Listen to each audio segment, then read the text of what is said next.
Line of Fire. A Titus Black novel. Book 4. By R.J. Patterson. Performed by Kyle Tait.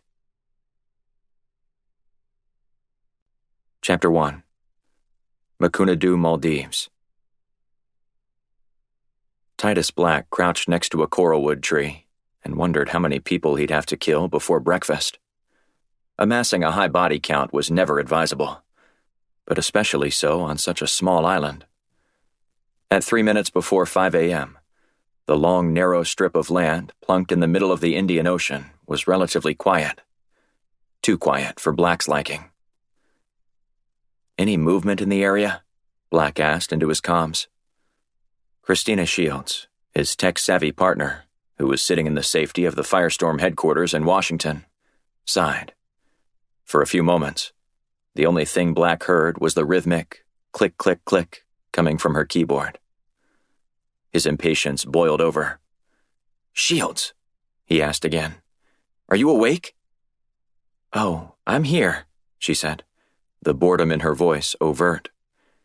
"There are like 8 people awake on that little slice of paradise, and I can almost guarantee you that none of them have entertained the idea of selling long-range missiles to anyone, let alone terrorists." Black grunted.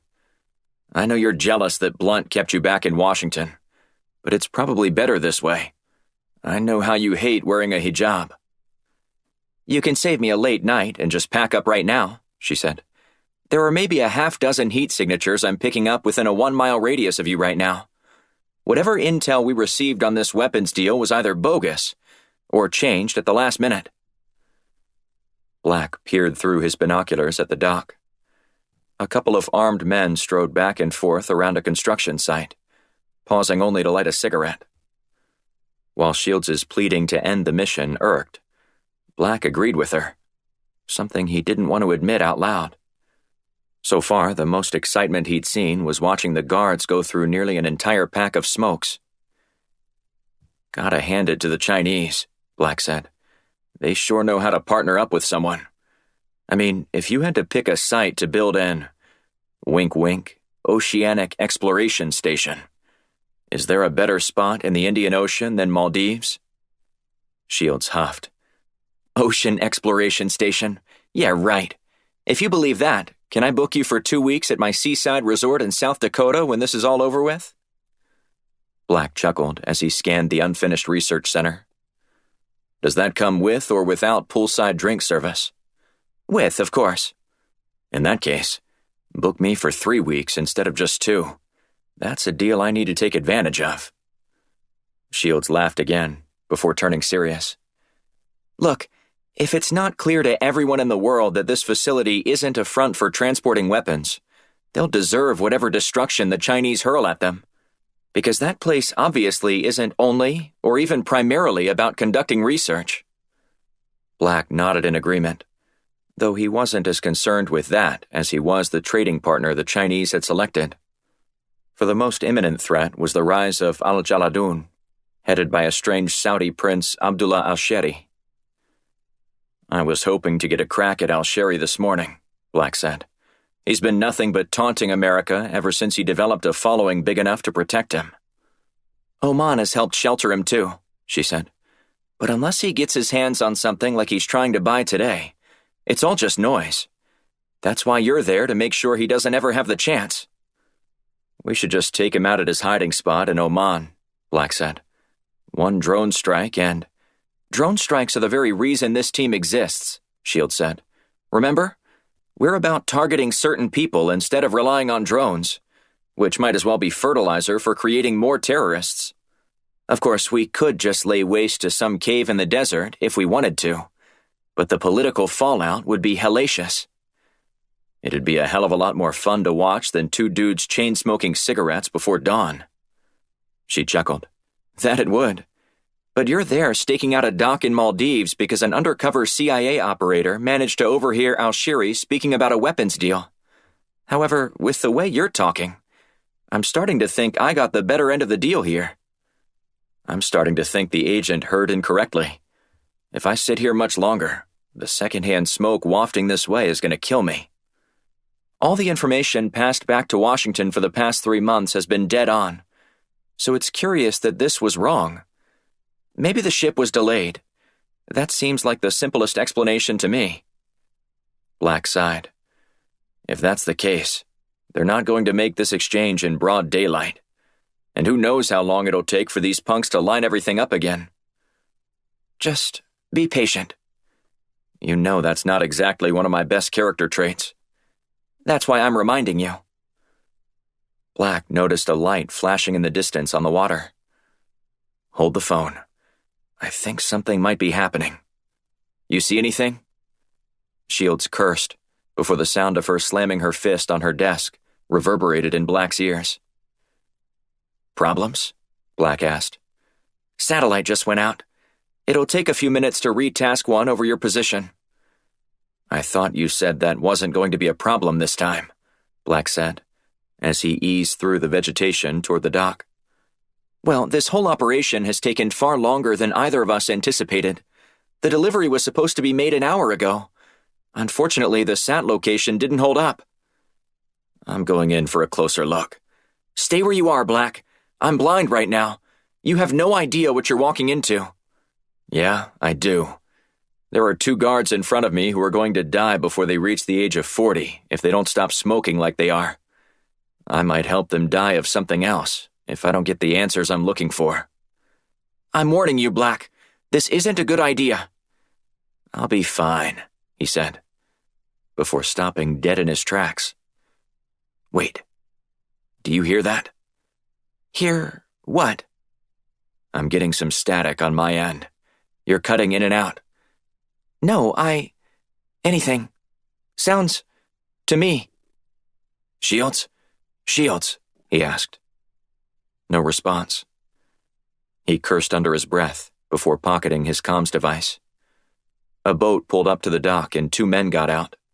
They pointed toward the eastern horizon, which was just starting to glow with the day's first light. Black strained to see anything in the distance. Nothing. What the hell are they looking at? Black removed his binoculars from his bag and scanned the water. The only thing he saw was another island. Not a vessel in sight between the 2 pieces of land sitting in the middle of the Indian Ocean.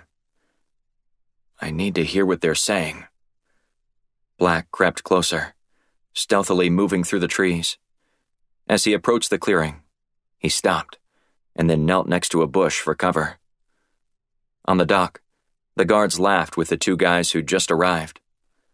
It didn't take more than a minute before all 4 men were laughing and smoking as a small plume arose over their conversation circle. Black scanned the area one more time before deciding to take up a concealed position closer to the water. He took 2 steps before he felt a cold barrel jam into his back. Black raised his hands and turned around slowly. In front of him appeared to be a local militia comprised of 3 men, all with their weapons trained on him. Hello, gentlemen, Black said. What seems to be the problem? One of them pistol-whipped Black, knocking him out. Black crumpled to the ground. Chapter 2. Washington, D.C. Shields removed her earbud and fiddled with her comms. The satellite was almost back into position, so she could see the area where Black had been watching the supposed site of the weapons exchange. Without a way to contact him, the only option remaining was to visually check for him. She glanced at her watch. 10:30, she said aloud. He's probably on a plane back to the mainland by now. The comm beeped, signifying that it was working properly and connected. Shields jammed it back into her ear and spoke into the microphone. Black, are you there? I'm back online. She waited. Not a sound. She growled and asked in vain a few more times for him to respond. After a sigh, she turned her attention to her monitor. The satellite came online, focusing on the quiet dock in Makanudu. Only this time, there weren't even 2 men standing on the docks. The boat was still there, but the 4 other boats that were tied up when she last studied the scene were gone. She quickly identified all of them floating at sea. Back on the dock, nothing looked remotely like a weapons exchange. Peering closely at the screen, she zoomed in on all the fishing vessels. She cross-referenced each one with the most recent screenshot she'd saved when Black was studying the area. They were all there. There's no way another boat arrived and left. At least, not a fishing boat. She panned around the island, searching for any ship that had the ability to speed away during the time she'd lost visual contact. After a quick inspection, she saw nothing but trawlers and lazy fishing boats bobbing along under a dawning sun. Damn it, Black! Where are you? She tried to raise him on the comms a few more times before tossing her laptop into her bag and heading home. A full day at the office in preparation for the operation, as well as a few other side projects Firestorm director J.D. Blunt had her working on, had worn her out. She was hungry and growing increasingly irritable. Keeping her earbuds in, she headed home, satisfied that at least she'd be able to communicate with Black when he came back online. On her way out of the city, she called ahead so she could grab something quickly from Al Volo, her favorite Italian restaurant. She preferred to dine in and eat alone, but it was late, and she wanted to grab something and get in bed as soon as possible. When she pulled up to the takeout spot at the curb, she hustled inside to avoid getting wet from a shower that had just started. "Hi, Miss Shields," the scraggly-haired teenage boy behind the register said as she walked in. She remembered that he'd rung her up a few weeks ago, but was stunned he remembered her name. "Nice memory," she said, flashing him a smile. She shifted back and forth, stretching for a moment, before the cuff of her pants caught on part of her prosthetic. Realizing the mistake, she bent over to fix it. A man seated on the bench behind her butted into their conversation. "I'd remember your name, too, with a—" "Don't be crude," the kid said. "Prosthetic leg like that," the man continued as he scowled at the kid. "I'm sorry, sir," the kid said as he processed Shields' credit card. "It's just that I'd never talk to a lady like that, but I'm glad you're willing to stand up to anyone you think that will." Shields sighed. "This whole little exchange is encouraging, but I'd really just like to get my food and get home. It's been a long day." "Of course, Miss Shields," the teen said as he reached for a plastic bag bulging with styrofoam containers. He handed it to her and gave her a friendly wave. "Seriously, lady," the patron said, "that is a nice prosthetic leg." "The kid was right," she said as she put her back against the door. "We both know what you were really going to say." The man placed both his hands in the air. "No, actually, I was admiring your prosthetic. I'm Dr. Hugh Parker. I'm a prosthetist at the VA." She stopped for a moment. "In that case, I'll take the compliment, though I didn't make it. Just had my leg blown off by an IED in the war to get this thing." "Give my compliments to whoever created that for you, because it's a fantastic piece." She forced a smile and nodded. Once she got inside her car, she placed the bag on the passenger seat and pulled the door shut. She closed her eyes and sighed before wiping away rain from her face. The exhaustion of an intense day had finally caught up with her. Her head was buried in her hands when a rapping on window arrested her attention.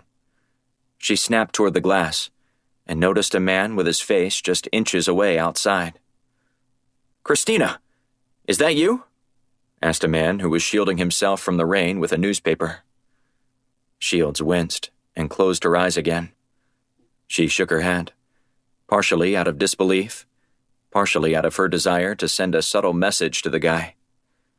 While he knew who she was, she didn't recognize him or care to engage with him. She pushed the ignition button, and her car roared to life. "Christina, it's me," he said, tapping on the window with a key. "It's me, Joe Dunn from college."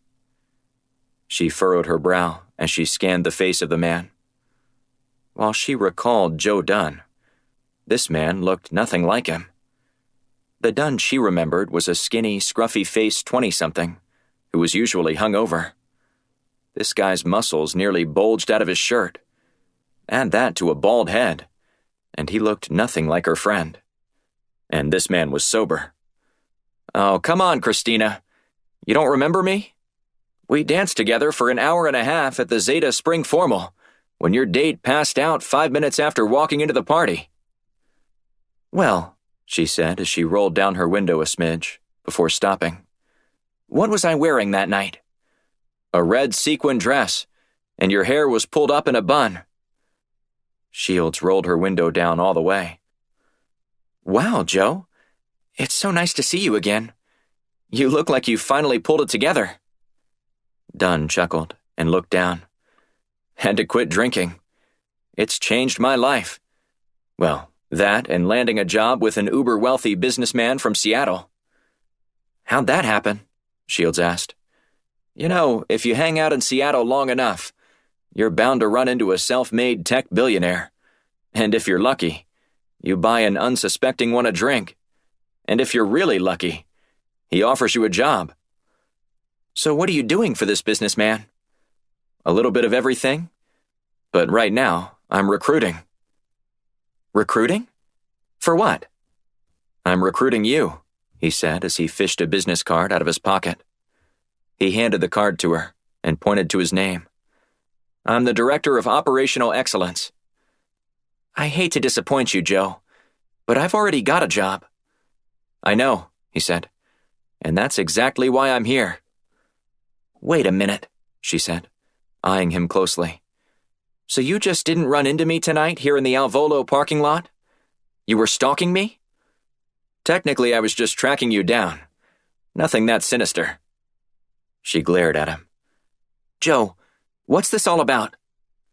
"My client wants you to help him with something." "What is your client's name?" she said as she glanced down at the card. "I've never heard of the Cunningham Group." He sighed and looked off in the distance. "We're a political action firm, but I can't divulge just yet who my client is." "And what exactly does this anonymous boss of yours need help with?" "There are some things on the internet that we need to have, I don't know, scrubbed." Shields shook her head.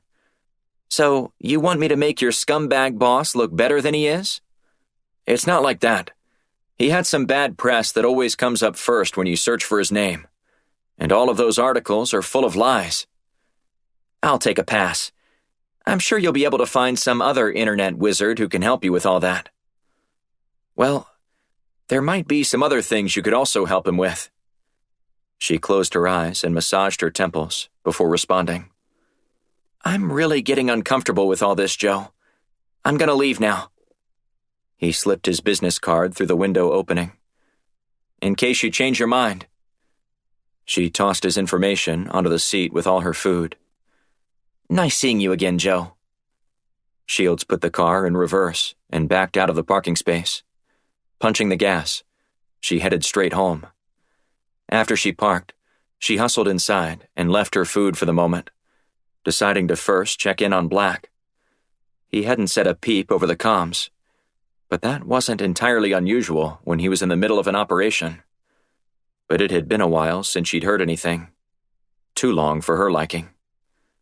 She opened her computer and zoomed in on his previous position to see if she could find him. Still no sign of him. Shields was officially worried. Chapter 3. Somewhere in the Indian Ocean. Black awoke in a small room with his hands zip-tied to the metal bed frame above his head. He jerked against his bindings before realizing he wasn't going anywhere. Across the room, a window was propped open with a piece of wood, which allowed the noxious fumes from a sputtering engine to waft inside. As Black attempted to get his bearings, the whole room pitched and rolled. He took a deep breath, inhaling a mixture of diesel and fresh saltwater air. "I'm on a boat," he said aloud. "Just great." He examined all the items in the room and pondered how he might weaponize them. A rickety wooden chair tucked beneath a desk built into the wall. A lamp. A coat hanger on the back of the door. He had plenty of options. But first, he needed to get free. The only apparatus keeping his legs in place was a belt strapped around his knees. However, it wasn't very effective, and only took Black a few seconds to slip from underneath. He pushed up with his right knee and pressed down on the mattress with his left, creating just enough space to wriggle free. Then he easily maneuvered his right leg out. Next was the more difficult part. Despite having been in the CIA and captured on several occasions, he'd never actually had the opportunity to utilize a trick he'd learned in training. One of his instructors demonstrated how friction from a shoelace could weaken a plastic tie and allow a prisoner to break it. The demonstration was fascinating, though Black had never felt the urge to practice it for himself. I hope that wasn't some cheap parlor trick. He rolled backward, hoisting his feet above his head. With his right hand, he tugged at his shoelaces until they became untied. He then unthreaded the laces before tying them off through one hole in his shoe. Then he guided the other end through the plastic tie around his right wrist. Once that was secured, he tied the other end of the shoelace to his other shoe. Working in a saw-like motion, he created enough friction to heat up the plastic tie and make it weak enough for him to snap it. Once his right hand was free, he worked quickly to duplicate the action on his left. After he'd managed to escape, he repositioned the broken ties around his wrist, as well as the belt. And he waited. Around 10 minutes later, he closed his eyes as footsteps thundered down the hall toward him. On the other side of the door, keys jangled until they connected with a lock and then sprang it open. 2 armed guards wearing raggedy tank tops and camouflage pants hustled inside. "Who are you?" Black asked, remaining in place as he feigned fear. "And what are you doing with me?" One of the men smiled wryly. "Someone wants to speak with you." As the man moved toward Black, he surprised the hostage-taker, overwhelming him with a direct punch to his throat. Black hopped to his feet and darted behind the other guard, before breaking his neck. The stunned guard staggered to his feet, only to be met by a vicious blow to the face. Locking the door, Black traded clothes with the unconscious guard closest in size. Black redressed the man, securing him to the frame with rope he found in the closet, and then sliding the body of the dead guard beneath the bed. Black slung one of the guns over his back, and the other around his neck. He crept into the hallway, staggering to keep his balance as the boat lurched over a wave. After easing down the corridor, he knelt just outside a cracked door leading to the main deck. He waited for a minute, counting all the men who went back and forth. This trawler was clearly used for fishing, but at the moment, it didn't appear that way. All the men carried weapons and paced back and forth, stopping only to grab the railing when the boat rocked with a swell of water. Without a watch to tell the time, Black looked skyward. The sun wasn't that high above the horizon, signaling that he hadn't been out too long. Who are these guys? And what do they want with me? Black was curious and wanted some answers, but not bad enough to stick around to find out. Sneaking inside, he found the stairs to the pilot house and tried to assess how many hostiles he had to deal with. He peeked up and heard only 2 distinct voices. Then Black did the math. 1 chained to the bed, 3 on the deck, 2 in the pilot house. I can handle 6. Black coveted the high ground and went after the 2 men above him first. He didn't make a sound when he caught them by surprise, other than firing his weapon twice, killing both men immediately with headshots. The gunshots arrested the attention of the other 3 men on the deck. Black picked off 2 of them, before another one escaped around the corner. Black raced down the steps and entered the fresh air, his gun trained in front of him. He peered around the corner of the starboard side to see if he could catch the other guard running away. But he was gone. Then Black shuffled to the port side of the deck and peeked to see if he could see the guard. Still nothing. Black hustled below deck and heard clattering in a room at the end of the passageway. He went room by room, quietly and carefully clearing them all, except for the last two. On the left were the quarters he'd come from. On the right, a room he'd yet to enter. Black weighed his options before he heard a slight creak from the right. He knelt and slowly turned the handle before thrusting open the door. Bullets peppered the corridor wall. Black waited for a few seconds before leading first with his gun and providing cover. He blindly hit the man once before finishing him off with two more shots, one to the head, the other to his chest. Across the hall, Black heard shrieks from the man tied to the bed. Black pocketed his latest victim's weapon and then made a final sweep of the vessel before returning to his prisoner. "We need to talk," Black said. "And we also need to do so with the full disclosure that you're the only person I've allowed to live. So unless you want to join your former shipmates, I need you to listen closely." Black eyed the Maldivian islander as he nodded. "So you understand me?" "Yes." "Good," Black said. "Let's start with these two questions. Who are you? And where were you planning on taking me?" "We help provide security for our atoll, moving from island to island," the man said. "We were just following orders." "And where were you taking me?" "The man overseeing the observation center hired us. He told us that if we ever caught any Americans, he wanted us to bring them to him right away. He promised to reward us handsomely." "How about I give you a new deal?" Black said as he saddled across the chair. "I'm listening." "What is your name?" "Hassan." "Hassan, I promise not to kill you if you take me back to the island where we were, and tell your Chinese friend that someone from Al Jaladoon did this. How does that sound?" "I can do that." "That's what I like to hear. Now let's get me home." By early afternoon, Black was in Sri Lanka, preparing to take a flight back to the United States. He figured Shields would be worried about him, but he didn't want to wake her up too early since she'd been moaning about how tired she was. At 4 p.m., he dialed her number. "Hello?" she said groggily. "Morning, sunshine," Black said. "Were you worried about me?" "Black," she exclaimed. "Are you all right?" "You didn't answer my question." She sighed. "Of course I was worried about you. I've seen you shoot. If your life depends on your gun range skills, I'm always fearful."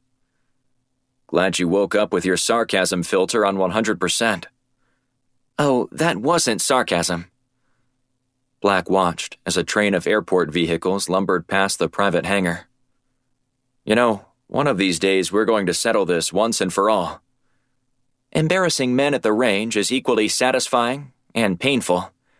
Watching you retreat to your caves with your fragile ego shattered is both comical and sad. Maybe I'll shoot blindfolded to give you a fighting chance." She chuckled. "There's my macho man." "I'm regretting having made this call already." "You just had to know if I was worried about you." Black laughed. "I was on a mission, and I was cut off from contact." "Happens all the time."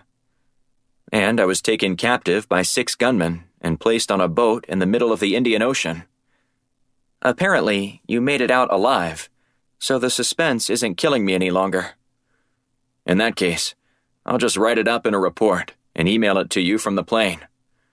"That'd be more fun than listening to you recount your heroic acts of bravery." Black bit his lip. Shields was extra punchy today. Perhaps her lack of sleep was wearing on her. Or she was more concerned than she was willing to admit.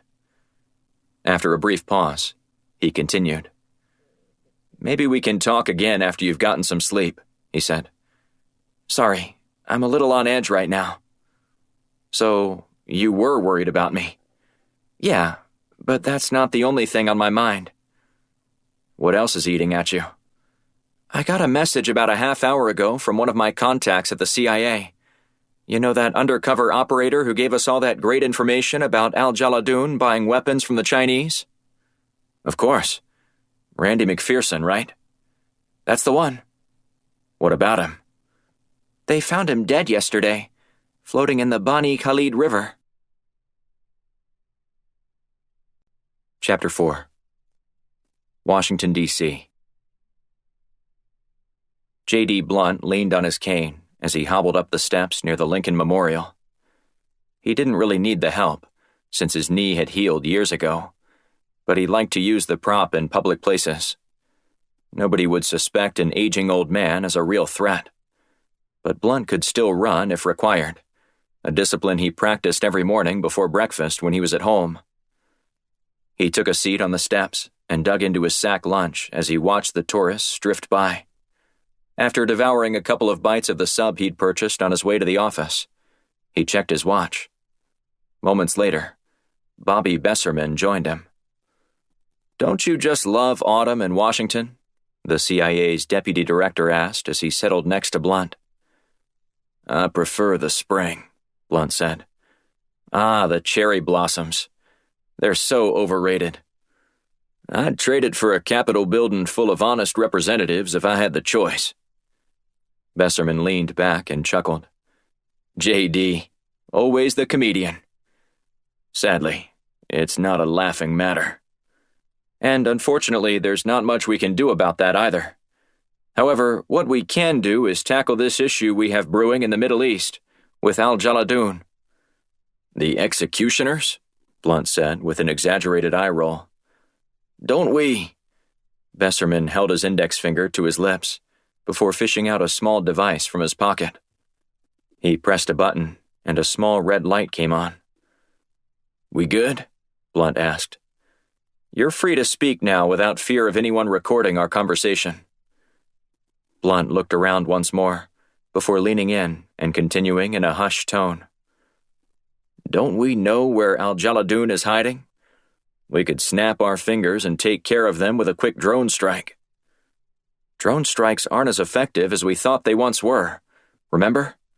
We need to handle these people with a rifle, not a bomb. Without al-Shiri, they'd have no access to funds. That ragtag bunch of zealots would disappear from the face of the earth, and no one would shed a tear."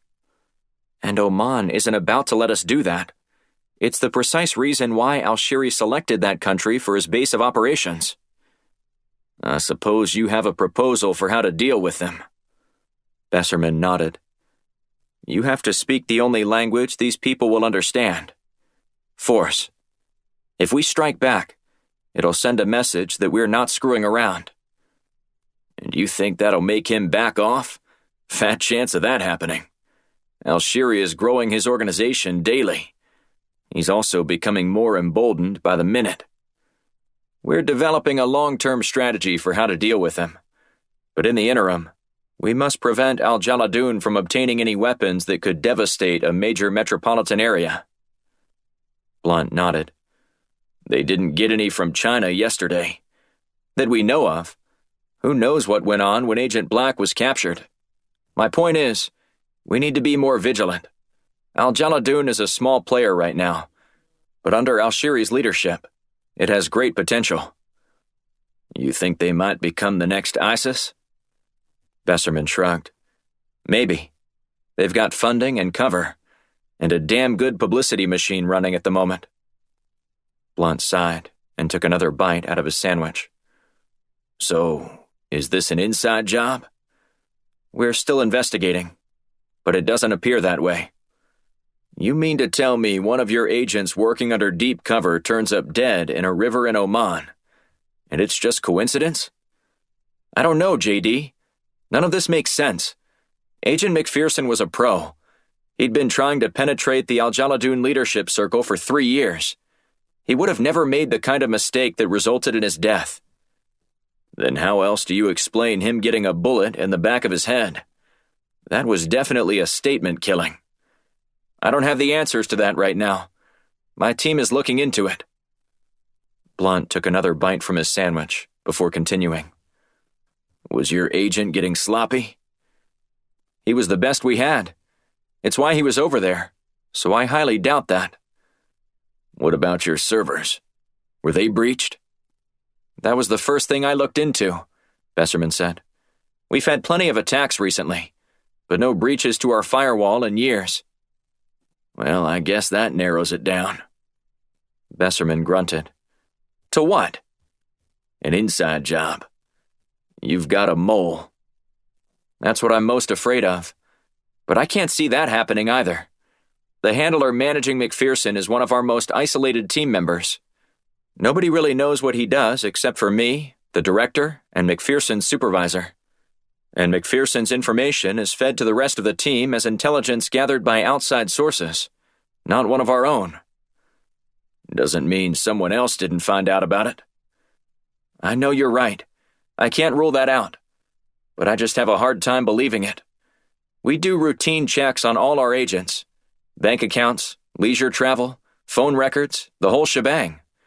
It's not that we don't trust them, but we do realize they're all human and susceptible to the enticement of riches. Aren't we all? Blunt said. Some of us more so than others. I take it you haven't found anything suspicious. Besserman shrugged.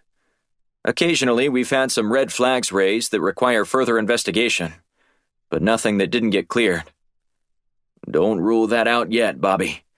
People surprise me all the time, both in good ways and bad ones, and that is the nature of the profession. I'm as cynical-minded as they come as it pertains to the suspicious death of one of our agents, but I just don't see it this time. Then you have to be prepared to face the reality that either McPherson acted carelessly, and it cost him his life, or that hackers managed to get inside your servers and picked out that information. If the second scenario is our reality, we've got a crisis on our hands, the kind we won't be able to manage. Everything will simply be damage control. Let's hope that's not the case then, Blunt said, before taking another bite of his sandwich. Besserman's phone rang, and he held up his index finger. I need to get this. Be my guest, Blunt said. Blunt scanned the area in front of him. Tourists walked lazily past the monument, some of them not even stopping to glance at the giant sculpture of Lincoln. Blunt estimated that at least half of the people weren't looking up at all. Instead, they kept their heads down, eyes glued on cell phones. He noticed out of the corner of his eye that Besserman had hung up. Blunt hit his counterpart on the arm and pointed at the people. If I ever just walk around and stare at my phone, promise me you'll have me committed, Blunt said. Besserman remained silent, so Blunt slowly turned toward the CIA deputy director and found all color had drained from his face as he gazed vacantly into the distance. Bobby? Blunt said. Bobby, are you all right? Besserman sighed and then looked at Blunt. McPherson wasn't sloppy. Blunt cocked his head to one side. What do you mean?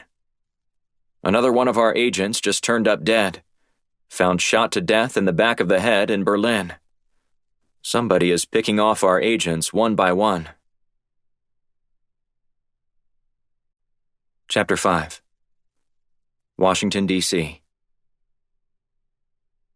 Christina Shields adjusted her rearview mirror and then pressed the ignition button.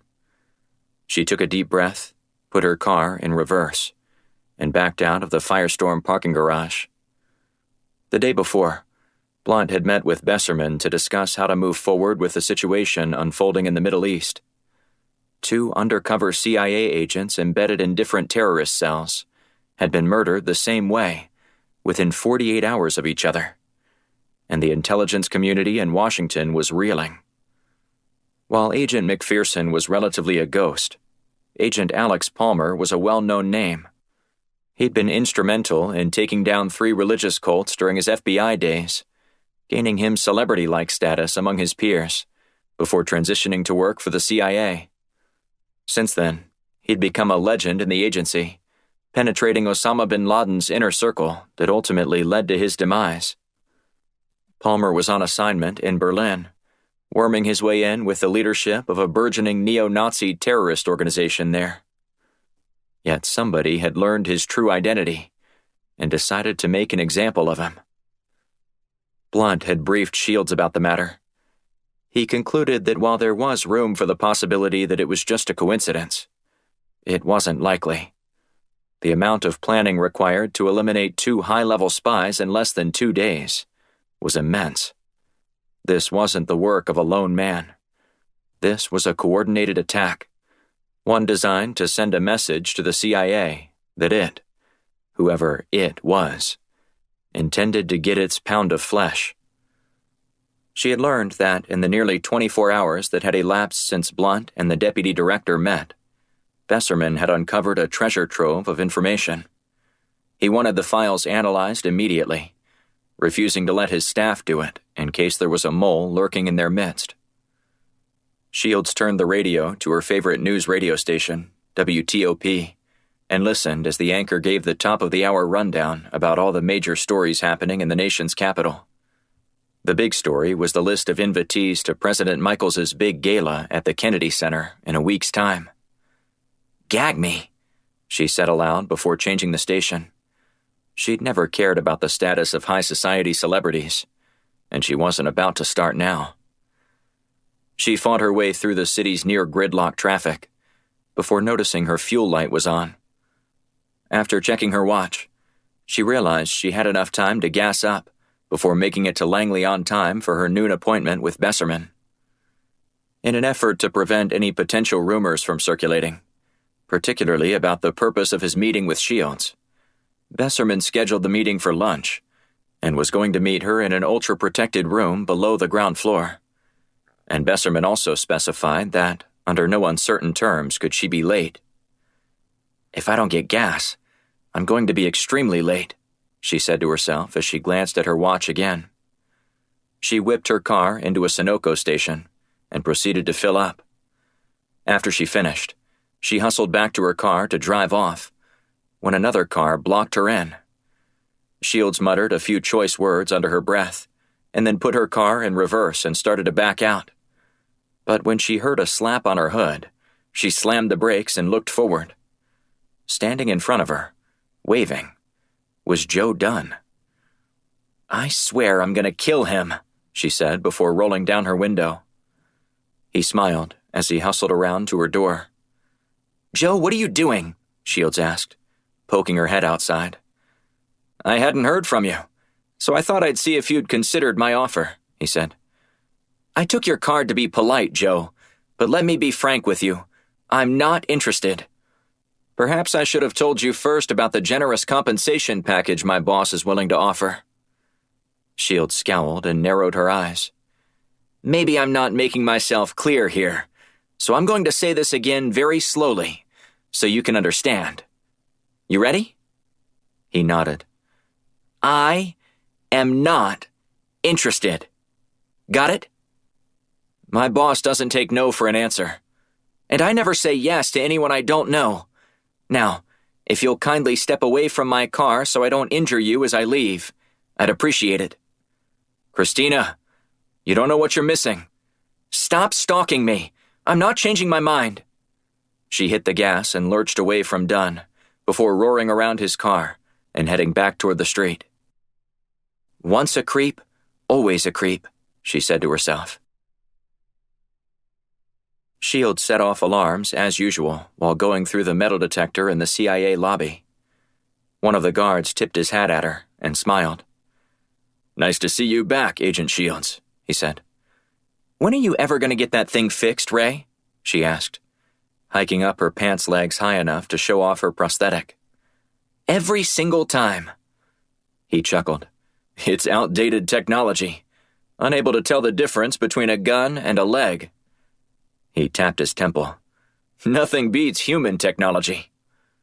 "Have a good one, Ray," she said as she scooped her briefcase off the conveyor belt and followed Besserman's liaison. The young man appeared to be in his mid-20s, a goatee covering his baby face. He glanced at her leg before clumsily offering his hand. "Tyler Wells," he said. "Mr. Besserman asked me to direct you to your meeting location." "Thank you," she said, and then shook his hand. Moments later, she was sitting alone in a sparse room where the walls were decorated with a single television monitor, and the furniture consisted of 2 plush chairs and a glass coffee table. Besserman strode in shortly after her, struggling to contain all the folders in his arms. Need some help? Shields asked as she hustled over to prevent an impending disaster. I think I got it, Besserman said before plunking all the documents onto the table. He collapsed into his chair and let out a sigh of relief. What's this? Everything you need to get started on figuring out where the leak is coming from, he said. Based on everything we know, it has to be internal, right? Besserman nodded. I've compiled a list of all the accounts and corresponding agents who have accessed the files of McPherson and Palmer over the last 6 months. You want us to sort through all this? She asked as she eyed the stack, placing her estimate just north of 25 folders. I know it's a lot, but you should be able to narrow it down quickly and then work from there. I just can't let anyone know what's going on here. I don't want to spook anyone. Don't want to spook the spooks, she said with a faint smile. Exactly. And to be honest, most of them live on edge, worried who might be looking over their shoulder or recording them anyway. If we give them any reason to put their guard up, we'll never figure out who instigated these attacks. Shields started shoving the folders into her briefcase. Any of these stand out to you? I'd be suspicious of all of them, but in my short time here, I don't really have a bead on the likely culprit. Shields shrugged. No worries. We'll figure it out. She went to reach for the folder in his hand, but he retracted. I wanted to tell you about this one before I gave it to you, he said, holding the file against his chest. Shields drew back. What's in there? Besserman gestured toward her chair. Have a seat. They both sat down before he continued. Now, I know this may sound strange to you, but do you believe in ghosts? She furrowed her brow and cocked her head to one side. I'm sorry, sir. Did you say ghosts? Yeah, you know, the unexplainable, the thing that goes thump in the night, waking you up from your sleep. I never... What are you getting at? There's one other link to these two men that I just think we should take a look at. What's that got to do with ghosts? Besserman sucked a breath in through his teeth before answering. This particular connection is dead, gone from this world. And you think this merits us looking into this because... I actually believe he is capable of pulling something like this off from beyond the grave, he said, leaning forward in his chair. Now, I'm not necessarily saying this is the guy, because I know I sound like a kook when I say it out loud, but you should at least rule him out as a possibility. Of course, sir. If you think this warrants a closer look to eliminate someone from the suspect pool, I'm happy to take the extra time to evaluate the possibilities. Thank you, he said. And keep that under wraps in your office. He had so many secret allies that I'd be wary of alerting anyone else to the fact that you're looking into any ties with him. She nodded. Do I know who this man is? Besserman finally held the folder out to Shields. You'll recognize his name right away. Her eyes widened as she read the name and tucked the file into her briefcase with all the other documents Besserman had given her. She thanked him and headed for the exit. Wells returned to escort her to the lobby, where she gave Ray a friendly wave before hustling to her car. Once she got inside, she called Blunt. How'd it go? He asked. Besserman loaded me down with personnel records of people who'd accessed both accounts of the two deceased agents. But does he have any hunches who it might be? Blunt asked. He does, she said. And you're not going to believe who his prime suspect is. Chapter 6. CIA Headquarters, Langley, Virginia. Langston Quinn shuffled some papers on his desk and stacked all his ongoing projects in a neat pile. He buffed his nameplate and then took one last look at his desk.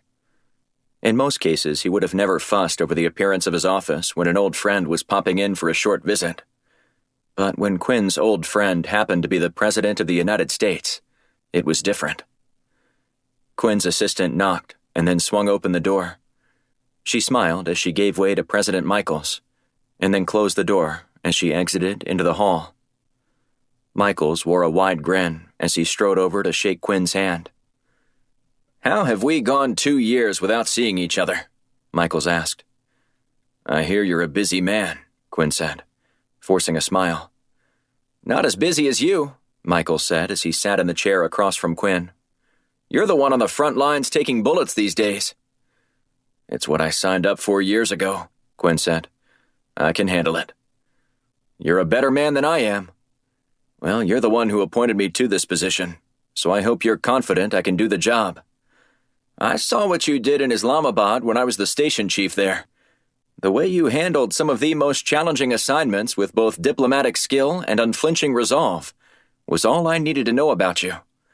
Those are the assets necessary to be successful in this position, and I couldn't be happier that you're running this agency." "I didn't always handle every situation perfectly." Michaels waved at Quinn dismissively. "Let's let bygones be bygones. You're here now, and that's what matters the most." "I only wish it was under different circumstances." "You and me both. Now, how are Lindsay and the kids? You guys doing okay?" "Better now," Quinn said. "Lindsay and I had a little rough patch about a year ago, but we're in a much healthier place now. And the kids are thriving in their new school." "That's good to hear. So, what's really going on right now? Why do we have 2 dead agents?" "We're working on it. I'm letting Besserman handle it with a hand-picked team, but it's a frightening scenario." Michaels nodded in agreement. "And we haven't been hacked by anyone?" Quinn shook his head. "Our cybersecurity team says the number of attempts to hack our system is holding steady, so it's not like some bad actors have broken through our firewalls. According to our security reports, we haven't had any breaches." "So you're thinking this is an inside job?" Quinn shrugged. "Maybe. Or maybe it's a coincidence. 2 stellar agents getting their cover blown 24 hours apart and killed the same way? I doubt it." "I doubt it too. But we can't rule that out at this point. It's just unsettling to everyone here in the agency, which is why I wanted you to speak at this memorial service today. With the Commander-in-Chief here, I thought it might be good for morale." "I'll do my best to offer some comforting words and project some confidence," Michael said. "But it's never easy to lose someone you work with." Quinn looked down at his desk. "No, it's not, is it?" He glanced up at Michaels, whose eyes had also drifted toward the floor. Much to Quinn's relief, he could tell the president didn't want to talk about what happened in Islamabad. That was an incident neither of them wanted to rehash, especially not now. Quinn preferred to never speak of it again. President Michaels ascended to the podium and placed a hard copy of his speech on the lectern. He took a deep breath before looking up at the large crowd filled with several hundred of the agency's finest. Michaels had met Palmer once while training some of the new recruits before embarking into politics. His sister sat on the front row, clutching the hand of Palmer's mother. Only the sound of occasional sniffles broke the heavy silence that had fallen on the room. Michaels cleared his throat and then began his speech. "I'm often asked by people what I'm most proud of in my life, and I think they expect me to tell them about some policy I've enacted that made a difference in the lives of millions of Americans every day. While there are some bills I've signed into law that I'm very proud of, the surprising answer I respond with is this: serving in the Central Intelligence Agency. All of you here today understand why. We take incredible risks to ensure that our loved ones are safe back home. Most citizens will never understand the sacrifices you make each day when you get up and enter the quiet war zone that exists right in plain sight. Yet no one sees it. They only see the failures. And if you're doing your job right, they never see those either. Randy McPherson and Alex Palmer were 2 incredible agents who sadly have paid the ultimate price with their lives. I had the great pleasure of instructing Agent Palmer in one of my field training exercises. At the time, I remarked to several others that Alex was a natural and would definitely go places in the agency. And he did. Unfortunately, there were more places for him to go, higher places places that were cut short when he gave his life for this country. Now, in the case of both Agent Palmer and Agent McPherson, we can mourn their loss and then move on, probably forgetting them after a few years. But that wouldn't honor their deaths. At least, not the way they'd both want to be honored. Neither one of these men understood the word quit. They would work and work until they got the intel necessary to take down another terrorist cell or prevent another attack on American soil. These two men embodied the best of this agency. They worked tirelessly and fearlessly, two traits necessary to stop an unrelenting evil that hates this country and what it stands for. So as we sit here today and listen to more stories about what made Agent McPherson and Agent Palmer the great men that they were, let us not leave this room without strengthening our resolve to do good by their sacrifice. Let us all determine to continue this fight we have with all the passion, commitment, and courage shown by our fallen brothers. God bless you all, and God bless America. Had Michaels uttered those words at a political rally, he would have expected a thunderous applause as he exited the stage. A pulsating beat from a popular song that echoed his campaign's motto would have rattled the rafters. But only the clicking of his shoes on the hard floor could be heard as he yielded the lectern to the next person in the memorial service program. When he reached the wings, Quinn patted Michaels on the back. "Excellent speech, sir. That's exactly what the agency needed to hear right now. It's what I need to hear right now. We can't let this setback beat us twice." "I wholeheartedly agree, sir." After the service ended, Michaels asked Quinn if they could have a quick word before leaving. "Of course," Quinn said. "Come with me." Michaels followed Quinn to his office. He gestured toward one of two empty chairs in a corner of the room. The two men sat down across from one another. "I should have said something earlier," Michaels began. "I just didn't realize how important it was for me to say this until after sitting through that somber memorial." "What is it?" Quinn asked. "Just be frank with me. We've been friends a long time." "Do you still think about him?" Michaels asked. Quinn nodded. "Almost daily. I can't get that image out of my mind." "Me either. Some days are better than others, but I can't help but think that we could have done something differently." "We definitely could have, sir. And we should have. But we didn't. Instead, we can just add that to our pile of regrets and move on. Dwelling on it won't bring him back."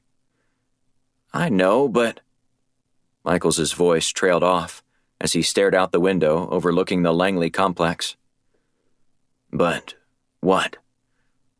"You think we did the right thing?" Quinn shrugged. "There's not always right and wrong in this business. But if you mean did we do the right thing for the safety and security of the American people? Probably. If I'm ever asking a question like that again, I want a definitive answer." "Sir, you know this world is full of a million shades of gray. Thinking the answer is always black and white is a pipe dream. Doing the right thing should always be black and white. Don't forget that, as you're leading all these incredible men and women here." Michaels arose, and Quinn did with him. The two men shook hands. "Remember, sir, if we hadn't chosen to do what we did that night in Islamabad, you wouldn't be president. And who knows how dark this world might be." "It still haunts me," Michael said. "Me too, sir." Quinn walked Michaels into the hallway and to the elevators, where the Secret Service guards escorted him to his next appointment. Before the doors closed, Michaels looked up at Quinn and mouthed the words, "Thank you."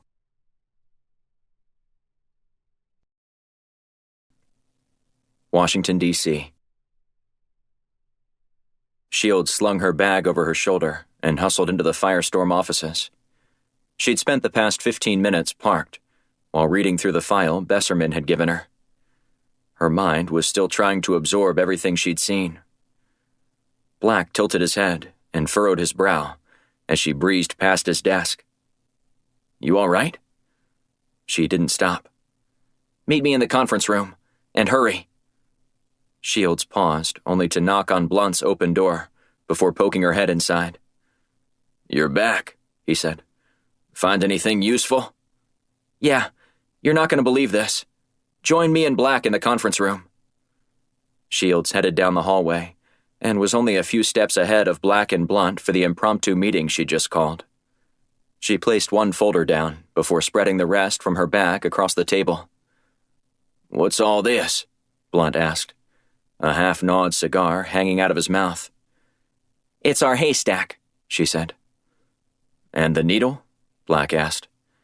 "If Besserman's right about the CIA servers not getting hacked, the needle is one of the names in these personnel files. These are the agents who accessed information on both Agents McPherson and Palmer in the past 6 months." "This shouldn't be too difficult to narrow down, then," Black said. "Well, this all might be useless, then," Blunt said. Shields scowled. "What do you mean?" "I just received word that a third agent named Ron Olson was found dead in Prague about an hour ago. Killed the same way as both McPherson and Palmer," Blunt said. "So unless you can verify that these people also accessed Olson's details, this was a big waste of time." "Maybe. Or maybe we already have our guy. Wilson Wellington," she said, tapping the folder in front of her for emphasis. "Wilson Wellington?" Blunt asked. "The dead senator?" Shields paced around the table. "Look, I know how this sounds, and—" "It sounds crazy," Black said. "He's dead." "I understand that, but hear me out. I'm not suggesting he's the one pulling the trigger, but I think there's a good chance he orchestrated this." "Before he died?" Blunt asked. "That was about 6 months ago." She stopped and leaned against the wall, taking a moment to gather her thoughts. "Have you ever heard of the CIA program called MH Electus?" "Electus?" Black asked. "The Roman accountant turned assassin?" Shields shook her head. "Clever name, given the objective of the program." "That name doesn't ring a bell for me," Blunt said. "Well, when Wellington was in the Air Force long before his days in the Senate, he worked in conjunction with the CIA on a secret program called MH Electus," Shields explained. "The idea was to create a type of sleeper operative who had top-level skills but could be hidden in plain sight. Instead of taking embassy jobs, they would be teachers or doctors or businessmen who would integrate seamlessly into the community wherever they were placed. Wellington held a PhD in psychology and had also been utilized as a consultant at the Pentagon for his expertise in the field. So the CIA asked him to help develop the program. However, a shortage of qualified agents brought a halt to MH Electus, forcing the well-trained individuals back into service." "Fascinating," Blunt said. "Wellington was a master manipulator, so this makes sense based on his background. But what does that have to do with a rash of agency murders?" Shields held up her index finger. "What was the name of the agent again who was just found dead?" "Ron Olson," Blunt said. Shields flipped to one of the pages and ran her finger down a long list of names. Olson. Okay, here it is. Ron Olson." "What is it?" Blunt asked. "Olson, along with McPherson and Palmer, was in the MH Electus program," she said. "So we have a connection," Black said. "One that's not likely to be a coincidence. But that doesn't tell us who's doing this, because I know for damn sure it's not Wellington." "You're right," Shields said. "That's still the missing piece of the puzzle. In the meantime, Besserman added a primer to this folder explaining the agency was attempting to alert all active agents who participated in the program to be extra vigilant, and in some cases, recalling them from the field if feasible. The problem is many of these agents are working undercover in places that have taken years to penetrate. If the agency pulls them voluntarily, it could set U.S. intelligence back a decade." "But why do this now?" Black asked. "Wellington could have used a threat to enact a plan like this that would have saved his life." "Maybe he didn't want to live with what he'd done," Shields said. Blunt nodded. "I'm not surprised he took his own life after the kind of scrutiny he would have been facing," Blunt said, eyeing Black closely. "He was a prideful man. His legacy would have been forever tarnished if he admitted publicly what he did to your father in Afghanistan. Okay, so this was some sort of fail-safe plan? I just don't get why now. He's been dead for months. Revenge? Blunt suggested. Spite? It's difficult for us to comprehend the ways of narcissists, no matter how many times we've seen them do something. Let's think this through then, Black said. If somebody was acting on Wellington's behalf, what would murdering 2 agents less than 24 hours apart trigger? An investigation? Some sort of other protective measures? Blunt shrugged.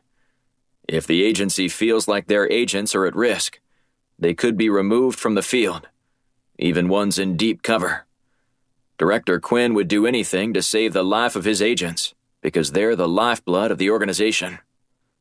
Well, it triggered a memorial service today, Shield said. The president was rumored to be attending as well. Everyone was scurrying around to get the facility in tip-top shape when I was there this morning. Blunt's eyes widened. I'll call Quinn. Chapter 8. CIA Headquarters, Langley, Virginia. Quinn strode to his office and scowled as he rubbed his face with his hands. Despite inviting the president in to speak to the CIA, Quinn felt a sense of fear and dread from every agent he spoke with. The angst was nearly palpable before the memorial service. He could only hope it would ebb soon. Sir, I need to speak with you about something, a man said. Quinn spun around to see Besserman standing a few yards away. What is it? I'm afraid you're not going to like this, but there's been another murder. Quinn shook his head slowly before letting out a string of expletives. Who was it this time? Ron Olson. He was stationed in Prague, wasn't he? Besserman nodded. I know that's probably the last thing you wanted to hear today, but we need to do something about this before it gets too far out of hand. You have Firestorm working on this? Quinn asked as his phone rang. He glanced at the number. Speak of the devil. Is that Blunt calling? Quinn nodded and sent the call to voicemail. I'll speak with him later. So is Firestorm working on this? I handed over the files this morning. If we have a mole in our midst, we can't risk letting them know we're onto them. Absolutely. I just don't know if they'll be able to move fast enough to find whoever is behind this. I think you'll be pleasantly surprised at how quickly they work. Let's hope you're right. Besserman turned and disappeared down the hall. Quinn leaned against the wall and looked upward. He let out a long sigh before heading to his office. On his way, he passed his administrative assistant, Ann Klinger.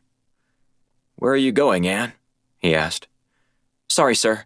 I've got to pick up my daughter from school. She just came down with a high fever. From what the school nurse said, it doesn't sound good. Well, I hope she feels better, Quinn called after her. See you tomorrow? I'll be here bright and early. Quinn retreated to his office, where he found an agent sitting on the couch against the wall in the waiting area. I'm sorry, Quinn said before fishing for a name.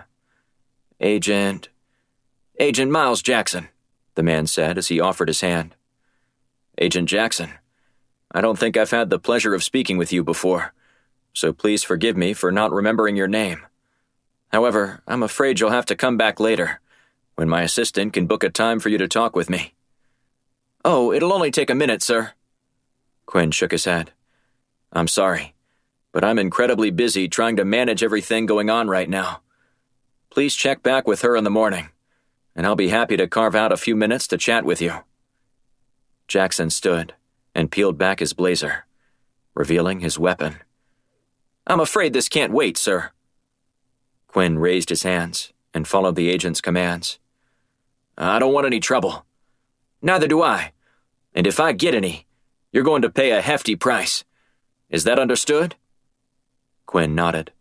Good. Now sit down at your desk and follow my instructions. What's this all about? Quinn asked. Did I instruct you to ask me any questions? Jackson asked. The less you say, the better we'll get along. Nod for me if you understand what I'm saying. Quinn complied with Jackson's request. "Much better," Jackson said. "Now, here's what I need you to do." Preston Vogel handed Langston Quinn a thumb drive and instructed him to insert it into his computer. Vogel fiddled with the fake CIA credentials hanging around his neck. He always liked the name Miles, while Jackson was generic and powerful sounding. Not that his alias really mattered. He had dozens of them to choose from. But the more the agency had to work to uncover his true identity, the better. They'd find him eventually, but it would be too late if everything went as planned. Vogel pulled a chair right next to Quinn and continued directing him. "You're never going to get away with this," Quinn said. Vogel scowled. "Get away with what?" "This," Quinn said, pointing at his monitor. "Whatever it is you're doing, we'll be able to track it. Just enter your access code so we can be done with this. I have things to do." Quinn narrowed his eyes before casting a deliberate sideways glance at his captor. When he finished, and the next page flashed up on the screen, Vogel nodded at the chair across from Quinn's desk. "Have a seat over there until I'm finished. And remember, I still have my gun trained on you." Vogel worked quickly to download all the files necessary to complete his mission. He checked his notes once more, before logging out and completing a wipe of the system and Quinn's computer. No one could know what information Vogel was after, or what he downloaded. "You're making a big mistake," Quinn said. "You don't just waltz into the CIA director's office and start downloading at your leisure." Vogel chuckled and slowly looked around the room. "I hear what you're saying, but I'm wondering if you live in a different reality than me, because I'm actually doing exactly what you said I can't do." "We'll catch up with you. And when we do, don't expect any mercy." "You talk big for a man who's all too familiar with scandals," Vogel said before reaching into his coat pocket and producing an envelope. He tossed it on the desk. "What's this?" Quinn asked. "Open it up. Take a peek. I brought those especially for you." Vogel closely watched Quinn. The director's face lost all color as he peered at the photographs tucked inside. "What do you think?" Vogel asked. "Pretty sweet photography." "You're going to pay for this," Quinn said, as he tossed the photos back at Vogel. "Based on that response, I'm pretty sure your wife doesn't know about that young agent you're with in those photos. And I bet if she saw them, she'd leave you for good this time." "Why, you piece of—" "Direct your anger elsewhere, Mr. Quinn. I wasn't the one who couldn't control my animal instincts." "You're playing with fire, Jackson. Yet you're the one who's going to get burned." Vogel stood and took a deep breath. "I appreciate your compliance, Director Quinn. Now, I'm going to walk out of here. If you attempt to stop me or alert security to my presence, those images will be sent to every major news outlet in America, along with every member of Congress. Your wife will undoubtedly see them, along with your precious children. So if being in charge here is important to you, along with your marriage, you'll keep your mouth shut until I'm long gone. And then, good luck catching me. Listen here, you son of a bitch. You better run so fast that your feet don't hit the ground, because when I catch you, and I will, I'm going to put you in a hole so deep in the ground that you'll kill yourself before you see the light of day again." Vogel chuckled. "That is some rich hyperbole, sir. You have a good day now." Quinn glared at Vogel as the two men locked eyes. "I'm coming for you." "I look forward to it," Vogel said as he turned and headed toward the door. He didn't look back as he sauntered down the hall to the elevators. He knew Quinn wouldn't be able to keep any of his toothless promises. Vogel rode down to the ground floor, clutching his USB drive. He exited without a second glance from the security detail in the lobby. A faint smile spread across his face as he stepped back into the fresh Virginia air. Chapter 9. Black flashed his ID as he pulled up to the guard station in front of CIA headquarters. Shields continued to pore over some of the documents Besserman had given her. The guard waved them through, and Black quickly found a parking spot as agents headed home for the day. "Twice in one day," Black said. "They're going to think you want a job here." "I'll pass," she said without looking up. "We're here," Black said. "Let's go." They hustled up the steps and entered the lobby. The security guard positioned in front of the metal detector patted his wand against his leg and shook his head. "Did you miss me already?" he asked, locking eyes with Shields. "I came back to keep you on your toes," she said. Black furrowed his brow. "You know this guy?" Ray threw his head back and chuckled. "My job description is to give Miss Shields here a difficult time." "You don't have to lie, Ray. You give everybody a hard time." "True, but I give you an extra hard time." "That means you like me," she said. Ray waved them through. "Have a nice day, Agent Shields." When Black and Shields arrived on the floor of Quinn's office, a receptionist asked to see their credentials. "We're here to see Director Quinn," Black said. "Is he expecting you?" the woman asked. Black shook his head. "No, but it's urgent. His administrative assistant has already left for the day. I'm not allowed to let anyone through these doors unless they have an appointment, or I receive permission." "Then try Quinn's direct line," Shields suggested. "I'm not allowed to do that." Black clasped his hands together and leaned forward on the counter. "Will you at least try for us? If there's one thing you need to understand about the agency, it's that you always stick with protocol." Black forced a smile. "I appreciate your dedication to the rules, but we really don't have time for this." "Have you tried calling the director?" the woman asked. "Yes, and he's not answering," Shields said. "So kindly call him. We're in the middle of an important investigation, and it's imperative that we speak with him right now." "Perhaps you didn't hear me the first time I said this to you," the receptionist said as she set her jaw. "That's not how things work around here." "We need your cooperation right now," Shields said. "Your country needs your cooperation right now." The woman picked up the phone and dialed a number.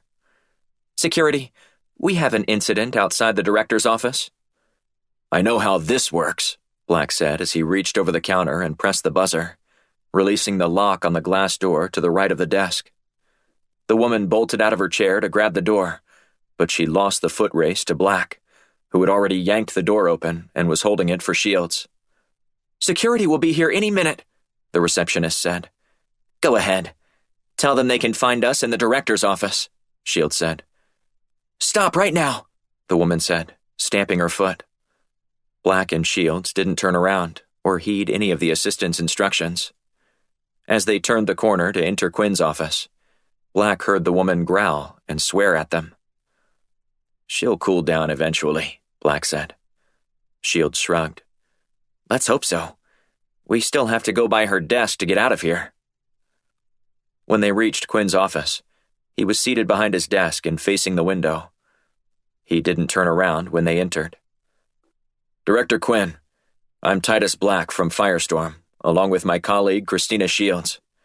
I know we don't have an appointment, but we need to speak with you. It's urgent." Quinn didn't move. Black noticed an empty glass on the director's desk next to a bottle of bourbon. "Sir, are you okay?" After another long pause, Shields spoke up. "Sir, we need to talk. It's important." Finally, the chair spun around, revealing Quinn with his firearm in his hand. Black and Shields both put their hands up in a posture of surrender. "We just want to talk," Black said. Quinn made eye contact with Black. "You think this is for you?"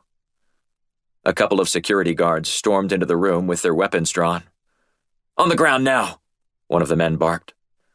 Before Black and Shields flinched, Quinn put his gun down and raised his other hand. "It's okay, guys. They don't pose any threat. This is an urgent situation." "Copy that, sir," the guard said as he nodded at his cohort before exiting the room and shutting the door behind them. Quinn sighed and placed his gun on his desk. "I know why you're here." "Sir, I'd feel much more comfortable if you would put that gun away, Shield said. Quinn glanced at the weapon without touching it. Have either of you ever done something you deeply regret? And I'm not talking about just wishing you hadn't been so snippy to your best friend the last time you saw him before he died. I'm talking about the kind of thing you'll be remembered for after you die. The kind of thing you'll forever be ashamed of. Black shook his head as he eyed Quinn's gun. Well, I have, Quinn said, picking up his weapon again. And I don't think I can live with myself anymore. He placed the barrel up against the side of his head. Sir, Black said, stepping forward, you don't need to do this. We can figure a way out of this. We need to talk with you because other people might get hurt if you don't. Other people have already died because of what I've done, Quinn said, his lips quivering. I only wish it was about others getting hurt at this point. And more may die if you don't help us, Shield said. We desperately need your help. Black noticed a single file folder on the desk as he moved toward it. Do you know who's behind all this? If we work together, Quinn slammed his fist down. It's too late for that now. No one will ever remember a single good thing I did now. Shield shook her head. I don't believe that, sir. Everybody loves a good comeback story. But you won't be able to write yours if you end it all now. Quinn grimaced as he pressed the gun harder against his head. My story isn't worth redeeming. All I've done is connive my way up the agency's ladder, and then kiss up to the president to get into this position. And it's all coming back to haunt me now. We can still stop whoever is doing this, Black said. Not without destroying me. And someone else, Quinn snapped, as tears began to stream down his face. Quinn closed his eyes, his finger twitching on the trigger. I refuse to believe that, Shield said. You don't know what we can do. Just let us help you. Quinn appeared frozen, locked between his desire to end it all, but the fear of doing so. Black held out hope as long as he could keep the director talking and maybe appeal to the agent in him. You know who's responsible for this, don't you? Black asked. Quinn shrugged as he made eye contact with Black again. Maybe. You can never be sure who the bad actors are behind everything. But you have an idea, right? Quinn nodded. Is it in that folder? Black asked, pointing toward the folder on Quinn's desk. He nodded again before lowering his weapon. Black watched Quinn loosen his grip, finally relinquishing it. Why are you here? Quinn asked. We thought that maybe these murders were designed to bring the agency all under one roof, for a nefarious purpose, Shield said. And when you didn't answer your phone... There was no attack today. But your hunch was right, Quinn said, pushing the folder toward Black. This agent was waiting for me after the memorial service, and threatened me. Threatened you? Shields asked. How? He had blackmail information on me that he promised to release, if I didn't do as he said. Black took the folder and scanned the name. And what did Preston Vogel want? The password to my computer, Quinn said. He held me at gunpoint and worked on my computer for a few minutes, before leaving. And you didn't try to stop him? Shields asked. If he releases that information, I will probably go to prison, and maybe rightfully so. But it'd be a scandal that would be difficult for me to overcome. Not to mention that it would place other high-ranking officials in a poor light. I couldn't let that happen. Then let us help, Black said. We can do this outside the agency. Quinn shook his head. He'll still know it was me. Preston Vogel won't know what hit him by the time we're done, Black said. And whatever his endgame is, we'll figure it out. The collateral damage could be catastrophic, Quinn said. We'll do our best to mitigate that, Black said. But the worst thing would be for you to give up and not work hard to protect your agents still out there. If our intelligence system crumbles, it'll be more than just a ruined reputation that will be the result of your past indiscretions. I'm aware of what's at stake here. We can do this, sir, Black said. We've done it plenty of times before. And after we're done with this situation, we'll do it again. Quinn sighed and pushed the folder toward Black. Go ahead. What choice do I have now anyway? Shields grabbed Quinn's gun. Can I keep this for you, sir? I'd rather you not visit the dark side with this thing in your possession. If you insist. I do, she said. Good luck, Quinn said. You're going to need it, because I have no idea what he took from my computer. Let me take a quick peek, Shields said. I can do a quick scan to figure out what he copied off your hard drive. Quinn stood and gestured toward his chair. Be my guest. Shields took a seat and invited Quinn to enter his password.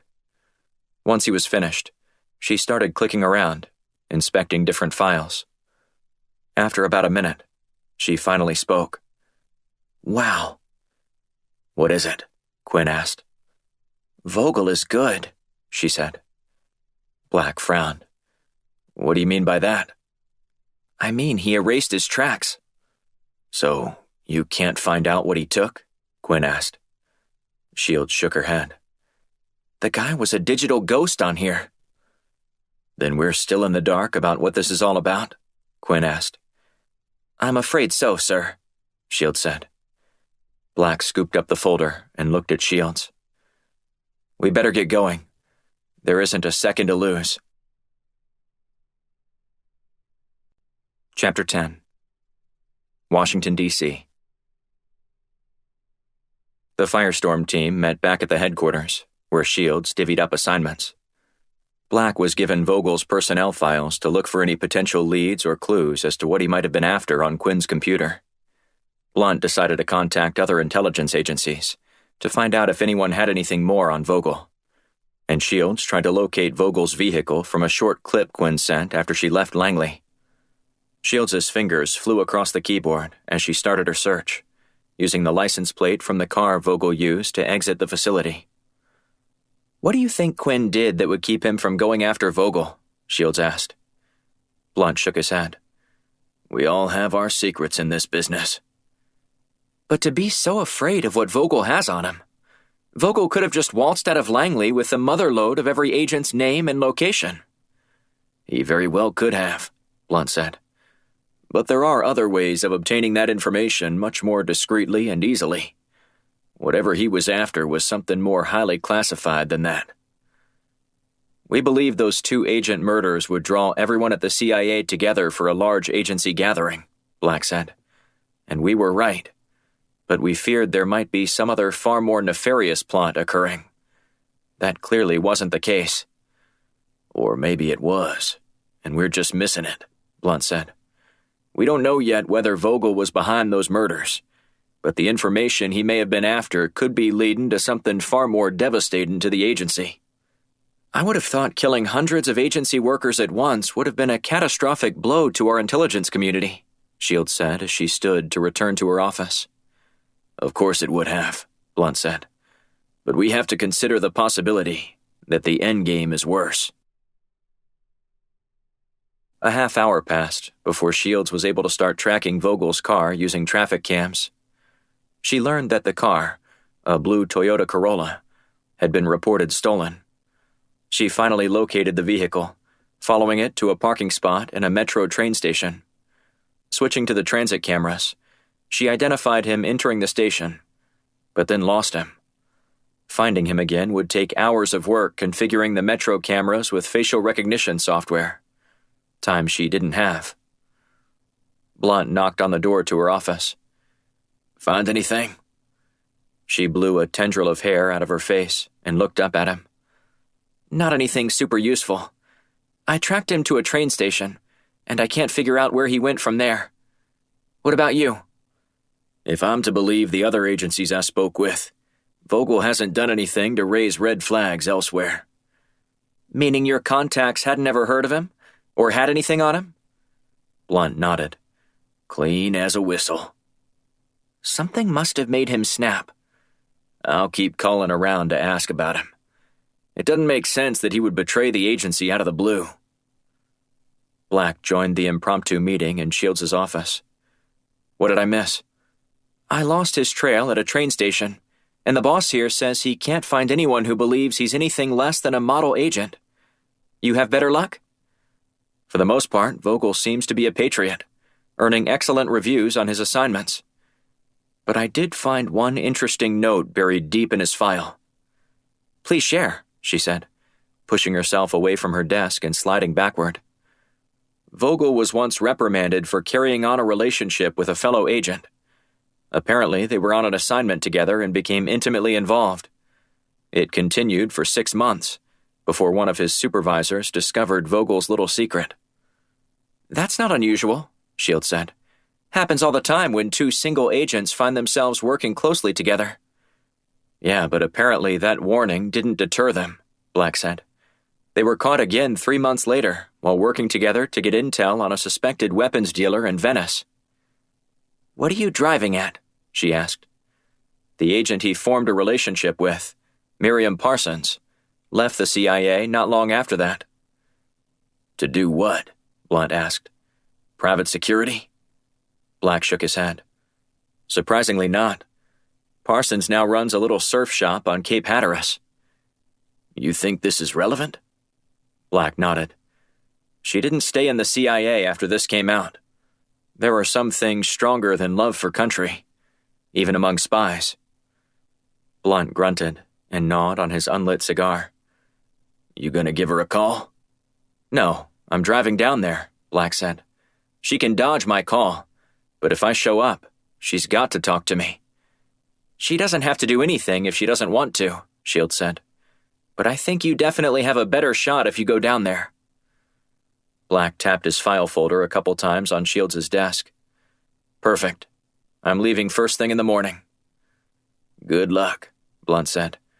"The people of the North Carolina coast are a different breed. They'll close ranks in a hurry." Black smiled. "Then it's a good thing I used to be one of them." Chapter 11. Black pulled onto I-95 and asked his smartphone to crank up his road trip playlist. The first song that pumped through the speakers was one of his all-time favorites, one he considered a must for almost every occasion: Sweet Home Alabama. That was followed by the Eagles' hit Take It Easy, Bruce Springsteen's Born to Run, and Route 66 by Chuck Berry. Black opened the moonroof and drank in the sunshine on the cloudless day. The combination of good weather and even better music made his solo 6-hour drive tolerable. He also had plenty of time to ponder the situation. Since the operation in Maldives went awry, Black wondered what the connection was between a failed arms deal in the Indian Ocean, the dead agents scattered around the world, and a brazen agent who'd successfully extorted information from the director of the CIA's computer. The only link holding them all together seemed tenuous at best. Black considered the possibility that they were reading too much into everything. For an agency that excelled at convincing the public that their conspiracy theories were lunacy, the CIA lapped up the faintest hint of one and pursued it with sheer fervor. The burning question was, why? Why would Vogel need Director Quinn's password? Why attempt to extort the director? Other than Vogel's obvious desire to be with Miriam Parsons, he was an exemplary agent. He'd served at stations all over the world, but nothing made sense, especially the lead they were pursuing with Wilson Wellington. Vogel didn't have any connections with Wellington, other than the fact that he was leading a program connected to the CIA, while Vogel was in the agency. But the two men weren't stationed in the same place at the same time, making the likelihood that there was a connection a scant one.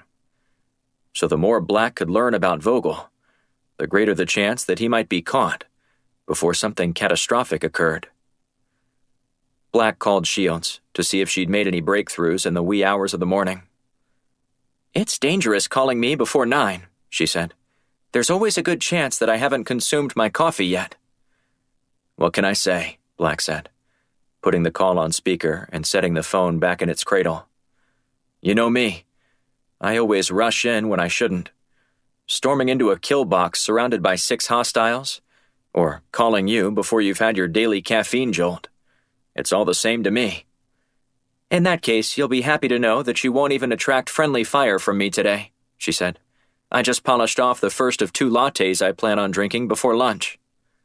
Did that mug of caffeine translate into you figuring out what the hell is going on? No, she said with a sigh. Still coming up empty on his whereabouts. And Blunt keeps getting reports that this guy is a model agent. It's like we're trying to pin a crime on a saint to make heads or tails of Vogel's actions. I've been thinking about this a lot this morning. Seems like that Wellington angle is dead. Coincidences don't always pan out the way we want them to, she said. Sometimes a coincidence is just a coincidence. But then Vogel waltzed into the scene and skewed the notion that Wellington was behind it all, Black said. I think in some twisted way, we wanted him to be involved. We could thwart his plan, stick it to him, even after he's in the grave. Speak for yourself. I'd prefer never to utter the man's name again. And on that note, I suggest we move on and focus our efforts on catching Vogel and forcing him to give us some straight answers. I'm on board with that, Shield said. Good luck with that today, too. Hopefully Miriam will spill her guts, and it'll help us catch this bastard. Fingers crossed. He was about to hang up before another thought occurred. Shields? Yeah? How's your shooting? I'm going to text you a picture of my target from last night's session. You went to the gun range last night? Uh-huh. Gotta let off a little steam every now and then. Black's phone buzzed. I just texted you a picture of last night's trip to the shooting range, she said. As the image came up on his screen, he glanced at the evidence of her shooting prowess. Gee, Shields. You don't cut anyone any slack, do you? I never have time to waste on hostiles. Still want to come shoot with me? Is that an open invitation? He asked. Sorry, one-time offer, she said. Tonight only. But I'm... What? Working? What a sorry excuse. Maybe one day I'll let you come out with me and embarrass yourself. Until then, just find Miriam Parsons and update me when you get a chance. She hung up, leaving Black with a frightening thought. His hopes of discovering motivation and an endgame rested with Miriam Parsons. A few minutes before 3:30 p.m., Black pulled into the parking lot of Surf and Fly Water Shop, located just off the main strip of State Highway 12 in Buxton, North Carolina. He skimmed the personnel file he had on Miriam Parsons before he got out of his car and entered the building. An early 20-something blonde wearing a tank top greeted him from behind the counter. You returning a rental? No. I was wondering if Miriam Parsons is around, he said. She should still be in her office. Let me check and see if she's available. Black browsed the only 2 aisles in the store. A fenced-off area adjacent to the building was packed with different rental options. Surfboards, kiteboards, kites, and foil boards made up the majority of the store's inventory outside.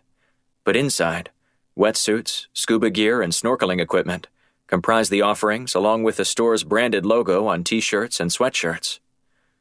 As Black scanned all the products, a screeching sound from the corner of the room startled him.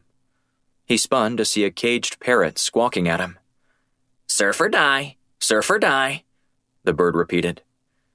Black chuckled as he studied the animal, which was swinging on a perch. Bluebeard is one of my best salesmen, said a woman from across the room. Black turned to see a woman with glasses parked on top of her sandy blonde hair and a pencil tucked behind her ear. Bluebeard almost has me sold, Black said. Unfortunately, you'll have to come back tomorrow, the woman said. We don't issue any rentals after 3 o'clock. You must be Miriam Parsons, Black said as he walked over to her and offered his hand. She shook it and nodded. And you are? Titus Black, he said, as he glanced over to notice the clerk returning to her post. I was wondering if I could have a minute of your time. Miriam threw her hands out. I guess now is as good as any. What do you need? Privately, he said, nodding in the direction of the hallway leading into the back of the building. She squinted and cocked her head to one side. I'm not sure I'm comfortable with that, Mr. Black. Can you tell me what this is regarding? I wanted to ask you a few questions about Preston Vogel. She scowled. Preston Vogel? What do you want to know about him? I haven't spoken with him in years. Whether it was yesterday or today, I was hoping you might be able to help shed some light on who he really is. I don't know that I could do that for you. It's been a long time since I spoke with him. People change a lot in 10 years. Black eyed her closely. It's important. Yeah, I don't know what to tell you. We were close at one point, but I haven't spoken to him in quite a while. Is he in some kind of trouble? I'm looking into some of his past associates. Are you with the agency? Black shook his head. Nope, I'm in the private sector. We handle security needs for high-end clients, and I'm doing a routine background check on Mr. Vogel. Look, he's a great guy, she said. Very loyal and a fierce patriot. If you're looking for someone who can handle the rigors of private security, he's your guy. And there aren't any skeletons in the closet my employer should be worried about? What do you mean? I'm aware that you had a relationship with him. Is there anything I need to know about him from your time together? She leaned in close and spoke in a hushed tone. I don't want my employees knowing all my business. I understand. If you don't want to say anything, I think I've said plenty. Hire him. He'll be great for your company. And what was that company again? Southbrook Services, he said. Are you familiar with them? She shook her head. Can't say that I am. But I left that world a long time ago, trading it in for parrots and surfboards. You made a good choice, Miss Parsons. She smiled and nodded. I think so. Thanks for stopping by. And if you're ever in the area again and have an inkling to get out on the water, come see us. Of course, Black said. Have a nice rest of your afternoon. Black got into his car and drove around the block. He parked across the street at a taco stand and waited for Parsons to leave for the day. An hour later, she exited her shop, her hair whipping in the breeze as she traded her reading glasses for a pair of oversized sunglasses. He discreetly followed her to a seafood restaurant. After a few minutes, she exited with a plastic bag bulging with several styrofoam food containers. His phone rang. This is Black, he said. Find anything useful? Shields asked. I spoke with Miriam at her shop, and she stonewalled me, but I just followed her to a restaurant where she's leaving with more than one meal. Maybe it's for her boyfriend or a roommate, Shields suggested. It's possible, but I'm going to find out for sure before I leave this place. Roger that. Keep me posted. Black hung up and eased back onto Highway 12, maintaining a safe distance from Parsons. He parked his car about 100 yards down the street from her house and waited for half an hour before approaching her front door. He knocked on the door and clasped his hands behind his back while waiting for Parsons. I'll get it, she said, her heavy footsteps pounding the floor. Who's she talking to? As soon as Parsons flung the door open, Black could see deep into the house. He glossed over the former CIA agent and locked eyes with a man standing in the kitchen. Black rushed inside, shimmying against the wall to get past Parsons. What are you doing? She said. Black ignored her, his full attention on Preston Vogel, who had already broken into a full sprint after darting out the back door. With Black in pursuit, Vogel raced toward the dock in the canal behind Parsons' house. He slipped the rope over the cleat and pushed off a small boat. By the time Black reached the edge of the water, Vogel opened up the throttle and was speeding through the no-wake zone. Black growled in frustration before turning around to see Parsons standing behind him. Haven't seen him in 10 years, huh?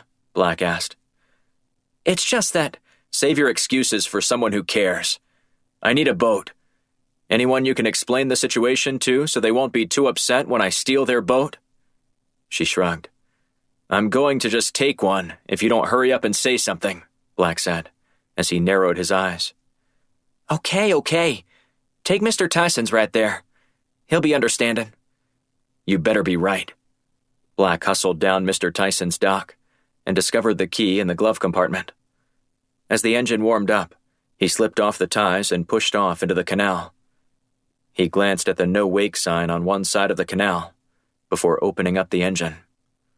Black could still see Vogel and wasn't about to let him get away that easily. Chapter 12. Washington, D.C. Shields huffed as she threw her bag over her shoulder and trudged out of the Firestorm headquarters. Without any way of picking up Vogel's trail again, she felt stuck. Black was her best hope of regaining the trail before it went cold again, and if it did, she shuddered when she considered the potential fallout. As the investigation stood, Vogel had exited Langley with a treasure trove of secrets, and there wasn't any way she could stop him. On her way home, she stopped at a nearby pharmacy to grab a handful of essential items. She considered picking up something to eat and taking it with her, but decided eating out might help her psyche. Even if she was practically invisible, she figured she could at least put the heaviness from the investigation out of her mind for a few minutes while she ate in a public place. After she gave the waiter her order, she leaned back in her seat and took in the bustling scene of young people in their 20s and 30s enjoying a night out. If truth be told, Shields longed for that same type of normalcy. She didn't want to be thinking about how she could stop a terrorist every waking minute of her day. But no matter what she did, she couldn't escape her relentless mind, one singularly focused on keeping Americans safe. Shields was still lost in thought when her gaze was broken by a man sitting across from her in her booth. "So, Christina, what do you recommend here?" he asked. "Joe," she said, forcing a smile as she eyed the man carefully. "Long time no see. What's it been, like 25, 26 hours? Seems much longer to me." She rolled her eyes. "I've only tried the fried shrimp and filleted trout," she said. "Can't go wrong with fried shrimp and hush puppies," he said. "I have a hard time with hush puppies north of the Mason-Dixon line. They always add way too much sugar once you travel north of Southern Virginia." The waiter placed a drink in front of her. "Here's your sweet tea, ma'am." He glanced at Dunn. "Would you like to see a menu, sir?" Dunn waved dismissively and shook his head. He turned toward Shields and chuckled. "You judge hush puppies as too sweet with a toss of your hair, yet you're gulping down sweet tea like there's no tomorrow." Shields smacked her lips after finishing a large gulp. "Ah, the nectar of the gods. Now, Joe, is there something you wanted? Or do I need to ask that kind host over there to escort you away from my table?" Dunn interlocked his fingers, resting them on the table in front of him. "I just came by to check on you and see if you'd made up your mind yet or not about joining my boss's campaign." "It's still a hard pass from me, Joe," she said. "I want to help you, if anything, because you're the kind of person I like to help. Completely helpless, totally clueless, seriously inept in every way." Dunn sighed. "Why am I not taking that as a compliment?" "Because it's not. Now, if you don't mind, I'd like to eat my meal in peace." Dunn didn't move. "Christina, would you mind telling me what led to your dismissal from the CIA? I still don't understand why you're not working there anymore." "It's a long story, and it requires the kind of time that I simply don't have right now." "Humor me," Dunn said, resting his chin on his hands. "I'm paid by the job, not the hour." "Unfortunately, I don't have the time or patience to tell it to you either," she said. "So I'd really appreciate it if you'd just run along and let me eat my meal in peace." He sighed. "You're going to regret this when the news about President Michaels comes out." "What are you talking about?" she asked. "What if I told you the president has some dark secrets?" She shrugged. "Don't we all?" "Not like his." Shields took a sip of her water. "As I recall, the very reason you're trying to recruit me is to bury some of your boss's secrets, whoever he is." "Your point?" "I'm just saying, nobody has any moral high ground in the political arena. Everyone makes mistakes, and it's those mistakes, not someone's political ideology, that determines whether or not we should vote for them. If we deem one candidate's mistakes are less egregious than another's, that's who we choose. It's a terrible way to pick who should represent us, if you ask me. I just know my boss is better suited for the Oval Office than the man currently sitting there. Maybe, maybe not. That's not for me to decide, and it's certainly not something I want to influence one way or the other. Tell your boss to campaign well, and whatever skeletons are threatening to jump out and dissuade voters from choosing him won't matter. If you knew what President Michaels did, you might not be so inclined to dismiss me so quickly.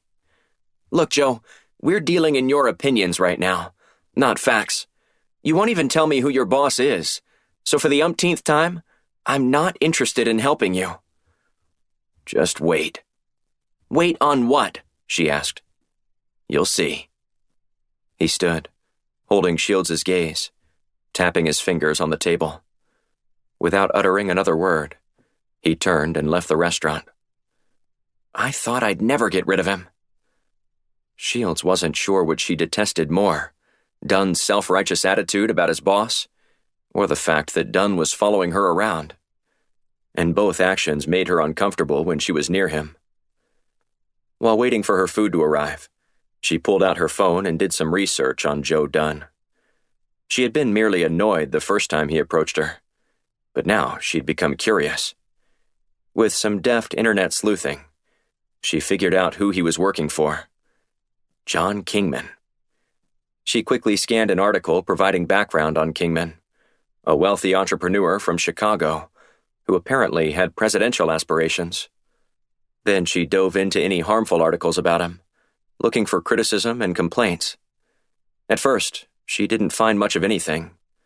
Then, after 5 minutes, she stumbled across a few statements he made at a fundraising gala that were disparaging toward women.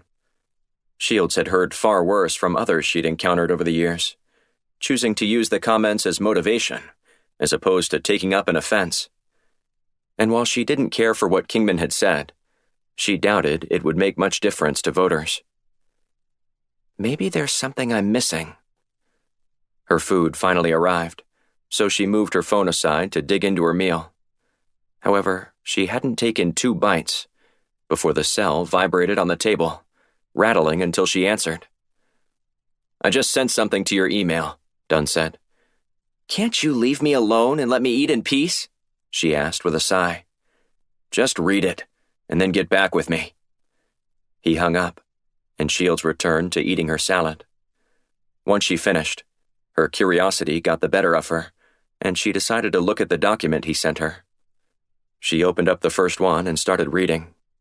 Before she reached the second page, her eyes widened. Chapter 13. Buxton, North Carolina. Black kept his eyes glued on Vogel, whose boat maintained a safe lead of about 200 meters. Vogel wove through the main channel before hitting the open seas and heading north. The wind whipped across the bow of Black's boat as he strained to see Vogel cruising around a bend. Black scanned the shoreline along the cape, looking for any entrance to the backwater slicing up the island. Where are you, Vogel? While Black had spent a handful of summers on Cape Hatteras when he was growing up, his knowledge of the waterways was woefully lacking. His mother preferred the larger community of Buxton, renting a summer house there to pass the time, while Black's father was on a tour of duty. Most of Black's time was spent either at the beach or riding dirt bikes around the island with local kids. Black had hung out by the various rivers that sliced through the island, but not enough to navigate confidently into them. But he wasn't going to let that stop him.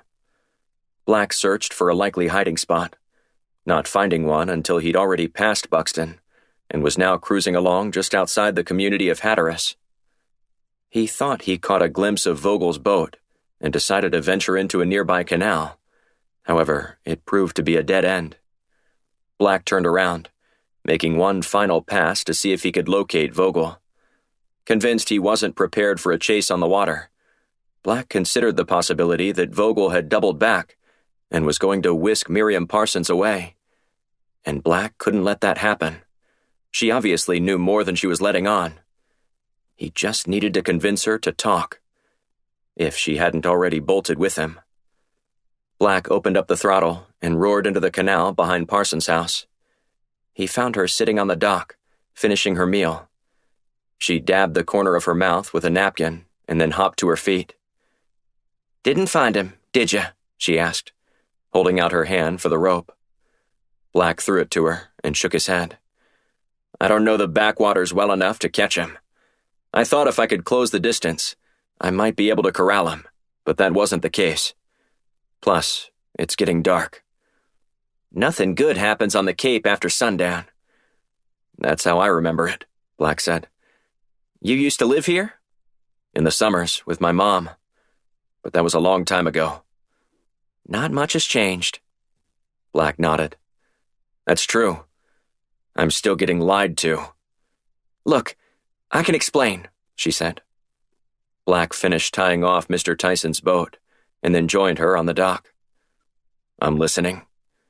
"I wasn't sure who you were," she said, "and I certainly was concerned about Preston returning to my life, wanting to pick up where we left off. It all seemed strange to me." "And now?" "I made a phone call to one of my contacts at Southbrook Services." She whipped out her gun and trained it on him. "Who are you? Nobody there has ever heard of you." Black placed his hands in the air. "I can explain." "Better start talking fast." "Please put the gun down," Black said. "That isn't necessary. I'm not going to hurt you." "Damn right you're not. I've got a gun." "Okay, look. I don't work for Southbrook, but I do work for a clandestine branch of the CIA. So secret that hardly anyone there knows I even exist." "So I wouldn't be able to verify you anyway? How convenient." "Call the CIA switchboard and ask to speak to Director Quinn. He'll verify that I'm working on a special assignment for him, trying to track down Vogel. I'm not lying to you now." "Why should I believe you?" "If you still care about your country, you'll help me out, because your friend just held Director Quinn at gunpoint before stealing files off his machine." "Preston did that? That doesn't sound like him." Black shrugged. "Frankly, I don't know if that's in character for him or not, since I only know what's in his files. But from what I read, his actions over the past 2 days are quite a departure from model agent."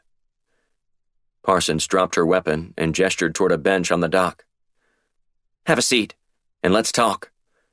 He was acting strange yesterday, telling me that he did something to the agency that he knows might get him killed." "Please," Black said, "make a phone call. I'd feel better if you knew without a doubt that I was being straight with you right now." She pulled out her cell phone and made a call. He sat down and listened as she made a request to speak with Director Quinn on a special hotline. After a brief conversation, she hung up. "Got any identification on you?" she asked. Black dug his driver's license out of his wallet and held it up for her to see. "Looks legit to me," she said as she remained standing. "Was his visit to you out of the blue?" he asked. "Or does he come around often?" "Totally unexpected," she said. "He came in late last night. Said he needed to lay low for a few days." "How did you track him here, by the way?" "I didn't," Black said. "I came on a hunch to speak with you, since you were listed in his files. And after I learned that you were no longer with the agency, I figured you would be worth my time. That's potentially true, depending on how this conversation goes." "I left the agency for Preston, hoping that we would continue our relationship. After we were reprimanded, we both thought we could make it work if I quit." "What went wrong?" She shrugged. "Nothing really. He kept working hard, and gradually, his visits tapered off. We just grew apart, as trite as that might sound." "And you moved on with your life, I see." "Yeah, I was burnt out anyway. The agency has a way of doing that to you." Black nodded. "I understand how you feel. So, got any idea why Preston would all of a sudden brazenly steal info from the director's computer? I want to know how he got out of there without getting shot, or how he plans on surviving, because he clearly can't return to his position at the agency." "We're still investigating that. But what do you know? Anything that could help us figure out what he's up to?" She looked down and took a deep breath. He wasn't too talkative last night. I tried to get some things out of him because I thought it was crazy that he just showed up here in the middle of the night. But he said he'd explain everything to me later. Have you ever seen him like this before? What do you mean? I don't know, Black said as he gazed out at the water. Maybe... Have you ever seen him acting crazy like this? I'm assuming this wasn't normal. I don't know what's normal for him now, but he would start talking very dark when we were together. Black furrowed his brow. Is that so? She nodded. Anything in particular trigger that type of behavior? Occasionally he'd get a mission that would send him to the Middle East. I think that's where all his psychological pain stems from. Did he ever talk about what happened? Yeah, sort of. He'd mention it every once in a while. Something to do with what happened in Kabul. Kabul? Black asked. Are you sure that's what he said? Yeah? Why? Well, according to his file, he was never stationed in Kabul. Parsons massaged her temples and looked down. That's strange, but I'd swear that's what he told me. Maybe I got it wrong, I don't know. But I think he said something about a special assignment he was on there that messed him up. Anything else you could tell me that might be helpful? He was always a nice guy.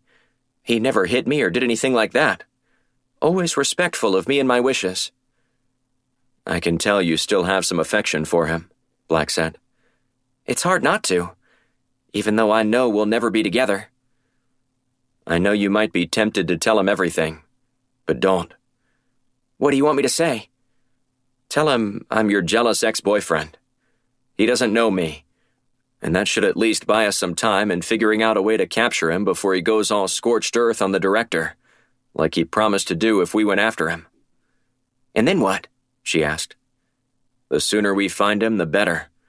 Do you know where his car is? Yeah, it was parked across the street when you got here. He was driving a gray Toyota Camry. Must have stolen another one, Black said. He was driving a blue Corolla away from the city. Do you have a tracker? Black nodded. I'll put one in a place he won't check. Let's go get the keys. They went back to her house, and she looked on the hooks by the front door. That's odd. What is it? My keys are the only ones on here. I know he put them here because I hate having keys left all over the place. It's a pet peeve of mine. Parsons rushed outside, and he followed. She stopped when she reached the street and let a few choice words fly. He's gone, isn't he? Black asked. Parsons nodded. Call me if he reaches out to you, Black said as he handed her his business card. But I doubt you'll see him again. However, on the off chance that you do, play up the ex-boyfriend bit about me, and then text me. Try to keep him around as long as possible. Where are you going now? Back to Washington, Black said. Whatever's going on, it's bigger than just Vogel. Black hustled over to his vehicle and got inside. He pushed the starter button, igniting the engine before calling Shields. I was beginning to wonder if I'd ever hear from you, Shields said. Things got a little crazy down here, Black said. Did you find Vogel? Sort of, Black said. He was hiding out at Parsons' house. Was? Did you lose him? He escaped on a boat. I tried to keep up with him, but he lost me in the backwaters. By the time I got back to Parsons' house, Vogel was gone. Are you sure she wasn't helping him? Black sighed. If she was, she's very good, and should still be with the agency instead of running a little surf shop. But she was forthright with me, so I kind of doubt I was getting played. What did she tell you? Black turned east onto State Highway 12 as he continued. She said something about him having a traumatic experience while he was in Kabul. Kabul? I don't remember seeing any appointments to the station in Kabul. That's exactly what I said, but she said maybe she'd made a mistake and remembered it wrong. See if you can do some digging and find out what she was talking about. Okay, she said. I'm on it. Excellent. And is there anything else you learned in the meantime? Oh, yes, there is. But I can't talk about it on the phone. Black chuckled. Sounds juicy. It's not a laughing matter, she said. Hurry back to Washington tonight and meet me at the office first thing in the morning. You won't believe what I learned. Can you give me any idea about how this relates to the case? It doesn't, she said. It's about President Michaels. Chapter 14. Washington, D.C.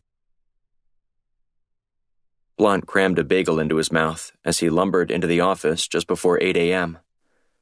Despite his incredible network within the intelligence community, he'd struck out on learning anything useful about Preston Vogel. Prominent leaders had either never heard of him or only had glowing reviews tucked away in their files. As a result, Blunt remained both bewildered by Vogel's actions as well as stumped by a lack of helpful information related to his time serving his country. Half the cream cheese-covered bagel was hanging out of Blunt's mouth as he rounded the corner and came face to face with Shields. Trading in your signature cigar, she said. I like it. Give me a half hour, Blunt said. If I don't find out anything else on Vogel, I might even light my cigar while I swill some bourbon. Still nothing from your contacts? Nada. Zip. This guy is either the best Boy Scout ever, or a ghost within our own system. At least we know where he is, she said. Was, Blunt corrected. We've got to learn more about him before he catches us with our pants down a second time.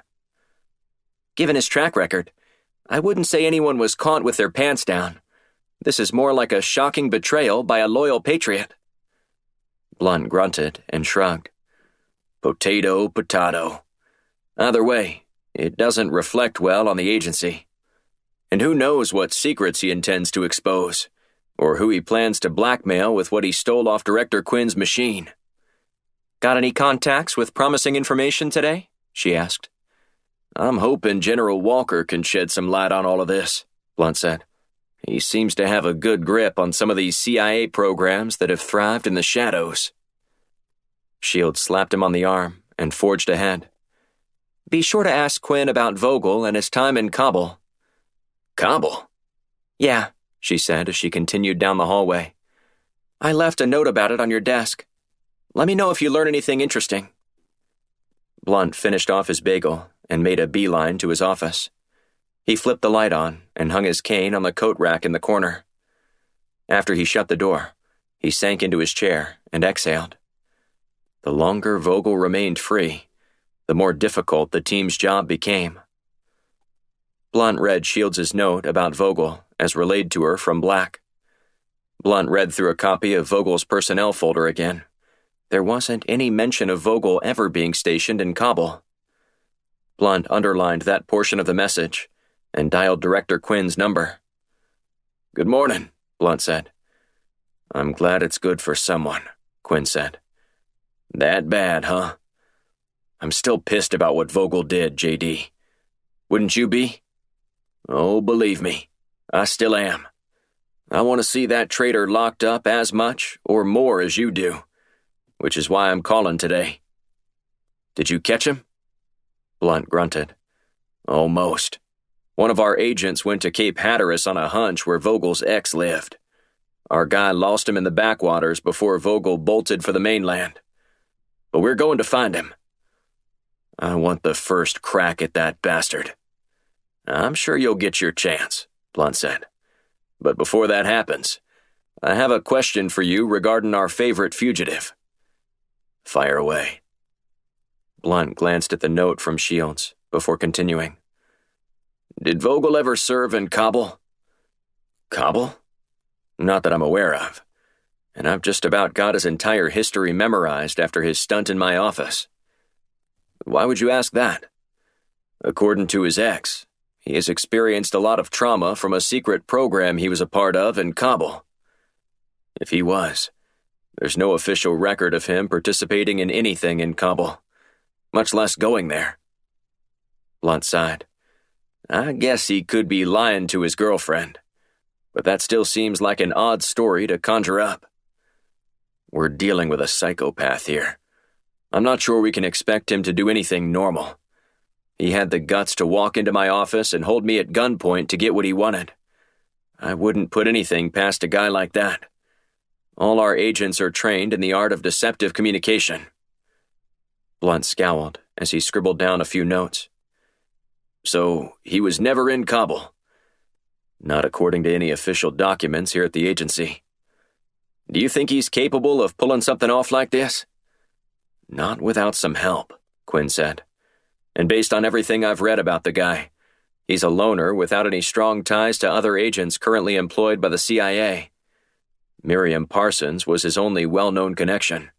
Beyond her, he wasn't close with anyone. But if he wasn't in Kabul, he has to be working with someone." "It certainly does appear that way," Quinn said. "Just keep digging, JD. I'm sure you're going to find out something sooner rather than later." "I hope so, for both your sake and the agency's." "Roger that," Quinn said. "Keep me abreast of any new developments." "Of course," Blunt said, before hanging up. He wanted to throw something through the window to let off his frustration. Before he could even slam his fist on his desk, his phone buzzed. His secretary was on the other end. "Sir, I have a General Harold Walker here to see you," she said. "Send him up," Blunt said. "I'll meet him at the top of the stairs." Blunt shuffled down the corridor toward the stairwell and greeted Walker. "Long time no see." "It's been a few weeks," Walker said, offering his hand. The two men shook before continuing down the hallway. "What brings you down here, General?" Blunt asked as he led Walker into the conference room. "You called me yesterday inquiring about Preston Vogel." "Yes," Blunt said. "And?" "I have something for you, but it's something the whole team working on this needs to hear." Blunt held up his finger. "Hang on a second." He picked up the conference room phone and buzzed Shields. "Has Black shown up yet?" "He just dragged himself in here 5 minutes ago." "Good.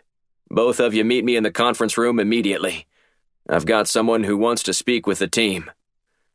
He gestured toward the chair at the head of the table. "JD, we've got a mess on our hands," Walker said. "And I don't know that anyone else is capable of cleaning this up other than Firestorm." Shields and Black both entered the office, cradling coffee mugs, and then took a seat. "Welcome back," Blunt said to Black. "I heard you had quite an adventure." "Just another day on the job," Black said. "What's this all about?" Blunt nodded toward Walker. "You remember General Walker, don't you?" "Yeah," Black said. "Didn't you want to tell me the truth about my father's death?" Walker nodded. "Yes, and you told me you wanted to take a rain check. Consider this your rain check." Black shifted in his seat as he looked at Blunt.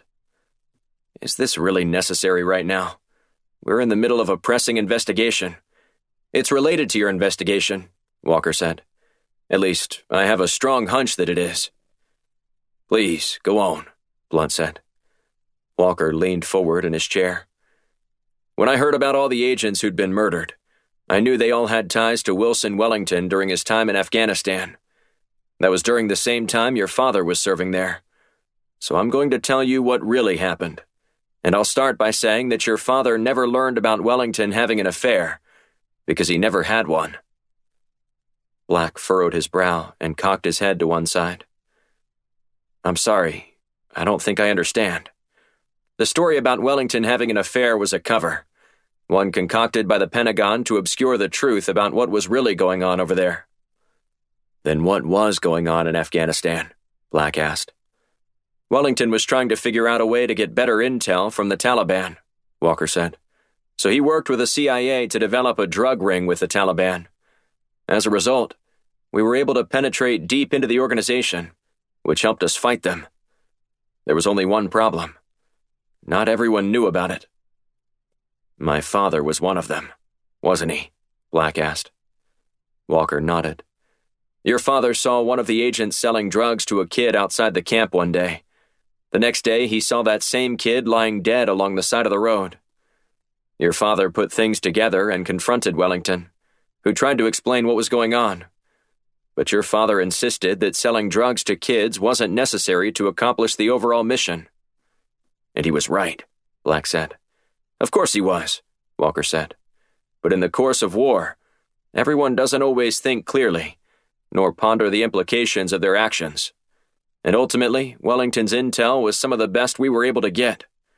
However, your father threatened to go to the press if Wellington didn't stop." Black shook his head. "And Wellington didn't stop." "No, he didn't. And your father saw another agent selling drugs to a teenager and snapped a photo. Wellington decided to make sure the truth never reached the light of day by sending your father on his fatal mission, tipping off the Taliban about it." Black narrowed his eyes. "And this man was allowed to continue." "Not only continue," Walker said, "but his program was so successful that the CIA asked him to help develop a program called MH Electus, which I understand you're all familiar with. Some of the people he utilized to develop a drug ring were those who trained the sleeper agents." "And all these operatives showing up dead are all connected to Wellington's program?" Shields asked. Walker nodded. "This isn't really a new revelation for us," Blunt said. "We just haven't been able to find a viable connection between Vogel and Wellington." Shields held up her index finger. "Not through official CIA records. But we might have something else to link them together." "What's that?" Walker asked. "Agent Black spoke yesterday with Vogel's former girlfriend, who said he'd claimed to have some issues stemming from his time in Kabul. Now, we weren't able to find anything in his personnel record placing him in Kabul at the same time as Wellington. But if he was there secretly, that could explain the link." Walker stroked his chin and pursed his lips. "There was a rumor that Wellington was conducting another secret program. If that was the case, any participation would also be withheld from personnel files." "So it's possible that Vogel was in Kabul with Wellington," Shields said. "If those rumors are true?" "Yes," Walker said. "But I can't confirm that." "Know anyone who could?" Black asked. "Lewis Dalton," Walker said. "He was the station chief in Kabul at the time, and would have been privy to any such operations, secret or otherwise. But good luck reaching him." "Why's that?" Black asked. "He doesn't really want to be bothered by anyone ever again," Walker said. "He doesn't have a phone, and there's no way to contact him." "Where does he live?" Shields asked. "On a remote island off the coast of Alaska called Otka Island." Shields sighed. "And you're sure there's no other way to reach him?" Walker shook his head. "Not in a timely manner. The mail only goes there once a week." Blunt glanced at Black. "Looks like you've got another long trip ahead of you." Black returned to his office and shut the door. He collapsed into his chair and sighed. Knowing the truth about why his father was sent into harm's way didn't give him any greater sense of closure. A knock at his door interrupted his thoughts. "Come in," Black said. Shields poked her head inside. "You all right?" "Compared to what? Getting run over by a tank?" "Sure." She eased into the seat across from his desk. "You know what I mean." Black rubbed his forehead. "I don't know what to think anymore, much less feel. I already knew that Wellington was responsible for my father's demise. But he's dead, so there's no way I can really exact satisfaction out of getting justice from Wellington. That coward shot himself to avoid dealing with the consequences." "To me, it makes your father seem even more noble." "And look what it got him," Black said. "Admiration? Respect? A son carrying on in his footsteps?" "Maybe. I guess I'm just left to wonder if it's worth it to hold those ideals so high that it cost you your life. I mean, he didn't actually stop those kids from getting drugs." "But he tried. And that is what's important here. You're still trying. Better than sticking your head in the sand and acting like nothing's happening." "Yeah, but..." "But what?" she said. Black sighed and shook his head. "I miss him. I miss talking on the phone with him about inane things like athlete celebrations after scoring, or whether or not a new potato chip flavor was delicious. But I also miss the deep conversations, the ones where he encouraged me to be a better man, or pointed out when he saw me maturing in some area of my life. but I'll never get to have those conversations with him again. Perhaps he could have been around longer for you and your mother, but he left you something very important. A legacy of integrity. It's why you do what you do, to make sure that the evil people in this world who prey upon the innocent get the justice they deserve. Never forget that. Black nodded, his gaze falling to the floor. I know you're right, but that doesn't make it any easier. There's still an ache that eats at me during those quiet times, those moments when I'd just pick up the phone and call him to see how he was doing. They're gone forever. Your father was a good man, she said. Keep making him proud by the way you live your life and do your job. He sighed. Thanks for listening and trying to cheer me up. I'm not sure that's possible right now. Anytime, she said. I know how painful it is to lose someone close to you, but we have to keep going, even as we grieve and mourn. Black looked up at her and forced a smile. Thanks. Now I have to keep going. This time to Alaska. Good luck, she said, before exiting his office. Black clasped his fingers behind his head and leaned back in his chair. Walker's revelation had ripped a scab off a wound Black thought was put to rest. It wasn't. But if Wellington, even from beyond the grave, had anything to do with what was happening in the intelligence community, Black determined to do whatever he could to stop it. Chapter 15. During the long plane ride to Alaska, Black read more personnel files on Preston Vogel that Shields found tucked away in other research records. Perusing all the stories helped Black focus on the task at hand, instead of spiraling into depression by thinking about his late father. And there were several anecdotes that made Black realize just what kind of person he was trying to apprehend. According to one report, Vogel was asked to conduct surveillance on a suspected terrorist cell in Iraq. After a week, Vogel grew restless as he watched the leader amass weapons as well as coerce young children into his ranks. Instead of waiting on a precise strike or a long-range sniper to arrive to take care of the matter, Vogel sauntered into the village and gutted the leader in front of everyone. The people broke into a celebration and burned the body within minutes of confirming the leader was dead. Then Vogel walked out, just like he'd gone in, unconcerned with any fallout. The colleague who provided the eyewitness account said Vogel acted as if he had a death wish. That wasn't the only story like that either. Vogel had once pulled a girl out of a burning vehicle amidst heavy gunfire when one of the trucks ahead of him in a convoy hit a roadside IED. The truck smashed into another parked car along the street and burst into flames. Vogel noticed the girl inside and darted over to help her. He suffered a bullet in his right bicep, but explained that he was just acting on instinct and adrenaline. A footnote to the story mentioned that even after he'd been hit, he still managed to kill 2 terrorists perched on the building across the street. This isn't going to be easy. But catching him might prove to be easier than getting information out of Lewis Dalton, who was the CIA station chief in Kabul during the time when Wellington was stationed in Afghanistan. Dalton hadn't spoken to anyone in Washington in 5 years, and didn't intend to either, not since the last visit from somebody at the agency. Apparently, Dalton fired on the previous agent who visited the remote island. After touching down in Nootka, Black flung his bag over his shoulder and walked a 1/4 mile to the island's lone post office. He'd arranged to meet a Mrs. Gertie Mervyn, who was going to help him with transportation to Dalton's place. When he entered the small postal facility, a woman behind the counter was sorting a bag of mail and didn't even look up when Black entered. "It's not ready yet," she said, not even removing the cigarette from her lips. "Give me another half hour." "I'm sorry," Black said. She glanced up at him. "Oh, it's the guy who just flew in.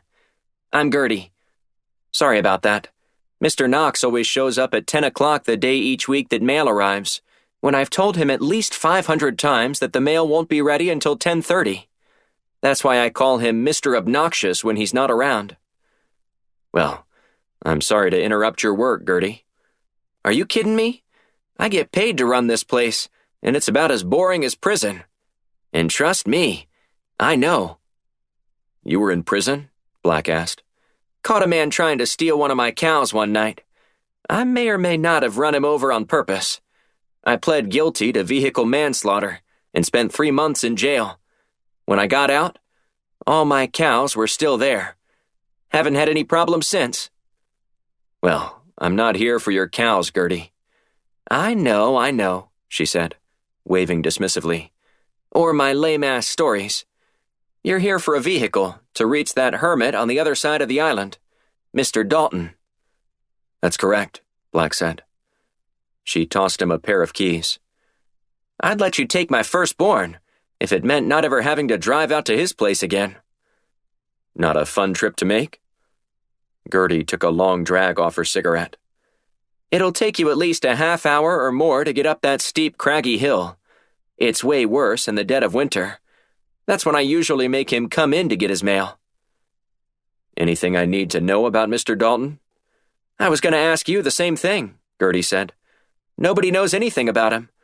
But I suppose that's why he chose to build a house out in the middle of nowhere. We Atkins love our privacy from the rest of the world, but we also know everybody else's business on the island, and we get real suspicious when people won't at least tell you something about their life. I'm about as clueless as you are, Black said.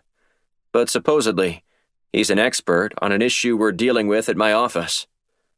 Oh? Gertie asked, her eyes lighting up. What kind of work was he in? Finance, Black said.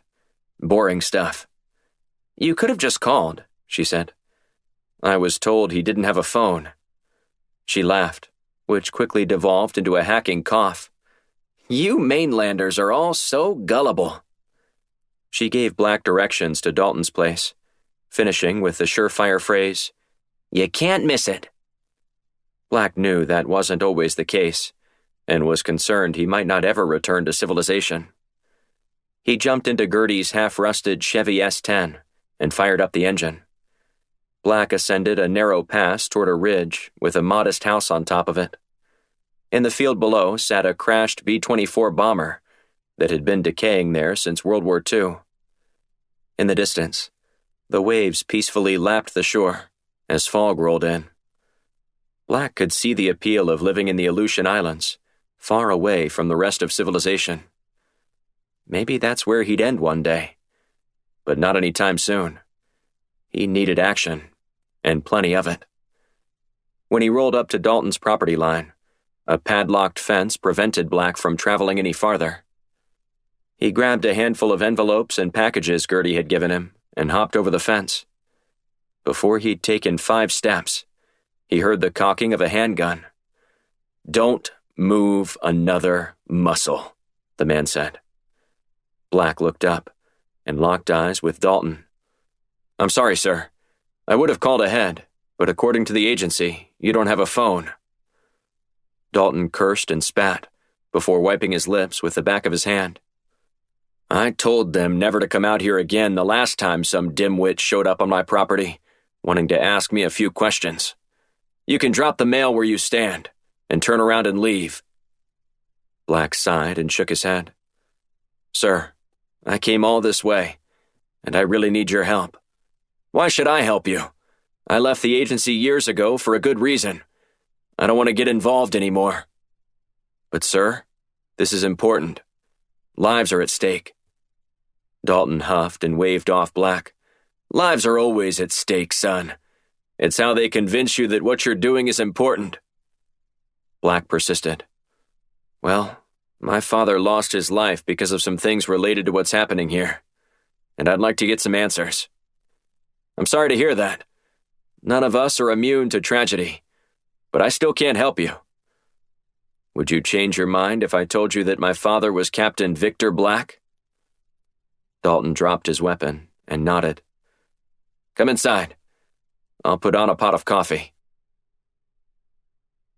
Black sat down at Dalton's kitchen table and produced the personnel file on Preston Vogel.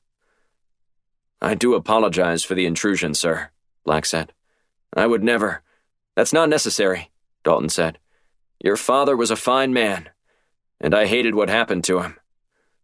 "Did you know Wilson Wellington was behind it?" Dalton nodded. "Years later, I learned the truth, at least the version I was told. Wellington was in a position of authority at that point, a relative tyrant. He had so many allies that he was nearly untouchable. Well, he's gone now." "I read about that in a news article online a few months ago," Dalton said. "Did you have anything to do with that?" Black shrugged. "Maybe in a roundabout way. I certainly didn't make him pull the trigger. That bastard always was a chicken shit. He bulldozed his way into power and threatened anyone who dared stand against him, which no doubt that's what your father was doing." "Well, it was more than that," Black said. Dalton placed a mug in front of Black. "Really?" Black proceeded to give Dalton the updated story. By the time Black finished, the coffee maker was gurgling out its last few drops into the pot. Dalton poured himself a cup, and then served Black. "That's a hell of a story," Dalton said. "And sadly, I wouldn't question a word of it. So is that why you're here? To learn more about your father?" Black shook his head and tapped Vogel's personnel file. "I want to learn about this guy." Dalton removed his reading glasses from the top of his head and peered at the folder. "Preston Vogel. Now that's a name I haven't heard in a while." "But you have heard of him?" "Oh yeah. This guy was a piece of work. And to be honest, I still don't know what he did exactly while he was in Kabul." Black stroked his chin and eyed Dalton. "That's interesting, because he's listed as being at another station in the Middle East during that time. Are you sure it was him?" "Absolutely," Dalton said. "The guy was like a ghost. I'd see him around the embassy for a day, and then I wouldn't see him again for 3 months. It's like our office was a wayward stop for him as he explored the entire country of Afghanistan." "Do you have any idea what he did?" "All I know is that he ran some secret missions based out of our office." Black nodded. "Who was handling him?" Dalton shrugged. "Maybe Wellington. I don't know. I just know that he was there infrequently and wasn't my responsibility, so I didn't pay much attention to him." "Was it common for you to not know who was stalking the embassy halls?" Black asked. "We had so much going on back then that I didn't have time to micromanage. All I know is that he was an agent. He worked a lot with a guy named Frank Horner. The two of them seemed to appear all around the same time. There may have been a third guy, but I don't remember. It's been years, and my memory isn't as sharp as it used to be." "Remember anything else about these two guys?" "Not much. When they did come back, they'd often be bruised and scratched. I never asked questions. We were just trained to accept how they were and proceed like everything was normal." Anything else useful you remember about Vogel?" "Not off the top of my head." "Did he have many interactions with Wellington?" Dalton shrugged. "I saw them together a few times and wondered what they were working on, but nothing I could verify for you. However, if I think of something, I'll call you." Black shook his head. "I wish I'd known this before. Could have saved me a trip." Dalton chuckled. "Think I would have answered your call? Think I don't know how to keep my number from ever seeing the light of day in an agency file?" Black smiled before pausing. "Oh, I almost forgot to give you your mail." Dalton thanked Black for the delivery. "Anything else you want to know?" "What about my father?" Black asked. "What kind of man was he?"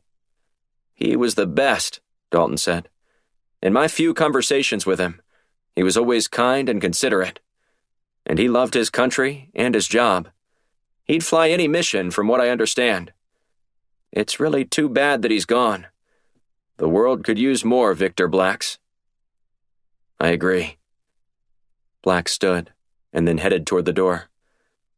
"Don't forget to call me if you think of something." "Of course," Dalton said, following Black. He made the short walk to the edge of Dalton's property before hopping the fence. Black drove back toward the airfield, lost in thought over his conversation with Dalton. Wellington was involved somehow, yet Black had yet to connect the dots. He needed to do that quickly, before it was too late to figure out just what Vogel was up to. After Black returned Gertie's truck, he trudged to the airfield and waited for the pilot to get everything ready for the return flight. That's when he decided to call Shields. "What did you find out?" she asked after exchanging pleasantries. "More questions than answers," he said. "Figures. But I did learn one interesting thing." "And what was that?" she asked. "There was an agent that worked with Vogel and Cobble during the same time.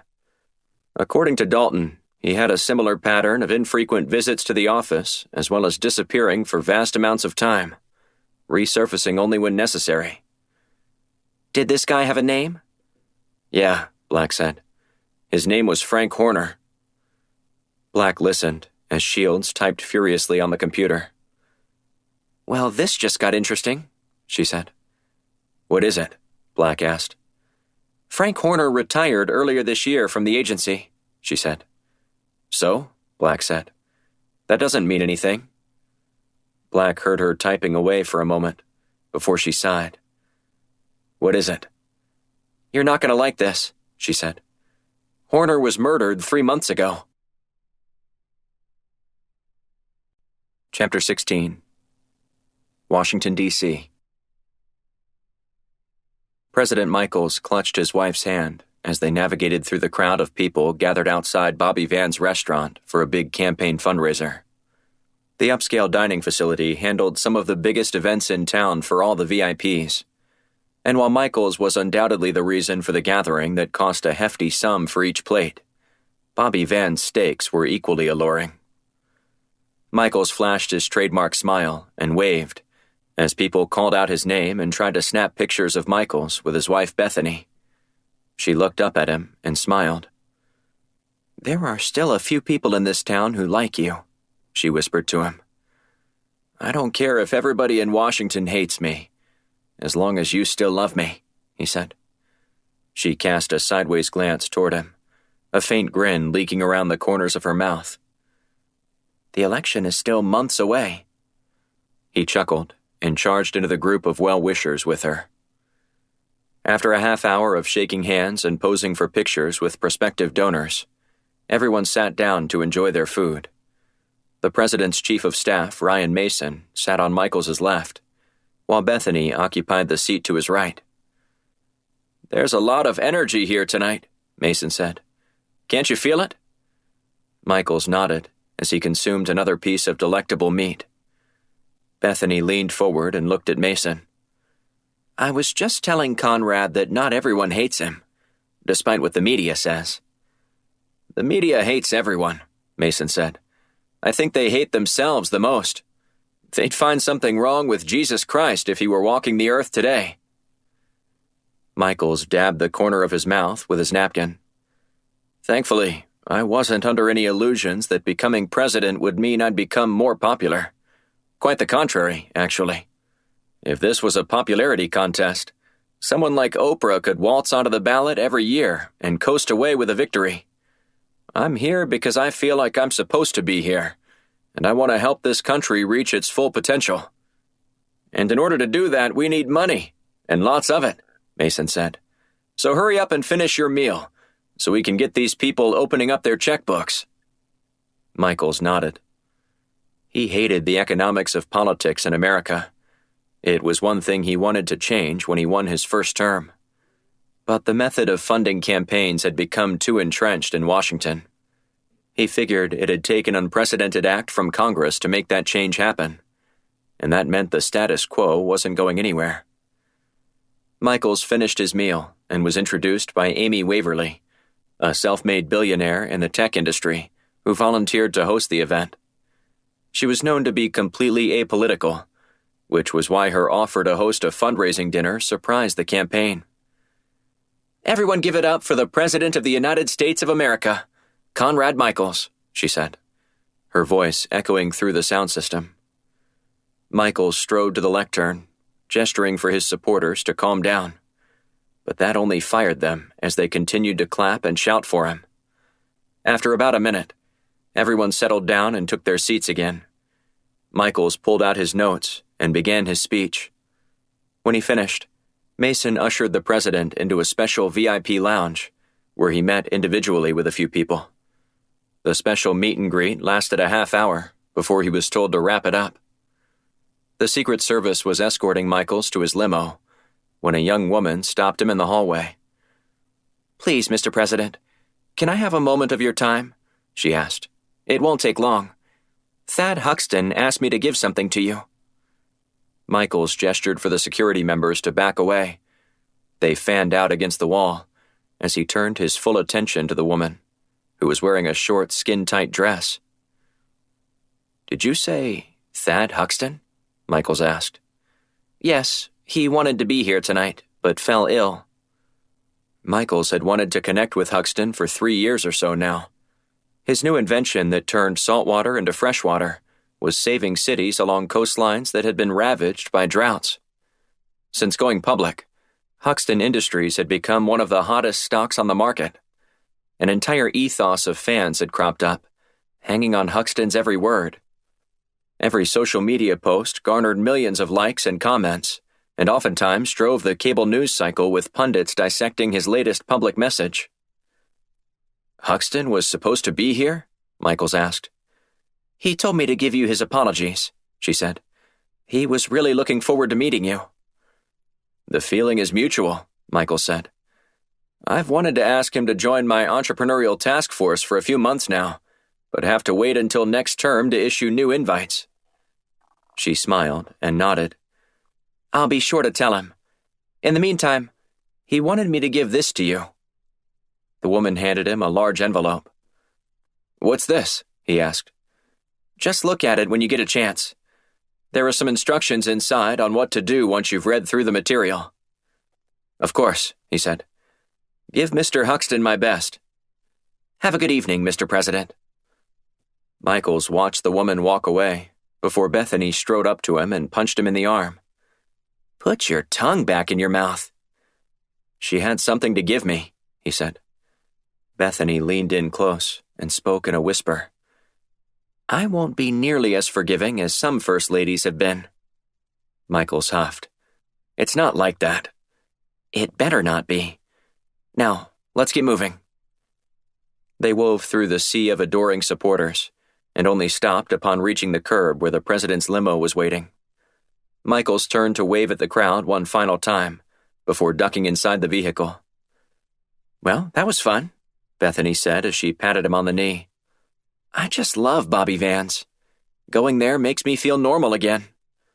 "You and me both," he said. "Those steaks are just in another class." She eyed his envelope. "What's that?" "It's something from Thad Huxton." "The Thad Huxton?" she asked. Michaels nodded. "He's the only one I've ever heard of. That woman said she was delivering something for him." "Well, open it up. What do you think it is?" "Probably just a check and some favor he's hoping to curry with me." Bethany clapped, her gaze locked on the envelope. "Whatever. Let's see it." Michaels broke the seal and reached inside. Instead of a check, he found some pictures. Instinctively, he shielded them from Bethany and then shoved them back into the envelope. "Well?" she asked. "It's nothing. Just some political favors. Sorry to disappoint you." "Whatever," she said. "If you won't tell me, I'll just have to look for myself." He clutched the envelope as she dove for it, yanking it just out of her grasp. "It's not a big deal, Bethany." "Then why won't you let me see it?" "Because some things aren't meant for your eyes. It's nothing for you to worry about." "I worry more about your tyrannical rule over me." Michael sighed. "For goodness sake, Bethany, I'm not a tyrant. There are just some things you can't see. We've talked about this already." "That doesn't make it any easier to take," she said as tears streamed down her face. "You don't treat me like I'm your loving partner anymore." "Look, if you must know, it's a gory picture of a dead agent," he said. "I didn't want to upset you by seeing something like this. And right after we ate, too." Bethany sighed and turned to look out of her window. Michaels needed to get another glimpse at the contents. While he wasn't entirely sure of what he saw, if what he thought was in the envelope was in there, he wasn't sure he'd even make it to the election in November.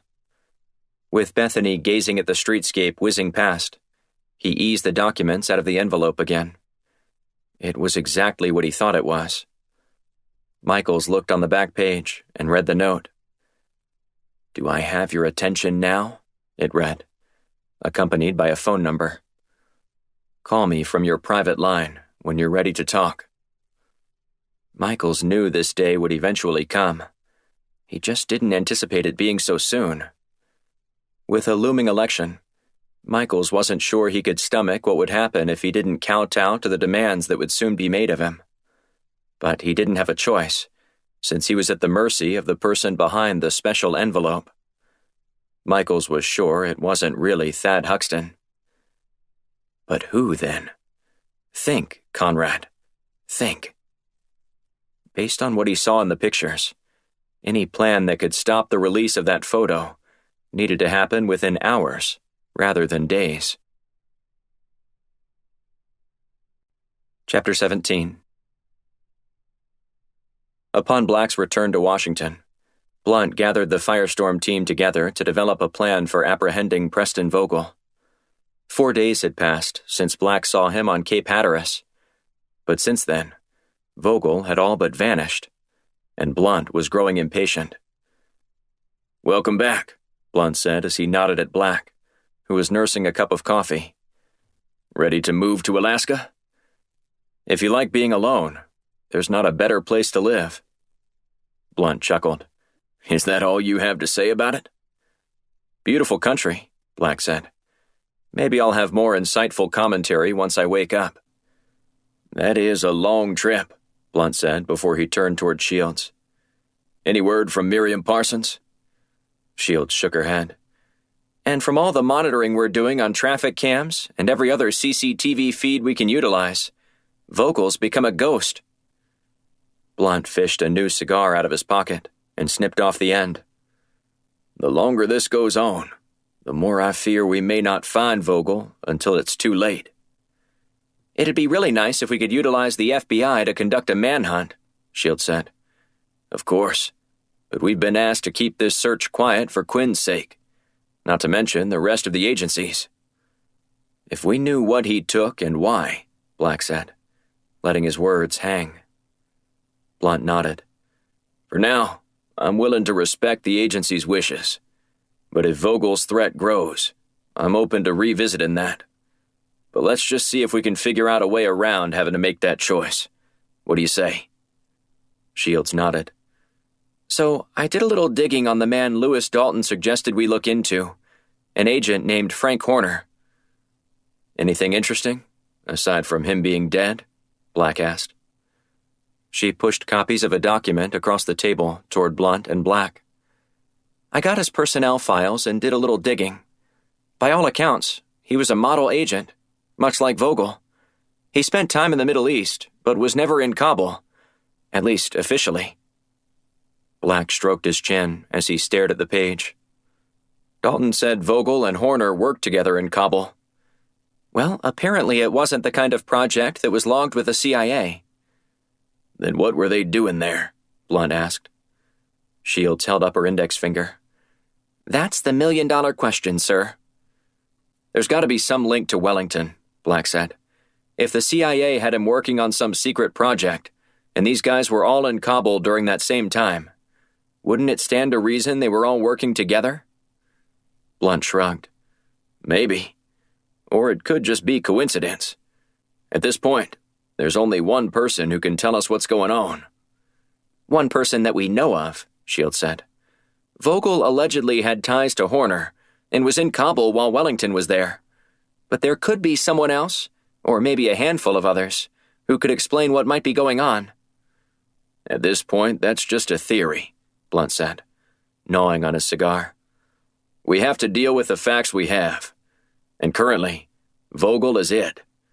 Meanwhile, we can't find the bastard, and he hasn't given us even the slightest clue about what his endgame is." "I'll expand my search on facial recognition," Shield said. "Until he makes a mistake and shows up somewhere else. I'm afraid we're just looking for a needle in a haystack." Blunt slapped the table with his hand.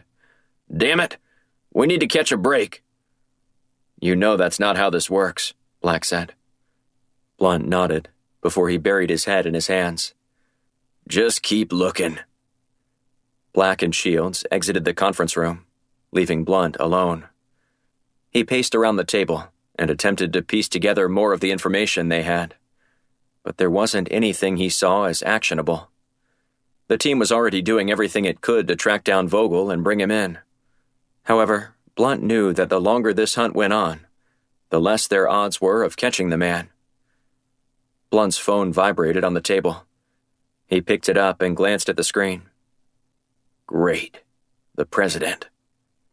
"Hello, Mr. President," Blunt said. "How are you today?" "The truth? Why not?" Michaels grunted. "I want to punch someone in the face." "That good, huh? Look, this isn't a laughing matter. We need to talk. How quickly can you meet with me?" Chapter 18. President Michaels ducked into the hidden passageway that took him to his secret underground meeting room beneath the White House. As he squeezed through the tight corridors, he couldn't help but think about the moment that placed him in his current predicament. When he closed his eyes, he could still see the man running with a knife in his hand, blood dripping from the tip of the blade. The scene, seared into Michaels's memory, felt like yesterday, but it had been years. Yet he couldn't shake what happened next. It's not what he'd wanted to do, but he felt like he had no choice. Michaels returned to reality as he stepped into the meeting room, where he found J.D. Blunt waiting on a small couch against the wall. Blunt stood to shake Michaels's hand before the president gestured for his guest to have a seat. "Thanks for coming on such a short notice," Michaels said. "You know I wouldn't drag you down here like this unless it was important." Blunt nodded. "Of course. So, how can I be of assistance to you?" Michaels tossed the folder he'd been handed at the fundraiser onto the table. "Everything you need to know is contained in those documents." Blunt scowled. "I'm afraid I don't understand, sir." "I got that while I was at a campaign event at Bobby Van's last night. Just open it up and take a peek." Blunt scanned through the pages, his eyes widening every few seconds. It's just how Michaels felt when he read all the way through it the first time without Bethany looking over his shoulder.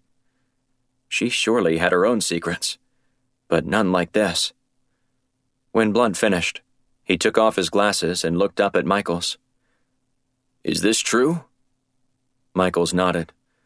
"Every last word of it." "So, just to be clear, these aren't unfounded accusations? Someone could prove that you did this?" "You saw the pictures, J.D. It's plain as day. Cameras don't lie." Blunt sighed, and then bit down on the temple tip of his spectacles. "What are you going to do about this? This is blackmail." "Sure it is.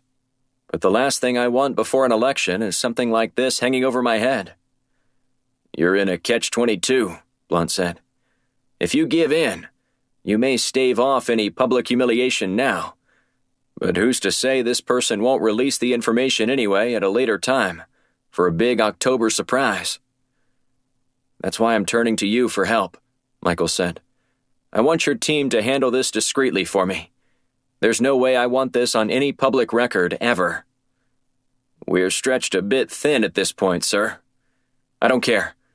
I need you to do something about this immediately. This should usurp anything that you're working on." "With all due respect, sir, you don't understand," Blunt said. "There's a rogue agent on the loose who has a wealth of information that could collapse the intelligence community both here and abroad. If we don't catch him, if this is exposed, what will it matter? People will lose all confidence in the federal government." "The American people are a forgiving bunch," Blunt said. "If you apologize, I'll be canceled, done for, vanquished. The American people will turn on me like a school of piranhas in a feeding frenzy. The optics are bad. What really happened that night? It wasn't like what's portrayed in this file, but that won't matter when the images are flashed on television screens across the country. Blunt sighed. Fine, I'll help you. What do you want me to do? I'm going to acquiesce to the demands, whoever they are. They asked for you to release an inmate in a supermax prison in Colorado, Blunt said. And you're going to do it? Complying will buy me some time, Michael said. That's where I need your help. What do you have in mind exactly? I want your team to track this prisoner. Whoever Tony Ackworth is, and whatever he did, Firestorm needs to know about it. Work up an extensive profile on him. You have to figure out why someone would want to release Ackworth. What did he do? What are his special skills? I highly doubt this is some altruistic endeavor just to get Ackworth out of custody. I agree. This can't be a ploy simply to spring him from Supermax. I'll allocate 2 agents to watch Ackworth. Where do you expect him to go? Back home, of course. And where's that? A little town in Pennsylvania called Bedford Springs. Chapter 19. Bedford Springs, Pennsylvania. 2 days later, Black and Shields pulled into Bedford Springs, ready to begin surveillance on Ackworth. The convicted murderer was set to arrive home that evening, but the 2 agents wanted to talk with some of the people in town about him first. And while the assignment initially started out as a favor to President Michaels, a closer look at Ackworth's past revealed a startling discovery. He worked for the CIA and was stationed in Kabul at the same time Wellington was there. While the Firestorm team didn't have solid proof that Ackworth was tied to Preston Vogel, Black found it difficult to believe that this was a mere coincidence. Shields and Blunt both agreed, and sought evidence to verify the link. Black came to a stop just outside the Ackworth family business, a welding shop on the outskirts of town. He scanned the area for a moment. Just look at this, he said. How does a guy go from welding in a place like this to working for the CIA virtually overnight? It just doesn't make any sense. Let's go get some answers, Shields said. They got out of their car and entered a cramped office at the front of the building. A bespectacled woman seated at a desk didn't look up at them as they entered. Be with you in a minute, she said, her gaze fixated on her computer monitor. Black looked around the room, which was cluttered with paperwork on the counter and the woman's desk behind it. The 2 blue chairs that served as the waiting room had exposed padding through several slits in the vinyl. Beneath his feet on the concrete floor, Black felt a layer of grime. He decided to remain standing until the woman addressed them. One glance at Shields' face let Black know that she was feeling the same way about the dingy office. The woman pounded away on her keyboard for a few more moments before standing up. Now, what can I help you folks with today? She asked as she pushed her glasses up on her nose. We were wondering if we could speak with John Ackworth, Black asked. Is this a sales visit? Because he doesn't take those. No, we wanted to speak with him about Tony, Shields said. The woman cocked her head. Tony? How do you know about my brother? Where are you from? We're from the Federal Bureau of Prisons Resettlement Team, she said. We want to ensure that Tony will land in a good situation, with the opportunity to succeed and carry on his rehabilitation. The woman smiled. Well, I'm Kay Ackworth, and I can reassure you that Tony is in good hands. We're a close-knit family, and we'll make sure he stays on the straight and narrow, if you know what I mean. Shields offered her hand. Megan Turnbull, and this is my colleague Brad Coleman. We appreciate you taking some time to chat with us. Let me go get my dad, Kay said. I'm sure he'll have something to say. He always does. She returned shortly with John in tow. As he lumbered into the room, with a welder's helmet tucked under one arm, he removed his gloves. Mr. Ackworth, I'm Megan Turnbull, and this is Brad. We're with the Federal Bureau of Prisons and wanted to check in with you ahead of Tony's release today. John grunted and nodded. You need me to sign something? No, Shield said. We just want to make sure you can provide Tony with the home he needs to be successful as he reintegrates into everyday life and society. He should have never been pulled out of society, because he never did anything wrong, John said. With all due respect, Black said, that's not what the courts ruled. John huffed. Tony was set up from the start. That senator just wanted someone to blame so he could direct all his anger at them. But Tony wouldn't hurt anyone. If anything, he was rushing into danger to save his friends. That's something he did regularly? Black asked. Kay perked up. He once yanked a man twice his size out of Red Oak Lake and resuscitated the guy on the shore. Yeah, John said. That's just how Tony is. I begged him to play football, but he wouldn't because it was too violent. I just can't stress enough to you how bogus that conviction was. Fortunately for you and your son, he's been given a reprieve, Shield said. It should have never come to this, John said. They never even found that young woman's body. For all we know, she's still alive somewhere. Black nodded, trying to be as empathetic as possible. If that's the case, I'm glad he's getting a fresh start before his entire term was served. He would have died in prison, John said. He just wanted to live his life. But some fast-talking senator with a team of lawyers and endless resources threw a wrench in Tony's plan. He paid a steep price, but I have no doubt he'll come back stronger than ever. He's been through a lot, you know. Shields glanced at her notes. As Tony is readjusting to normal life again outside of Supermax, is there anything that you foresee being an obstacle for him becoming a productive member of society again? John shook his head. He's ready to start his job tomorrow when he gets back. That's quick, Black said.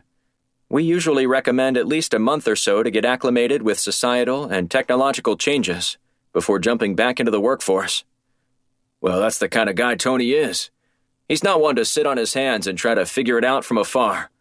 He's going to stick his nose and his hands in the middle of everything and try to see what's going on.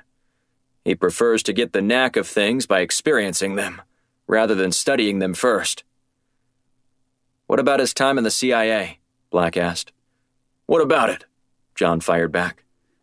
Do you feel like that poses any problem for him to adjust to life today? Black asked, pressing the question again. He was welding pipes at embassies overseas, John said. I hardly see the relevance here. Okay, Shield said.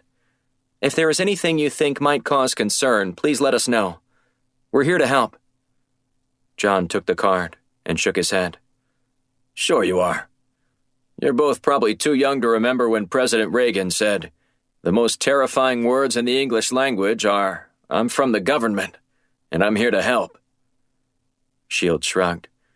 We're just doing our job, which is supporting former inmates when they return to society.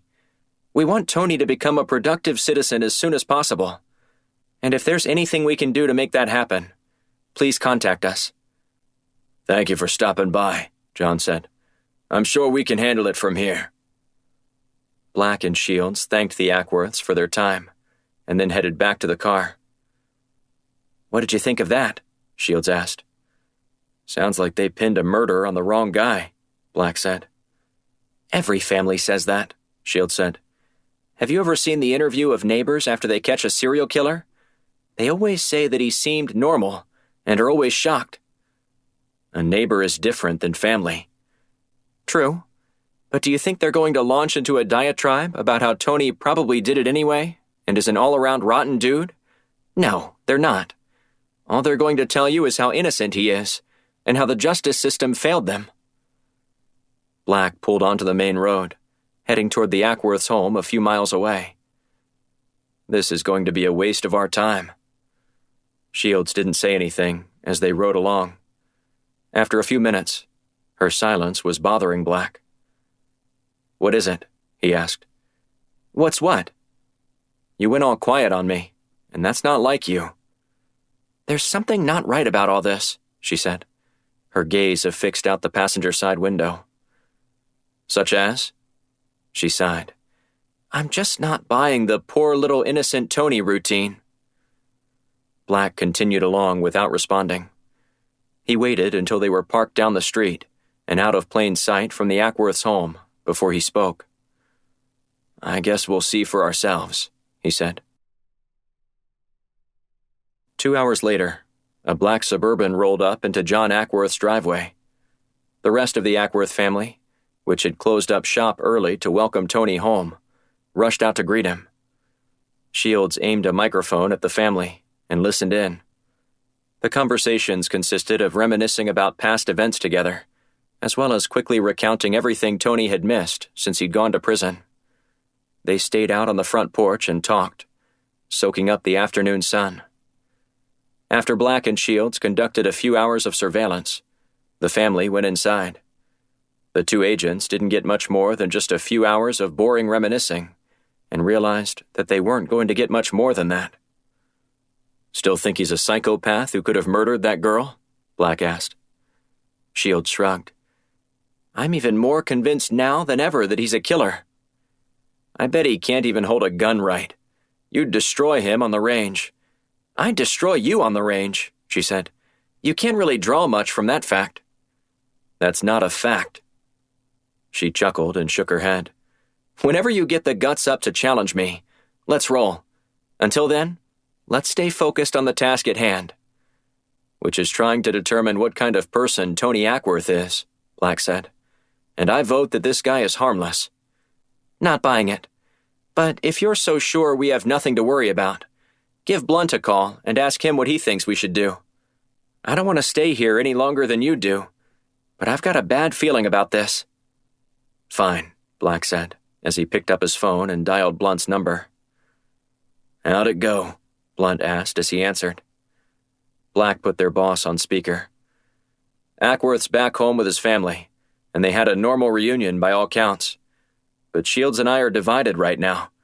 I think Ackworth was set up, but Shields thinks he's about to strike again. She would have preferred to have seen him thrown into a hole and never allowed to see the light of day again." "Sounds just like his case," Blunt said. "I recall that case well. Senator Edgefield was convinced his daughter Melissa met Tony while vacationing at Bedford Springs. They never found the body, but there were signs she was abducted." Black sighed. Yet Tony was convicted. "That's how it goes sometimes. But at least he's free for now," Blunt said. "But why?" Shields asked. "Why would Vogel risk everything to get Tony out? It doesn't make sense." "It doesn't make sense, yet," Blunt said. "We still have some time to figure this out." "Not if we're babysitting this guy while he's here," Shields said. "So now you want to leave?" Black asked. She nodded. "More than anything, we need to get back to Washington and piece all this intel together to get a clearer picture of what's truly happening. Tony Ackworth may be up to no good, but he's a small piece of the puzzle that Vogel has given us." "I won't disagree with you there," Blunt said. "The two of you need to pay a little visit to the sheriff's department there and offer one of the deputies a handsome sum to keep an eye on Ackworth's movements. That should do the trick." "Consider it done," Black said. "We'll be back at the office by this evening." Black typed the Bedford Springs Sheriff's Department address into his Maps app and headed straight there. Every hour that passed without apprehending Preston Vogel was just another hour for him to stay ahead of the Firestorm team. And Black hated that. Let's see if we can fix that. Black and Shields entered the Sheriff's Department in Bedford Springs posing as employees for the Federal Bureau of Prisons. They asked for the chief, but he wasn't available. However, the chief deputy sheriff wasn't busy and agreed to see them. A couple of minutes later, they were in the office of Kyle Ridgecrest, asking him to keep an eye on Ackworth. "Consider it done," Ridgecrest said as he pocketed the envelope stuffed with cash. "We'll make sure you know whenever he's up to something unusual." Black and Shields thanked Ridgecrest before exiting the building. "Now that that's out of the way, we need to hustle back to Washington," Shields said. Black nodded. "That might be the only thing we've agreed on all day." "Then make it happen," she said. Chapter 20.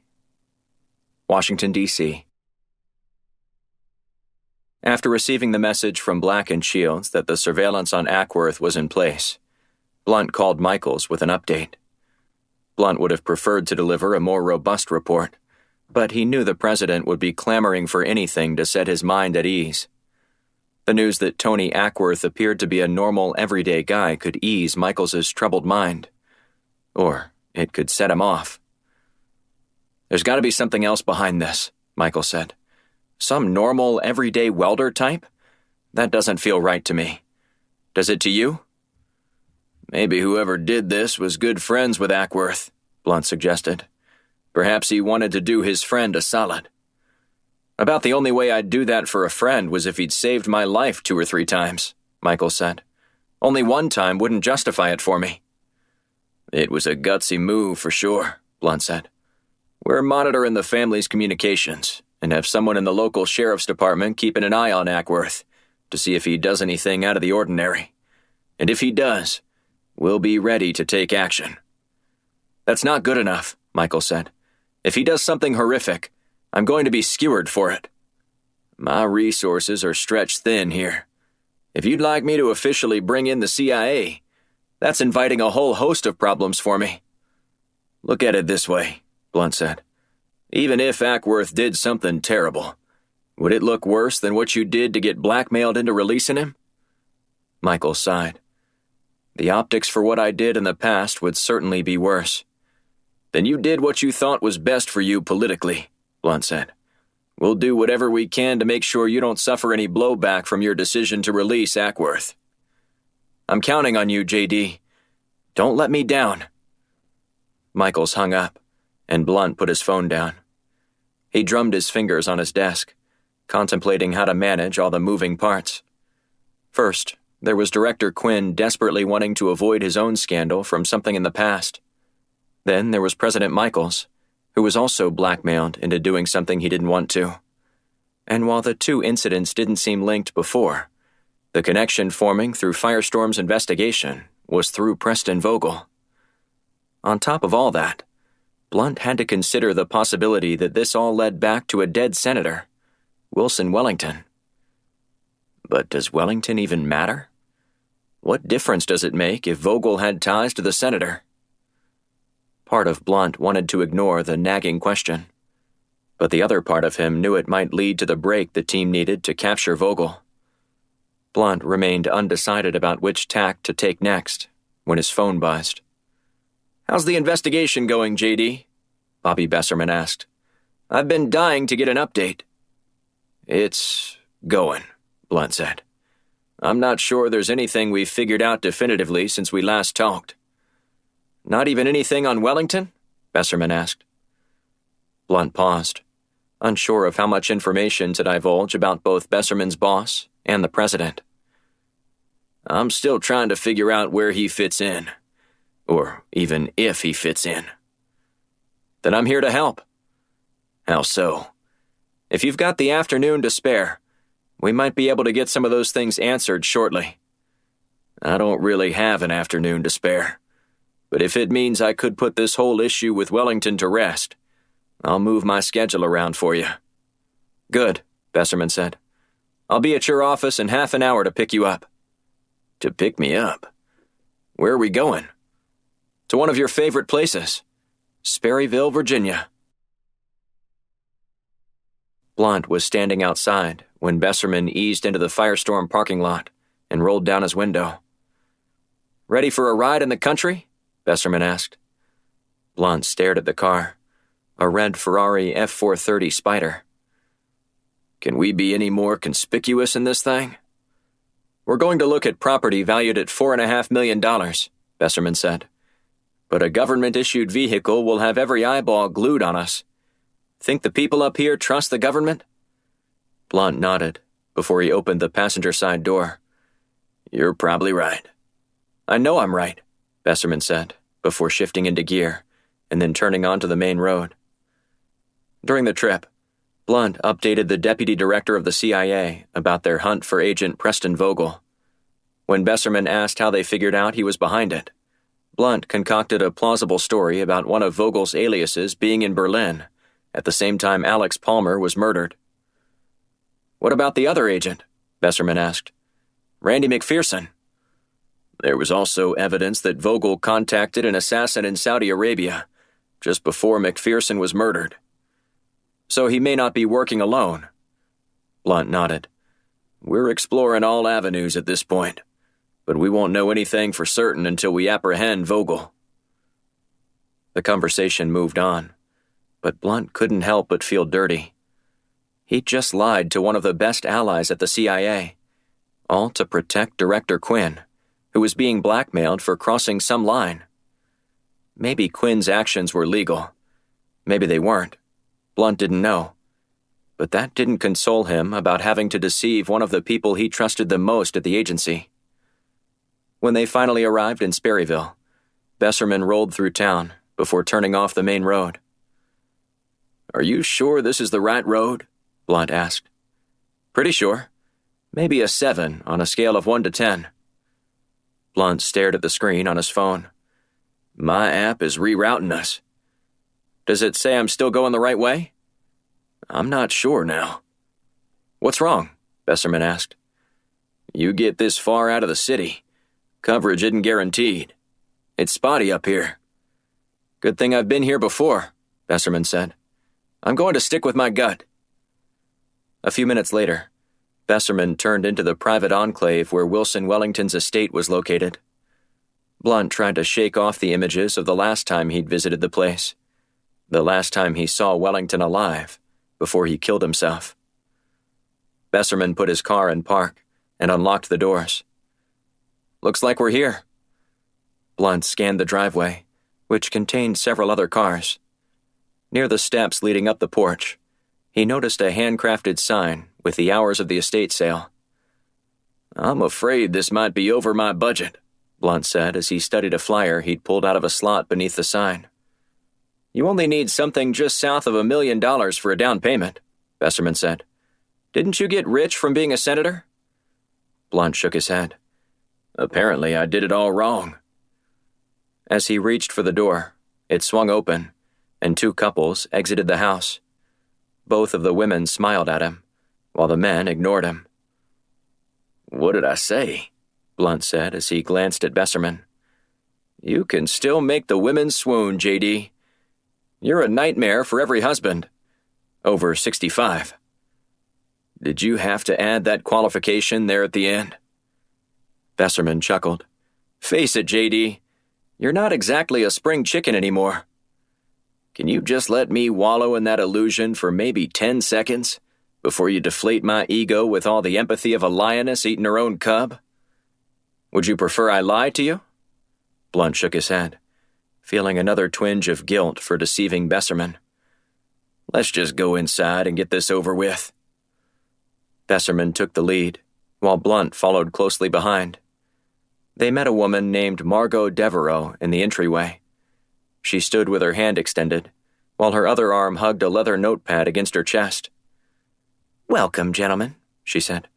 Are you here for the estate sale, or are you interested in purchasing the property?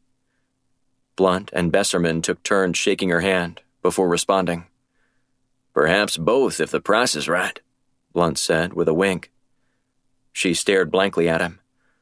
If you'd like to purchase the house, please see me. Otherwise, the late owner's son, Colin Wellington, standing near the fireplace in the chartreuse polo. He can assist you with estate items for sale. We'll speak with Colin first, Besserman said. Blunt and Besserman strode across the room, as the only other remaining couple in the house exited through the front door, leaving Colin all alone. The duo exchanged pleasantries and introduced themselves using aliases, before beginning their conversation in earnest. This is quite the place, Blunt said. He glanced at the spot in the room where he last spoke with Wellington before he committed suicide. Lots of memories here for your family, I'm sure. Colin nodded. Some good, and some not so good. But it's time for us to entrust this place, and my father's things, with someone else. That's a shame, Besserman said. Shenandoah in the fall is truly a magnificent spectacle. With all those rich colors, I never want to leave when I'm up here visiting. I couldn't agree with you more, Colin said. So, Are you interested in the property?" "Maybe," Besserman said. "However, I would love to see what kind of artifacts are lying around this house. I'm a bit of a history buff, and I've found that people have all kinds of treasures tucked away that oftentimes family members have no idea exist."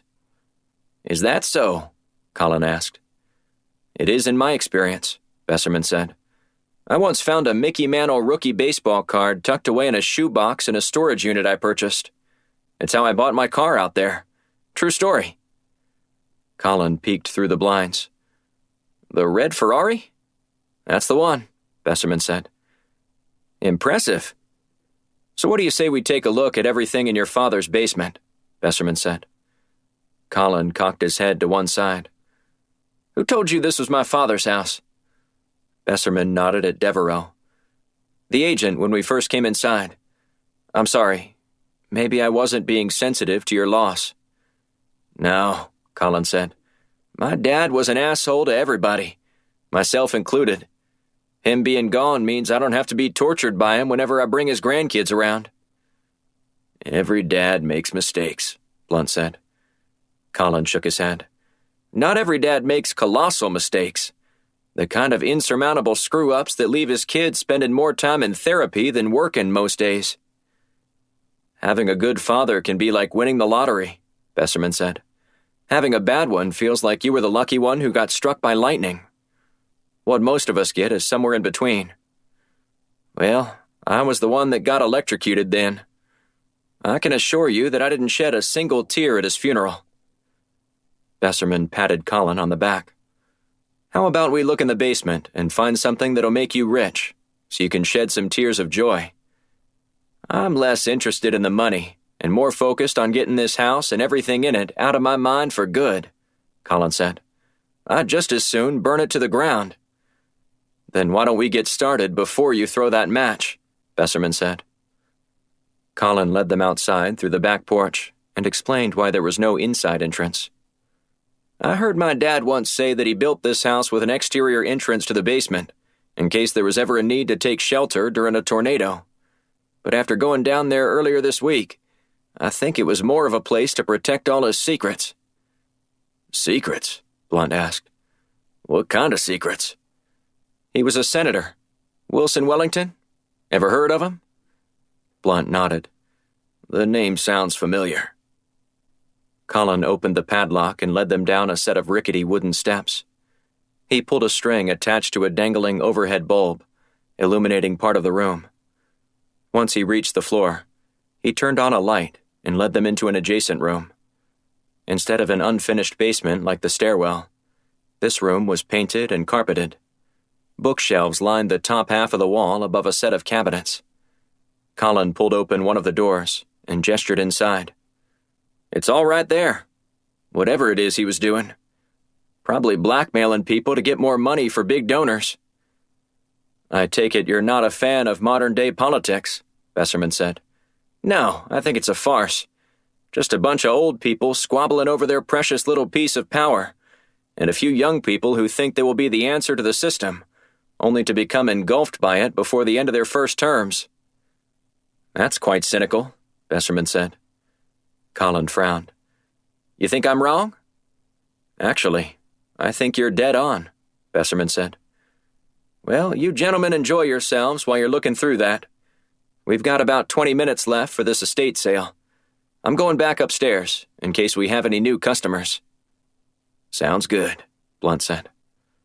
Besserman and Blunt started rifling through the file drawers and the cabinets. They found pages just like the ones Colin had so glibly described.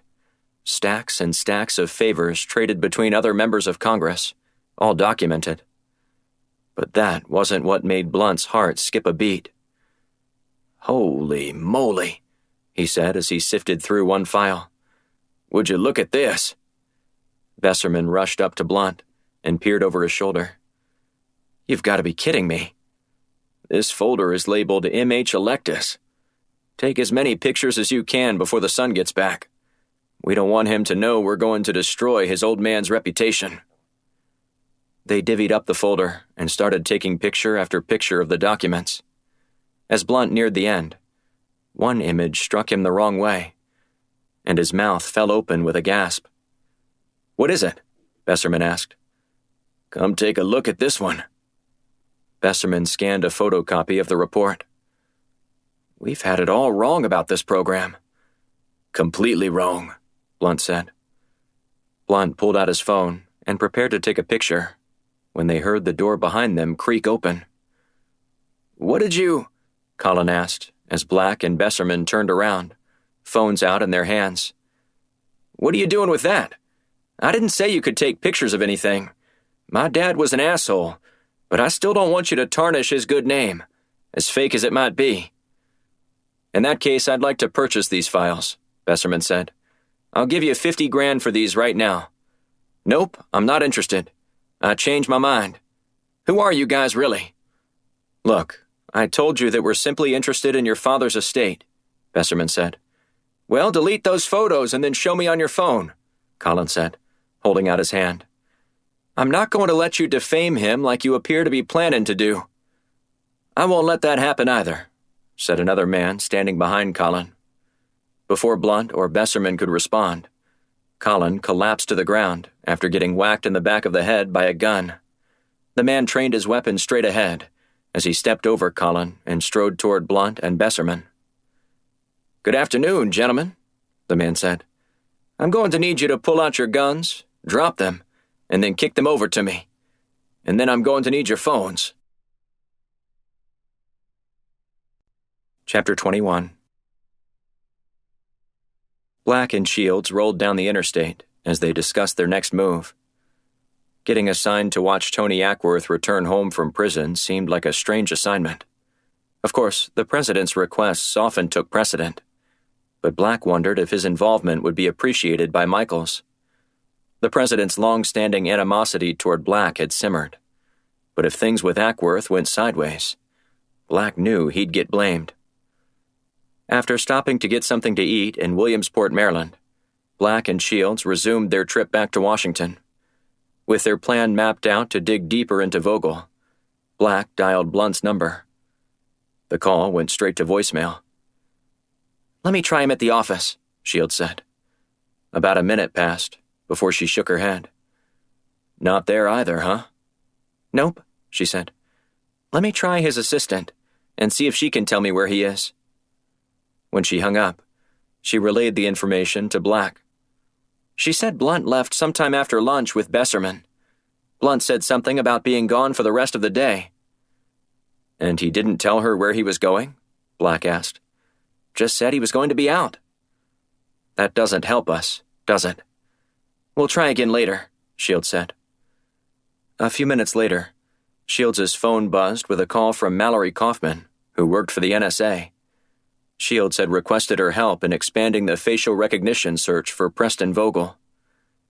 "Please tell me you found something," Shields said after answering the call and placing it on speaker. "I got a hit not 5 minutes ago from an auto parts store security cam on the outskirts of Sperryville. I'm texting you the address now." "Anything else you can tell me?"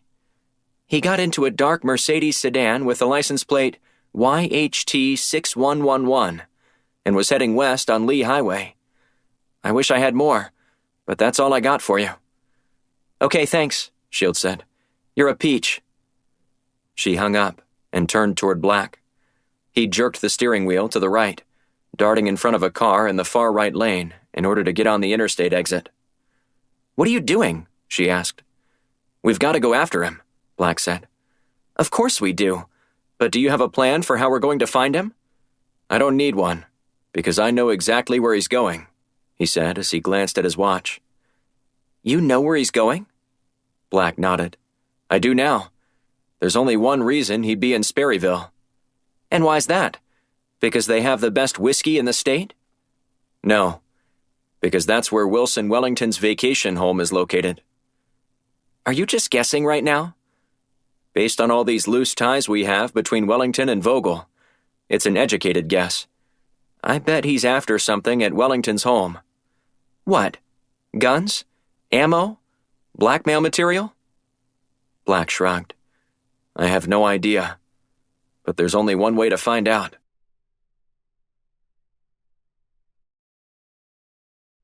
Chapter 22. Sperryville, Virginia. J.D. Blunt kicked his gun over, but held tight to his phone. With so many questions still remaining, Blunt was hoping to get a few answers, in case he managed to survive his encounter with a wanted man. Blunt's familiarity with Vogel was also likely to confuse Besserman, whose gaze bounced back and forth between Blunt and Vogel. "Meet one of your agency's finest," Blunt said, gesturing toward Vogel. Besserman scowled and nodded toward Vogel. "You know this man?" "I'm familiar with who he is," Blunt said. "And you should be too, since he's about to kill us." "What are you not telling me, J.D.?" Vogel's steely gaze met Blunt's. "I'm a little disappointed in you, Senator Blunt." Blunt grunted and shrugged. "That's why I left politics. I was tired of disappointing everyone. And this is why I'm going to kill you, after you hand me your phone." Blunt took a step back and wagged his index finger at Vogel. "You honestly think I'm just going to give this to you?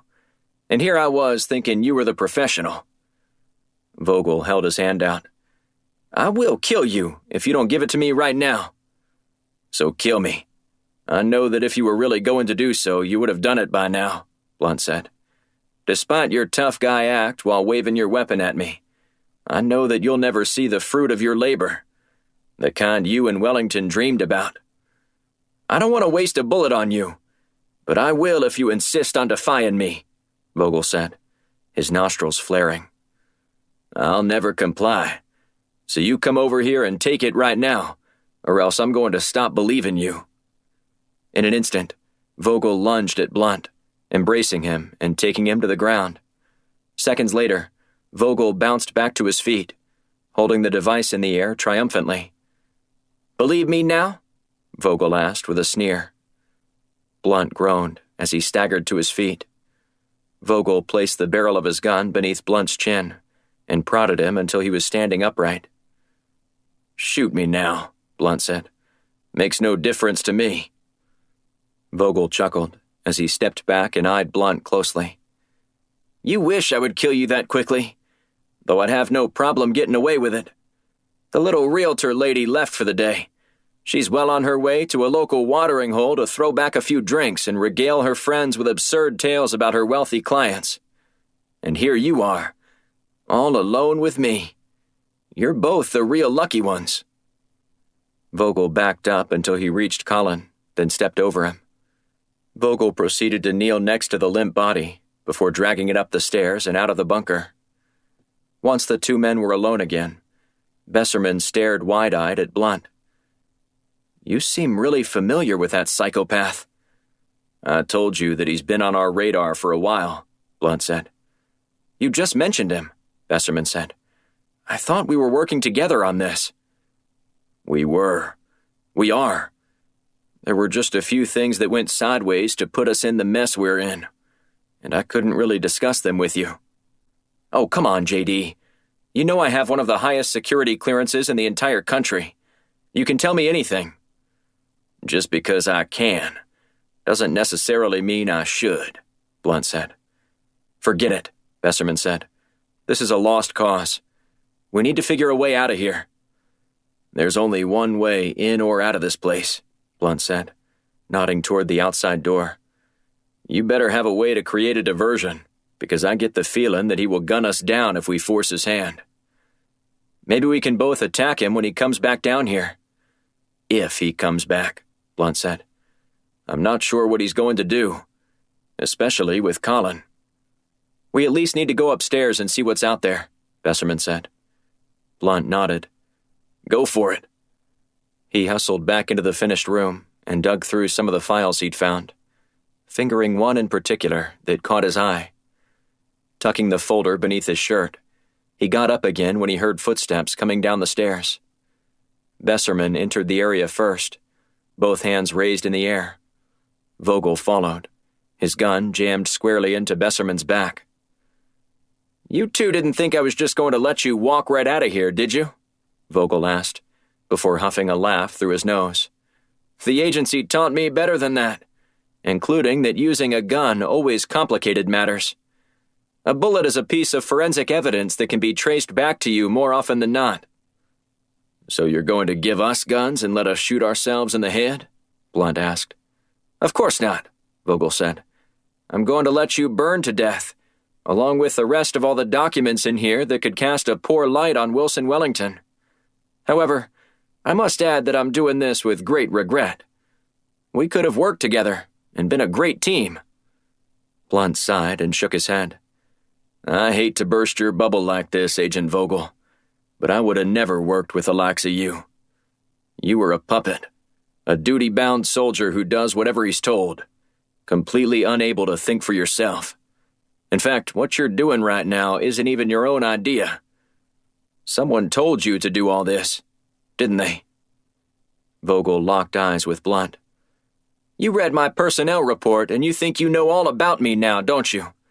It'd be funny if it wasn't so sad. Adios, Mr. Blunt. And you too, Mr. Besserman. Maybe in the afterlife you two can reminisce about how things went wrong for you both. He hustled up the steps and into the daylight. Blunt went up the steps in hopes that he might be able to catch Vogel from behind and subdue him. But that didn't happen. Both doors slammed shut, just inches from Blunt's face. He pounded on them, screaming a slew of empty threats at Vogel. Blunt backed down the steps in time to see a Molotov cocktail crash through the single small window to the outside and land on the couch, catching it on fire. While they frantically tried to put out the flame, Blunt put his nose in the air and sniffed. What is it? Besserman asked. I already smell smoke. I wouldn't smell it that fast unless it was coming from somewhere else. Damn it. We're gonna die in here, aren't we? Don't think about that right now, Blunt said. Just come up the stairs with me, and let's see if we can break the doors. The two men ascended the steps and put their shoulders into the wood doors. Time after time, they attempted to break into the open as fresh air became a fleeting element. But they couldn't develop enough power to send the doors flying open. After a few minutes, they both sat down on the bottom steps as they noticed the room go dark. Blunt turned and looked over his shoulder as Vogel hammered a piece of plywood over the opening, sealing the agents inside. Adios, amigos, Vogel shouted. The roar of an engine indicated Vogel was leaving them to die. With more smoke rolling into the room, Blunt choked on the air, going into a coughing fit and buckling onto the floor. Chapter 23. Black turned off the main road and into the enclave containing Wellington's mountain home, keeping his foot on the gas pedal. From the moment Black learned that his target was detected in Sperryville, he sensed danger. The smoke, billowing in the distance, confirmed it. Do you think that's Wellington's house? Shields asked as she leaned forward in her seat. Without a doubt. Black tore onto the property and noticed a red Ferrari along with a truck. The smoke swirled upward over the home. He skidded to a stop and raced out toward the fire. The first thing he noticed was a body lying on the ground a few meters away from the edge of the house. Black rushed over to the person, who started coughing and struggling to get to his feet. Black helped the man up and ushered him further from the flames. Are you all right? Black asked. The man squinted and opened his eyes before shaking his head. I don't remember much of anything. Is there anyone else in the house? Black asked as Shields joined him. I was in the basement with two prospective buyers, and then... And then what? Shields asked. The man sighed. I'm not sure. Something happened, but I don't remember what. How do I get to the basement? Black asked. There's an entrance from the outside. Black and Shields rushed over to the doors and found them padlocked. Anybody in there? Shields asked. The flames on the far side of the house raged, crackling along the collapsing roof. Black yanked on the doors, but they didn't budge. Shields took her gun out to shoot through the lock. Black put his hand on her weapon. Don't, Black said. They could be right at the steps, and you'd kill them. They're going to die soon, if they aren't already dead, she said. We've got to try something. Black glanced at her leg. Why don't you try that first? Shields sprang into action, removing her prosthetic leg and wedging it between the door and the lock. After applying enough pressure, she had all the leverage necessary to pop the lock. Black flung open the doors and rushed inside. At the bottom of the steps, he found Blunt and Besserman lying still. "Hang in there," Black said. "We're going to get you two out of here." Black and Shields worked together to carry the men up the steps and clear of the house. Blunt rolled onto his stomach and groaned before breaking into a coughing fit. "Thanks," he muttered as he looked up at Black and Shields. "I already called an ambulance," Shields said. Blunt nodded in a gesture of appreciation. "What happened?" Black asked. "It was Vogel." The other man Black had found rushed over to them, angrily pointing a finger at them. "This is your fault! You did this!" Black stood and slid directly in front of the man. "Why don't you just calm down, okay? There's a lot to sort out, including how your memory just came back. These men were snooping through my dad's stuff, and the next thing I know, the house is on fire," he said. Blunt shook his head before another coughing spell hit him. "We didn't do this." "Like hell you didn't," the man said. "You're the one who said you'd just as soon burn the house down," Blunt said. "No, I saw you taking pictures of things in my father's basement." "Well, it's all gone now," Blunt said, gesturing toward the flames engulfing the house. "You have nothing to worry about." The man clenched his fists and seethed as he stared at Blunt. "Are you Wilson Wellington's son?" Black asked. The man nodded. "Colin Wellington." "You're processing a lot right now," Black said. "I suggest we let cooler heads prevail." "These two assholes came here under false pretenses," Colin said. "I was just being nice and letting them poke around because they claimed to be history buffs. I didn't think they'd start taking pictures." "Like I said, you've got nothing to worry about," Blunt said. "The guy who knocked you out took our phones, and the rest of the evidence is ablaze over there." "Why should I believe you?" Colin asked. "This is a pretty damn elaborate attempt at trying to fool you," Besserman said as he stood. "We could have come here in the middle of the night and broken in if we were that desperate." "I want to know who both of you are right now," Colin said, pointing at Blunt and Besserman for emphasis. "The fire department is on its way," Shields announced. "Why bother?" Colin said. "It's too late now. But I'm not going anywhere until I get your names." "They're going to leave now," Black said, gesturing for Shields to take Blunt and Besserman to their car. "And we'll speak with the fire chief to let him know what happened." "Who are you?" Colin asked. "I'm just a guy who lost his father because of what your dad ordered my dad to do," Black said. "Just be glad the sins of the fathers aren't being revisited upon the sons." Colin lunged toward Black, who only needed a couple of moves to subdue the grieving son of Wilson Wellington.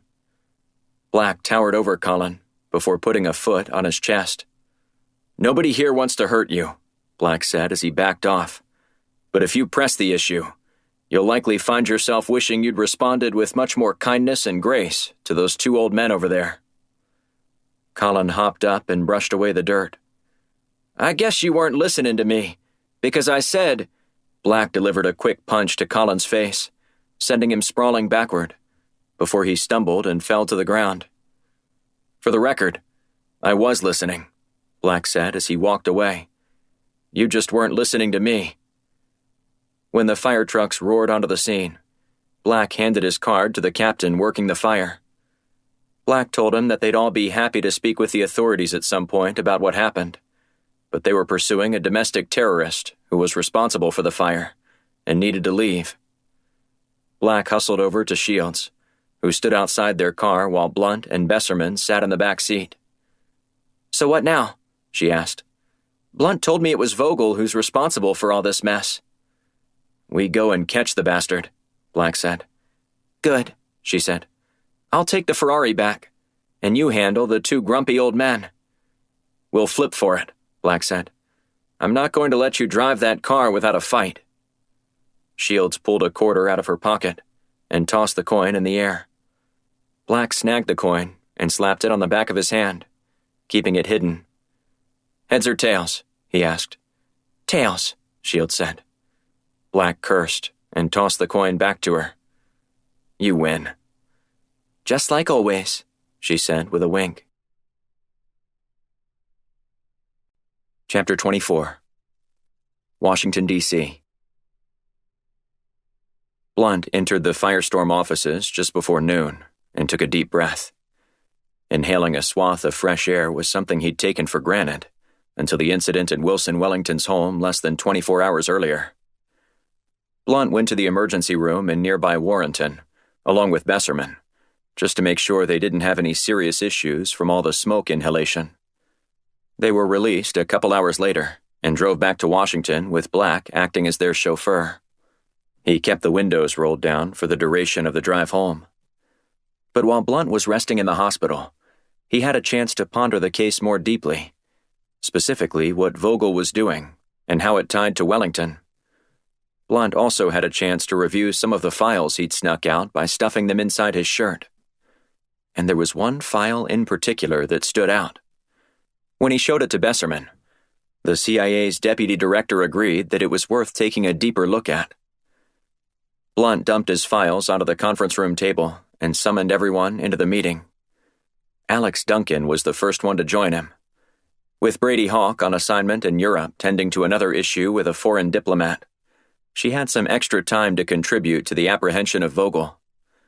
Shields sat down next to her before Black strode into the room. With everyone seated, Blunt began the meeting. Before we get started, I must publicly say thank you to Shields and Black for their heroism yesterday, Blunt said. Your quick thinking saved my life. Put it on our tab, Shields said. I know that's funny, but I can assure you that I wasn't laughing yesterday, Blunt said. I was almost certain I was going to die. But my biggest fear would be that I'd be clutching one of the clues that could help you stop Vogel before his mission was complete. Black shifted in his chair. So, you know what Vogel's endgame is now? Blunt sucked a long breath through his teeth. Not exactly. But I talked this over with Besserman yesterday, and we believe that some of this movement has to do with a man named Gary Newton. Why does that name sound so familiar? Alex asked. Newton has testified before Congress numerous times, so he's been in the news recently. Currently, he's serving as the director over the DEA's Office of National Security Intelligence. However, his real renown came while he was serving in Afghanistan. He risked his life one day when he spotted a teenaged girl wearing a suicide vest in a Kabul marketplace crawling with shoppers. He whisked her into an alleyway and managed to disarm the bomb before it was detonated, saving her and hundreds of other people. Yes, Shields said as she nodded. I remember now. That story was all over the place.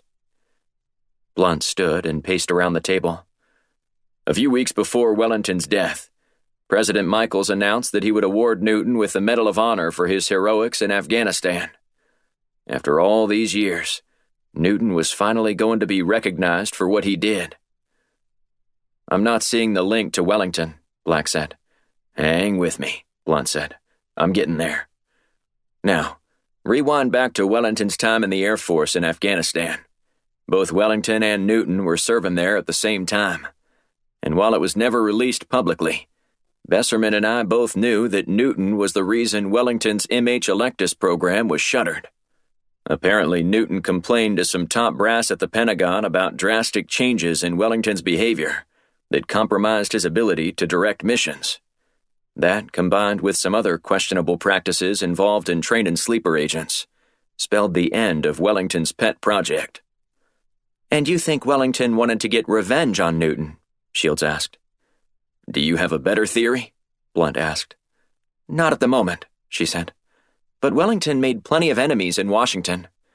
I wouldn't put all my eggs in one basket on that notion alone. That's a tough task, Black said. It's probably easier to find out who wasn't Wellington's enemy. It'd take us less time for sure to do that, but we wouldn't be able to figure out what Wellington was planning, Blunt said. So, this afternoon I want all of you digging into Wellington and seeing if there's any other plan that makes sense. I'll tell you what doesn't make sense to me, Alex said, speaking up for the first time. Why was Tony Ackworth released? He doesn't seem to be a threat, and from what I read about him, he's not someone who would be ideal for any kind of stateside operation, especially given the fact that we're watching him. Blunt nodded.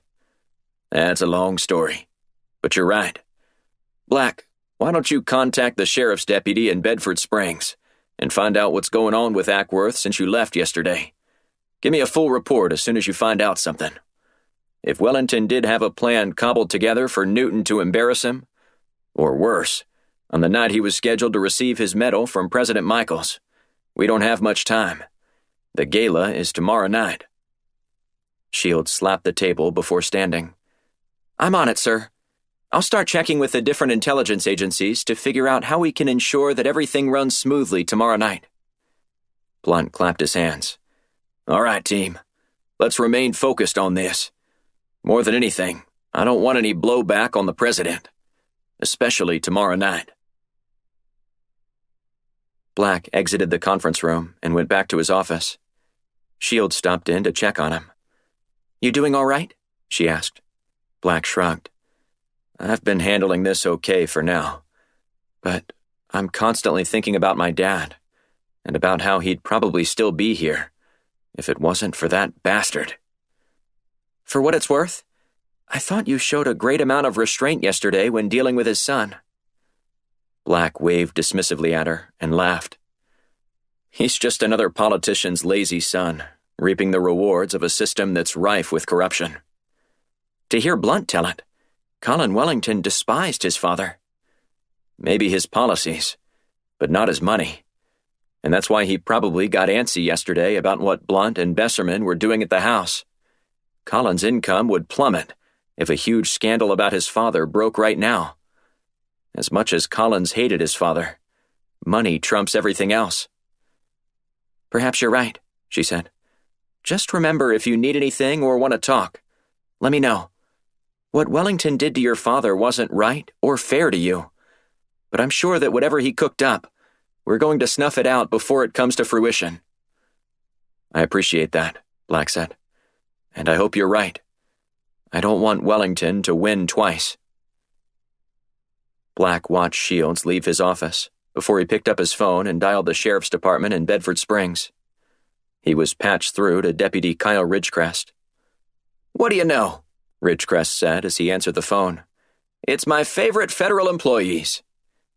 Don't say that too loud, Black said. The boys at the IRS don't like to hear that they're not number one. Ridgecrest laughed. Good to know. So what can I help you with? I was checking in to find out how things are going with Tony Ackworth. Everything seems normal to me, Ridgecrest said. I rode by the family shop this morning and saw him already at work. Excellent, Black said. Please keep me posted if anything changes, or you hear something different. Roger that, Ridgecrest said. Black hung up. Now, if we could just find Preston Vogel. Chapter 25. Later that evening, Blunt rode with Besserman in the Ferrari to visit Gary Newton in person. With Vogel still on the lam, Blunt was concerned about what stunt Wellington's disciple would pull next. Even more disconcerting was Blunt's lack of confidence about Vogel's endgame. No matter how confidently Blunt projected himself to his team, he couldn't shake the feeling that he was missing something right in front of him. Besserman eased into the Massachusetts Avenue Heights neighborhood, located northwest of downtown. Blunt gawked at the houses, all marked by stunning architecture, both from modern times and years gone by. Think they got any starter homes in here? Blunt cracked. Depends how much you're willing to spend. If you've got $2 million for a 3-bedroom, 2-bath brick ranch that has only been moderately updated in the last half-century, I think you could find something in here. What are you, a realtor now in all your spare time? When we moved here from Houston, my wife nearly drove me insane, dragging me around to every open house in the market. And you settled in Alexandria, didn't you? Blunt asked. Of course we did. And by settled, I mean I can still barely afford it. But at least my wife is happy. Happy wife, happy life. A few moments later, Besserman eased into the circular driveway in front of Gary Newton's Tudor-style home.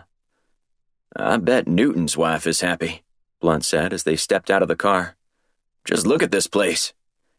"She should be, since she's the one who made all the money so they could buy this mansion," Besserman said. "That's right. Natalie Newton," Blunt said. "She's a fitness model with her own TV show, isn't she?" Besserman nodded. "I think it's safe to say Newton married up, especially since she's 15 years his junior." Blunt rang the doorbell and waited patiently with Besserman for someone to answer. After about a minute, Blunt heard the clicking of heels before the door swung open. "Well, hello, gentlemen," Natalie said. "Gary's expecting you out back. Come with me. I'll take you to him." Blunt scanned the house as they strolled through it. Aside from minor cosmetic changes, the exterior of the home looked as it did when it was built a century ago, but the interior had been completely gutted and updated. Warm-colored walls dotted with modern art highlighted the walk to the back. When they arrived outside, Newton was smoking a cigar while jangling the ice cubes still left in his tumbler. "Honey, did you let these two men inside our home?" Newton said, eyeing Blunt and Besserman closely. "We're going to have to talk about your lack of judgment when they leave." Blunt narrowed his eyes. "Newton, you son of a bitch. You haven't changed a lick." Newton broke into laughter. He shot a glance over at Natalie, who rolled her eyes and walked off, unimpressed with their act. Blunt and Newton embraced before withdrawing. "You're familiar with CIA Deputy Director Bobby Besserman, aren't you?" Blunt asked, gesturing toward his colleague. "Of course," Newton said as he shook Besserman's hand. "We've been in a few joint task force meetings together." "Would either of you like something to drink?" Newton asked. "To be honest, we don't want to take up much of your time," Blunt said. "And we really need to get back. But we both felt it was important to speak to you in person." "Well, this just took a very serious turn," Newton said. "Why don't you have a seat while I refresh my drink?" Blunt and Besserman sat down and waited for Newton to return. When he did, he wore a furrowed brow. "JD, you said this was important on the phone, but now you're starting to scare me a little," Newton said. "I wouldn't have gone to all the trouble to visit you in person if it wasn't," Blunt said. "Now, what I'm about to tell you has yet to be verified, but you know how my hunches usually go." Newton nodded. "Please, continue." "I know that you're excited about your big night tomorrow where you're going to receive your award from President Michaels at the big gala at the Kennedy Center. But just spit it out," Newton said. "But I want to warn you that your life might be in danger," Blunt said, completing his thought. Newton chuckled.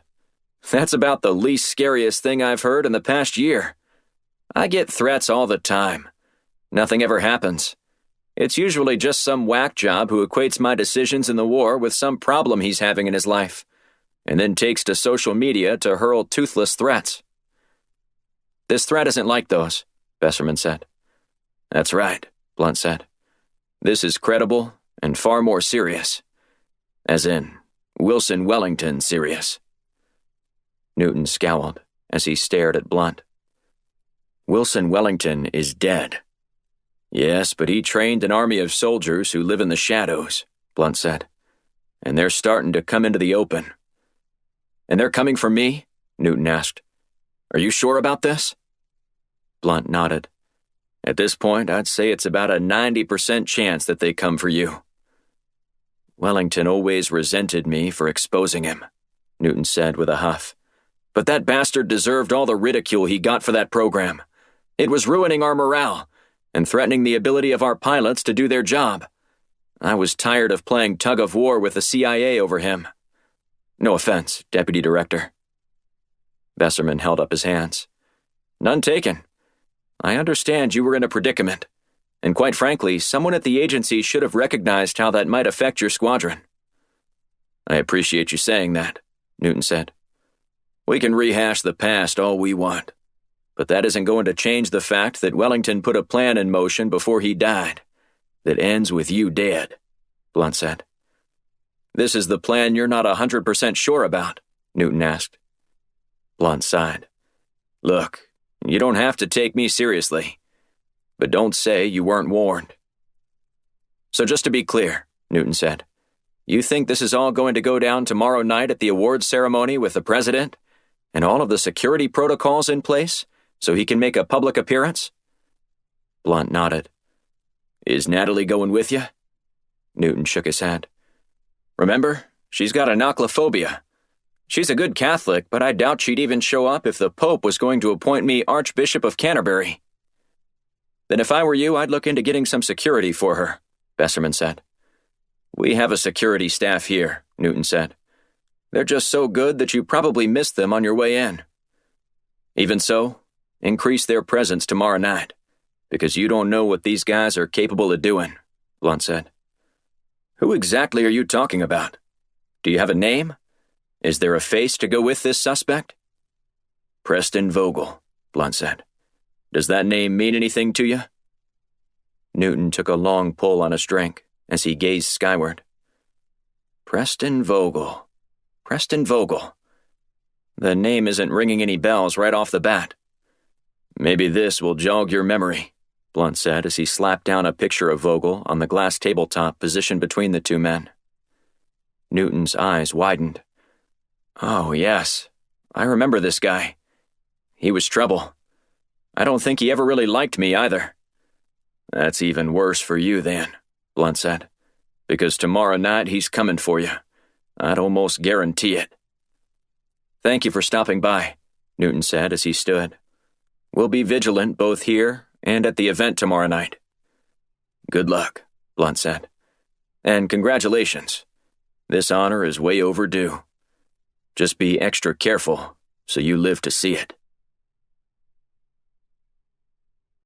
Chapter 26. The night of the gala, Shields hung back at the Firestorm offices to monitor the proceedings through security cameras. She also was able to get the raw television feed, all dispersed across a bank of monitors in the conference room.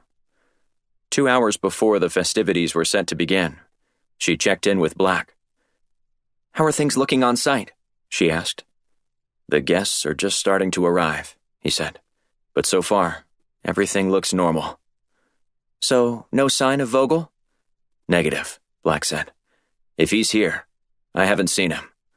And I just about know the names of every person working in this building tonight. Thorough, she said. That's why you're the best person for this job. I think you just wanted an excuse to order takeout from that little Italian place 2 blocks from headquarters. Shh, she said. Don't give away all my secrets. Blunt could be listening. I knew it, Black said. The surveillance van is so much better to have on site. We never have half the technical issues with it that we do when you're back in the office. I just might tell Blunt about your devious ways now. I'll take you to the shooting range and give you a crack at beating me if you keep your mouth shut. Deal, Black said.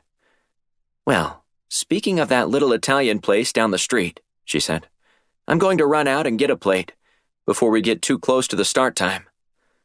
Save some bread for me, will you?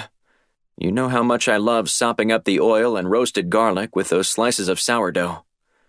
No promises, but I'll see what I can do. You just keep your eyes peeled for Vogel while I'm gone. Don't you dare let him slip inside. Shields hung up and then marched downstairs. When she reached the parking garage, a man stepped out of the shadows from behind a pylon. She gasped when she saw Joe Dunn. Are you trying to give me a heart attack? She asked. I'm not trying to scare you. Then are you stalking me? I think that's abundantly clear at this point, Dunn said. But not for any reason other than to convince you to come work for my client. Oh, you've made your point clear, she said. But I thought I made mine too, and it's not happening. Come on, Christina. You've seen the photographs. You can't unsee them now. The question is, what are you going to do with that information? Look the other way? Ignore it? Continue to protect the murderer in the White House? I already told you that my role isn't to judge anyone. I'm here because I want to protect innocent Americans by snuffing out threats to our freedom. So I'd appreciate it if you wouldn't contact me again or follow me around. If you do, I might be forced to take some action. I'm not going to stop until you say yes. Let me be clear, she said. I know people, the kind of people you probably would rather never meet.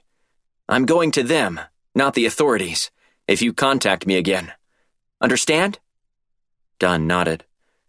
You're going to regret passing up this opportunity. I'll never think twice about it. Good night. She sidestepped him and then eased behind the steering wheel of her car. After she returned to the office with her food, she scanned the parking deck for Dunn again, but apparently he'd gotten the hint and was gone. For now. She set out her food on her desk and then hailed Black. Anything happen while I was gone? She asked. Nope. Just people filing in and taking their seats, he said. We've still got an hour before the show begins. Plenty of time for something to happen. You found any sniper's nests? I found a couple that could be used for such purposes, so I'm keeping an eye on those spots, but it's still pretty quiet aside from the hum of the patrons below.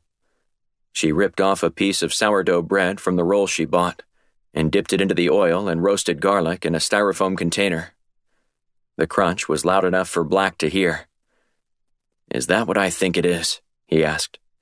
She chewed quickly and swallowed the piece of bread. I'm saving a piece for you, don't worry. Good.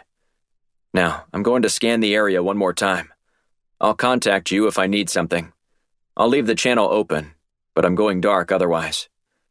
What about your phone if I need to text you? Don't bother, he said. I can't get reception up here on the catwalk for some reason. If it's an emergency, just say it. Otherwise, wait for me. Roger that. Shields wanted to be on site, but Black's theory about her staying behind was off target. She needed all the extra computing power she could get. After woofing down her chicken parmesan, she rolled in her chair a few feet away to check the computer still tasked with locating Vogel. Images continued to flash on the screen, searching for a match. Where are you, Preston Vogel? Kyle Ridgecrest studied the card the man from the Federal Bureau of Prisons had given him. He carefully matched the numbers on the card with those on the screen of his cell phone and dialed a second time. The call went straight to voicemail. He sighed and shook his head, unsure of what to do. The one thing the feds had asked him to do was to keep an eye on Tony Ackworth, and he seemed fine for the first couple of days. But after lunch, when Ridgecrest stopped by the welding shop to chat, Tony was gone. According to his sister Kay, he had just received an emergency call at a facility out of town. Ridgecrest requested more details, but Kay had slammed her planner shut before snapping at him. She told him to get a warrant if it was all that important. Ridgecrest wasn't about to do something like that, so he put his detective skills to work and followed one of the other office workers to a bar right after 5:30 p.m. After a couple drinks, the worker divulged where Ackworth had gone. Ackworth was headed to Washington, D.C.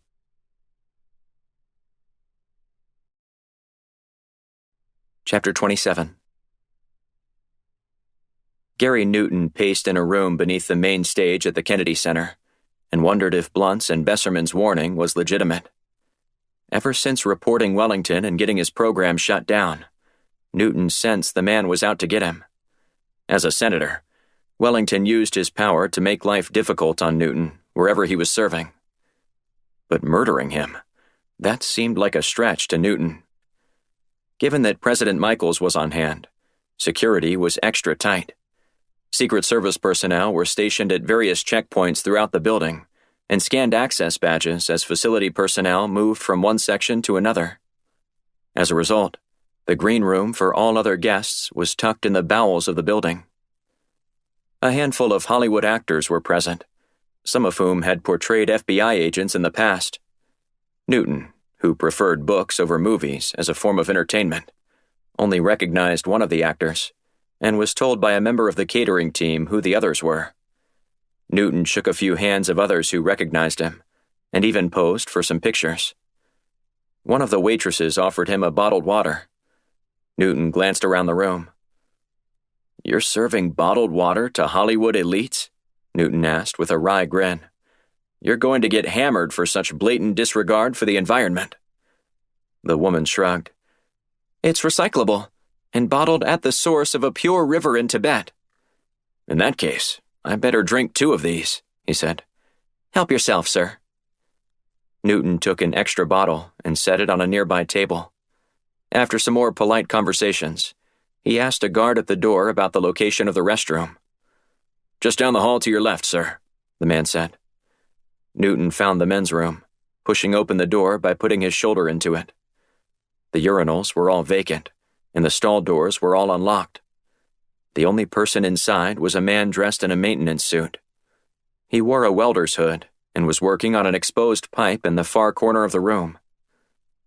"Fixing some leaks?" Newton asked. The man lifted his shield. "Maybe. Or maybe I'm making some new ones. You never really know until you turn the flow back on." "Is it safe to flush?" "All the urinals in here are waterless, so unless you have other business to attend to, it shouldn't matter." "Good to know," Newton said with a nod. Out of the corner of his eye, he noticed the welder walk behind him to the door. A click echoed through the room. Newton hurriedly zipped up and then spun around just in time to see the welder draw his gun. Newton froze. "What's the meaning of this?" he demanded. "Simmer down," the man said. "I'm not here to kill you, but if it becomes necessary, I will use the appropriate amount of force." "What do you want?" "I need your time-based password generator." "I don't have it with me," Newton said.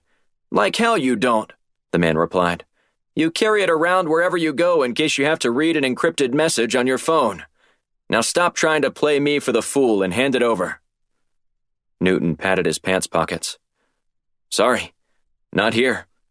You're either going to have to kill me, which I wouldn't recommend since prosecutors always go for the death penalty when you kill a Fed, or you're going to turn around and walk out of here empty-handed, and pray I don't ever catch you.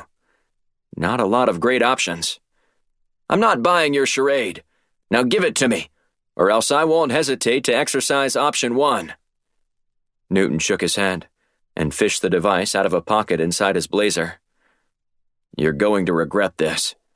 As soon as you walk out, all I have to do is make a phone call and tell someone what happened." The man snatched the device from Newton's hand. "Actually, you're not going to do any such thing." "You sure are confident for someone who's about to go on the run." The man chuckled. "I'm not going on the run. In fact, I'm going to walk out of here like nothing ever happened. And you'll do the same if you know what's good for you." "What's good for me? Are you crazy?" "Oh, that's right, I misspoke. I meant, you'll do the same if you know what's good for your wife." "What are you talking about? Everybody knows who Natalie is, Mr. Newton. Even my boys." The man held up his phone, which showed a video of Natalie gagged and bound in a closet. "Now, if you want her to live," the man said, "I suggest you not whisper a word of this to anyone." Newton set his jaw and glared at the man. "You'll never get away with this. Just watch me." Chapter 28. Newton growled as he returned to the green room with all the celebrities and other participants in the evening's festivities. He glanced at his watch. 5 minutes remained before the ceremony was scheduled to begin.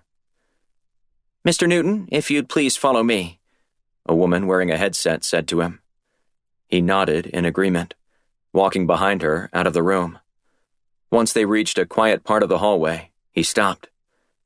"Excuse me, miss, but I need to make a quick phone call," he said. "Right now?" she asked with a scowl. "The show is about to begin, and you're one of the first people scheduled to be on stage." "It'll only take a minute," he said, ignoring her passive protest. He ducked into a small corridor and dialed Blunt's number. "What are you doing calling me now?" Blunt asked. "You're not going to like this, but some maintenance guy cornered me in the men's room a few minutes ago." "Cornered you?" "Yeah. He locked the door and then threatened to kill my wife if I didn't give him something." "What did he want?" Newton sighed. "My time-based password generator." "Are you serious?" Blunt asked. "He didn't even try to kill you?"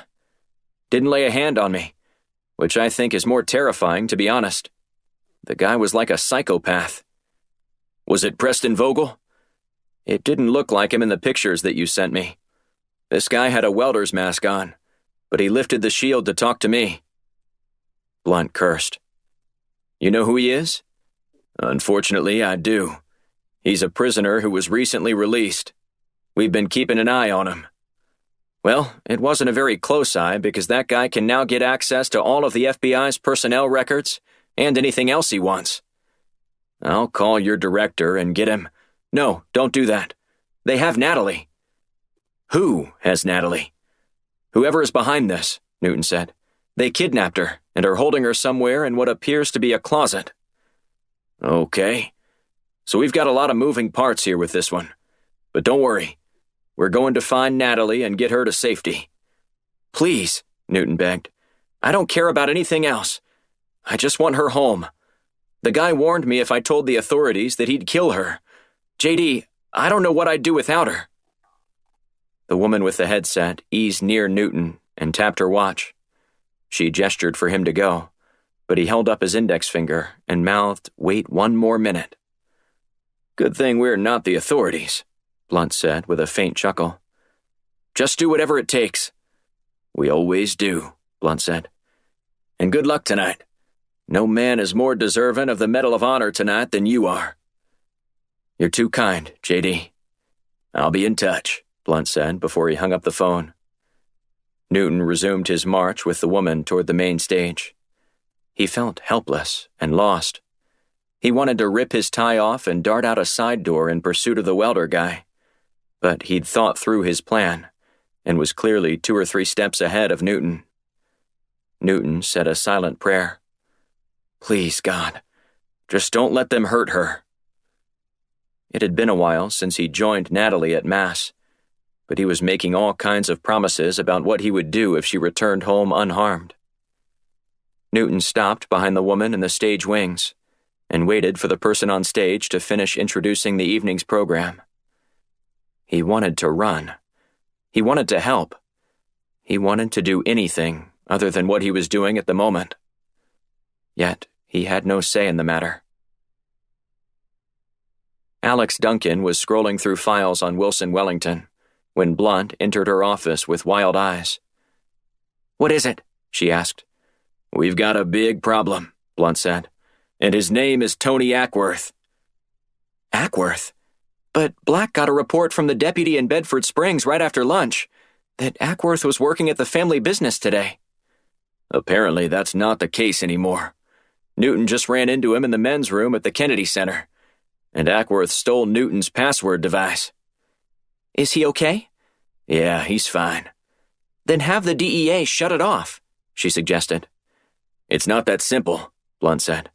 Someone working with Ackworth, presumably Preston Vogel, is holding Newton's wife hostage, threatening to kill her. We have to put an end to this. Blunt nodded. How? I don't know. But we need to figure out what Ackworth and Vogel are doing. And fast. We tried that before when Vogel stole all that information from Director Quinn at the CIA. But that was on site, remember? They're going to have a hell of a hard time covering their tracks remotely. Right? Yeah, it's damn near impossible. Good, he said, handing her a card. Call the man and tell him you need to see all remote accessing of DEA computers in real time. Tell him you're working for me, and he'll verify it and then get you what you need. But be quick about it. We can't let them get any more ahead of us than they already are. Alex took the information from Blunt and promptly dialed the number. After going through the verification procedure, 5 minutes later she was monitoring the remote access from Newton's password. Mouth agape, she watched as file after file was copied over. She wanted to put a stop to all the sensitive information being whisked off the DEA's private servers. Where it would end up, she could only imagine. But she knew the outcome wouldn't be a good one. She noted every personnel file that was copied over and started adding them to a spreadsheet. Analyzing each agent by name, location, and division was where she started. After a few minutes, a picture began to emerge about what Ackworth and Vogel were after. Undercover agents working with the DEA. Blunt ambled back into the room. Find anything yet? I'm beginning to think that this has something to do with drugs. Blunt drew back. Drugs? Yeah, I know. It's a real head-scratcher at the moment. But that's the common link I'm seeing between all the stolen files. Where do we go with that? I've got an idea, she said. But make sure that Shields doesn't lose Ackworth on the security feed. We need to keep eyes on him, since he's likely relaying all this information to someone else. Shields expanded her network of cameras as she watched Ackworth leave the Kennedy Center. Black, we've got a situation, she said. What's going on? He asked. She caught him up to speed on what had happened. Ridgecrest told me that Ackworth was there this afternoon, Black said. Either he was lying, or something changed. Either way, there's nothing we can do about it now. I'm tracking Ackworth right now. Should I stick around? He asked. I'm not sure what the best course of action is, but I think you should sit tight for a little bit longer until we know what's happening. Even if you went after Ackworth right this instant, he's got such a huge lead on you that I don't think you'd be able to run him down. And then there's the problem of our pursuit triggering Natalie's murder. Okay, I'll stay here until you get more actionable intel, Black said. But hurry. If they're stealing FBI personnel records, trouble will brew soon enough. Roger that. Alex rushed into the conference room, where Shields was still monitoring Ackworth as he drove out of the parking lot in a white Honda Accord. I found something, Alex said, and I wanted to run it by you to see what you think. Fire away, Shields said, refusing to take her eyes off the screen. If Wellington planned all this, there have to be ties to him or his interests. Agree? Shields nodded, still fixated on Ackworth's movements. Well, I think I found one. Oh? Get this. Since all the files had links to drug agents, I decided to cross-reference some of the major drug kingpins inside the U.S. and outside, who were connected loosely in one way or another with Wellington. He regularly communicated with these leaders as a way of mitigation. What you're saying is that he was complicit in the crimes? Yep. Doesn't surprise me, Shields said. The man was a slime bucket. There's no arguing that point. But what he was doing was using his information about upcoming raids and warning drug lords that they were coming. During Wellington's time in office, the crime related to drugs dropped dramatically. In reality, he was simply working with heads of different groups to ensure that even more drugs reached certain areas. So while the crime rate went way down, the amount of drugs brought into the country tripled that first year. This is hardly surprising. But wait, it gets better. With the number of arrests sinking, the FBI suspected that someone was tipping off the drug lords, so the Bureau shifted the way it communicated with their agents that raids were coming. 6 months later, the arrests swelled, more than doubling what they were before. And you think Wellington wanted to tip them off? Shields asked.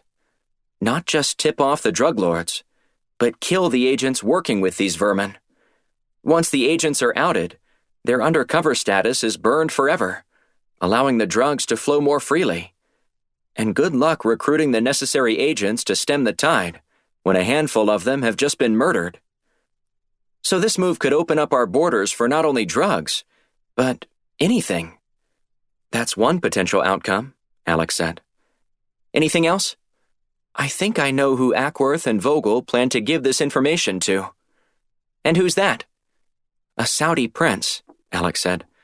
Abdullah al-Shiri. Al-Shiri? The one building a terrorist community within our own borders as well as abroad? That's the one. And get this, al-Shiri is arriving here tonight on his private plane. Do you know where? Of course, Alex said with a wink, before handing Shields a piece of paper with all the information written on it. According to his flight status, he's scheduled to land at Potomac Field in about half an hour. Good work, Shields said. Now let's stop this son of a bitch before he finishes what he started. Chapter 29. Preston Vogel huddled in the back seat of Natalie Newton's Infiniti sedan and pulled a blanket over his body. With his gun pressed into the back of the driver's seat, He gave her specific orders about what to say and where to drive. The garage door hummed as it opened overhead. "If you do anything to tip them off that I'm back here," he said, "I won't hesitate to pull the trigger. Is that understood?" "Yes, sir," she said, her tone filled with contempt. She eased onto the gas. "I always wanted to get in the back seat with a fitness model, but I never imagined it happening like this," Vogel said. "You think you're a real wise guy, don't you?" she said. "My husband will hunt you down and kill you. I don't think you have any idea who you're messing with." Vogel chuckled. "Oh, I probably know more about your husband than you do, especially the multiple mistresses he's juggling right now. It's what happens when you stay locked inside, afraid of crowds. Your husband takes advantage of you." "Enough," she said. "I need to speak to the guard." Vogel listened intently to Natalie's exchange with the man. "Good evening, Mrs. Newton," he said. "Where are you off to tonight? We were under the impression that you weren't planning on leaving." "Who told you that? Gary? Plans can change." "We were under strict orders to keep you here, in case you decided to leave."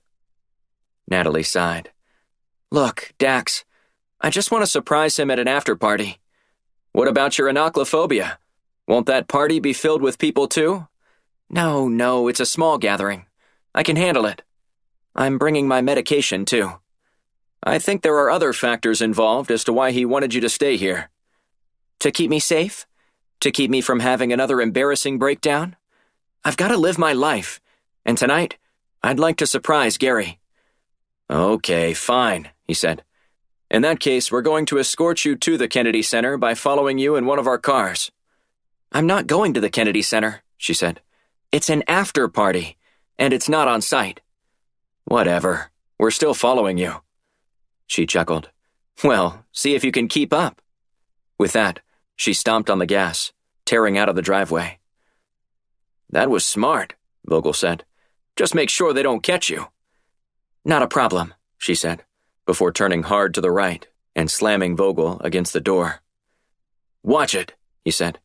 "If you think this is going to be a Sunday drive, you're sorely mistaken." Tires screeched as she rounded corner after corner. "Can you see them in your rearview mirror?" Vogel asked. "Not at the moment. I appear to have lost them." "Pull over," Vogel said. "What?" "You heard me. I said pull over." She skidded to a stop. "What now?" "Put the car in park and slowly get out of the vehicle," Vogel said as he sat upright. He tossed the blanket aside and eased out into the street, his gun trained on Natalie. "They're going to come flying by here any minute now," she said, "and they're going to see you. You better hope they don't, which is why you better hurry."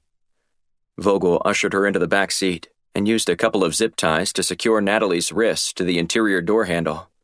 Then he jumped into the driver's seat and took off. Less than a half-minute later, he found out that Natalie was telling the truth. The Mercedes that had been parked in the street next to the Newtons' house was rapidly gaining on them. Vogel cut down one street abruptly, increasing his lead again. Knowing where he was going helped him put more distance between the pursuing vehicle as they struggled to keep up. "You're going to destroy my car," she said. Vogel sideswiped a row of garbage cans, sending trash spewing into the air. He smiled as he glanced at the scene behind him, especially when a large garbage bag flew upward and landed on the hood of the guard's car. "What are you doing?" Natalie screamed. "You're going to get us both killed." "It wouldn't be any fun if I wasn't at least trying," he said, before breaking into a hearty laugh. "This is awesome." Vogel had kept his derealization disorder quiet when he joined the CIA years ago. The thrill of encountering grave danger is what kept him feeling alive. He managed it by taking incredible risks when he was on assignment. It's also how he developed into one of the CIA's better assets overseas. Whenever there was high risk involved, he volunteered, if only for selfish reasons. He didn't care if he died because he figured that would feel real too.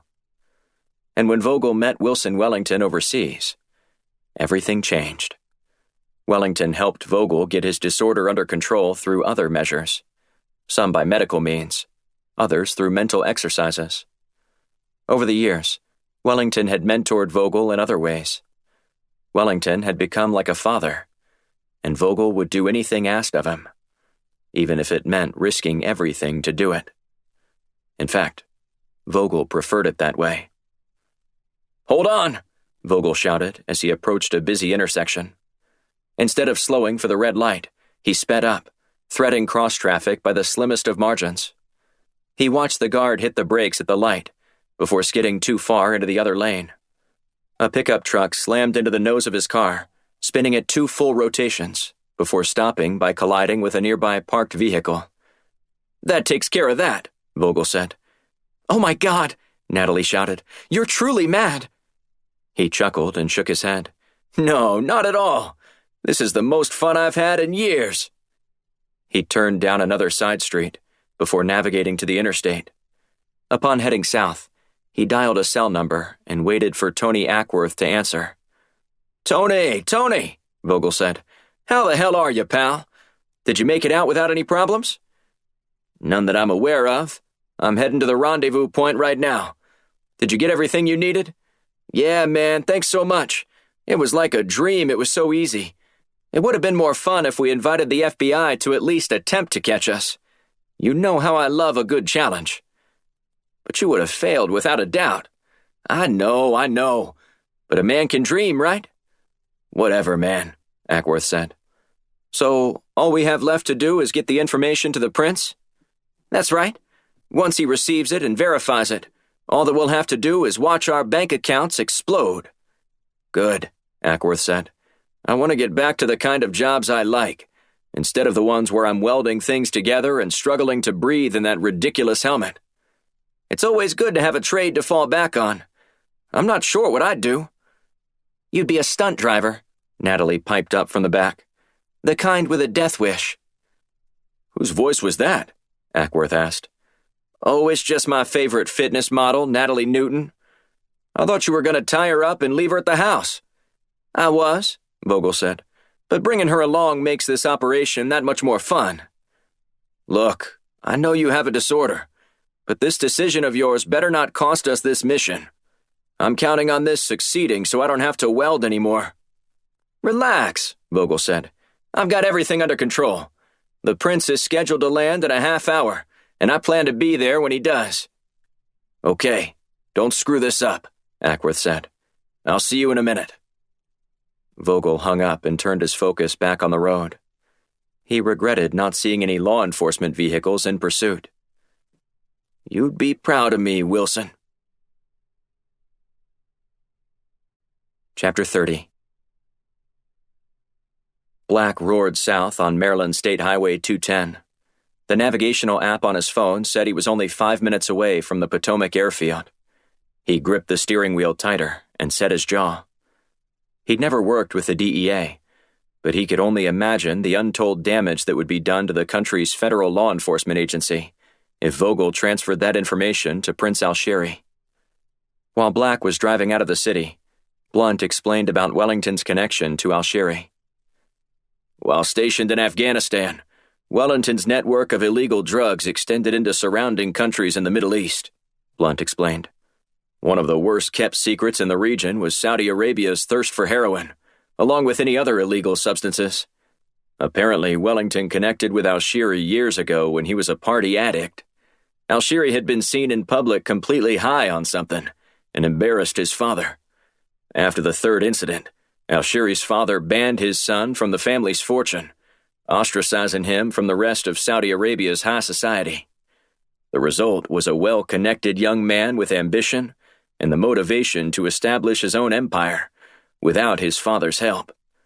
Wellington, being the opportunist that he was, saw a chance to forge a partnership with a man who would have connections to the underbelly of well-established terrorist cells throughout the Middle East." "So what happened?" Black asked. "Why would Wellington sell out his country posthumously?"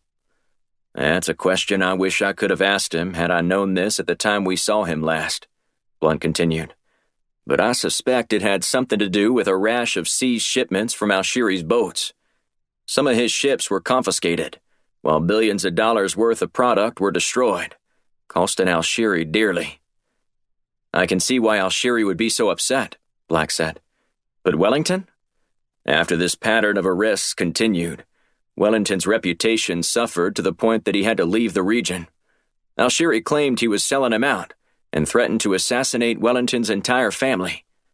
Cooler heads prevailed, but likely because Wellington promised to let Alshiri get revenge on the FBI for all their joint raids with different port authorities.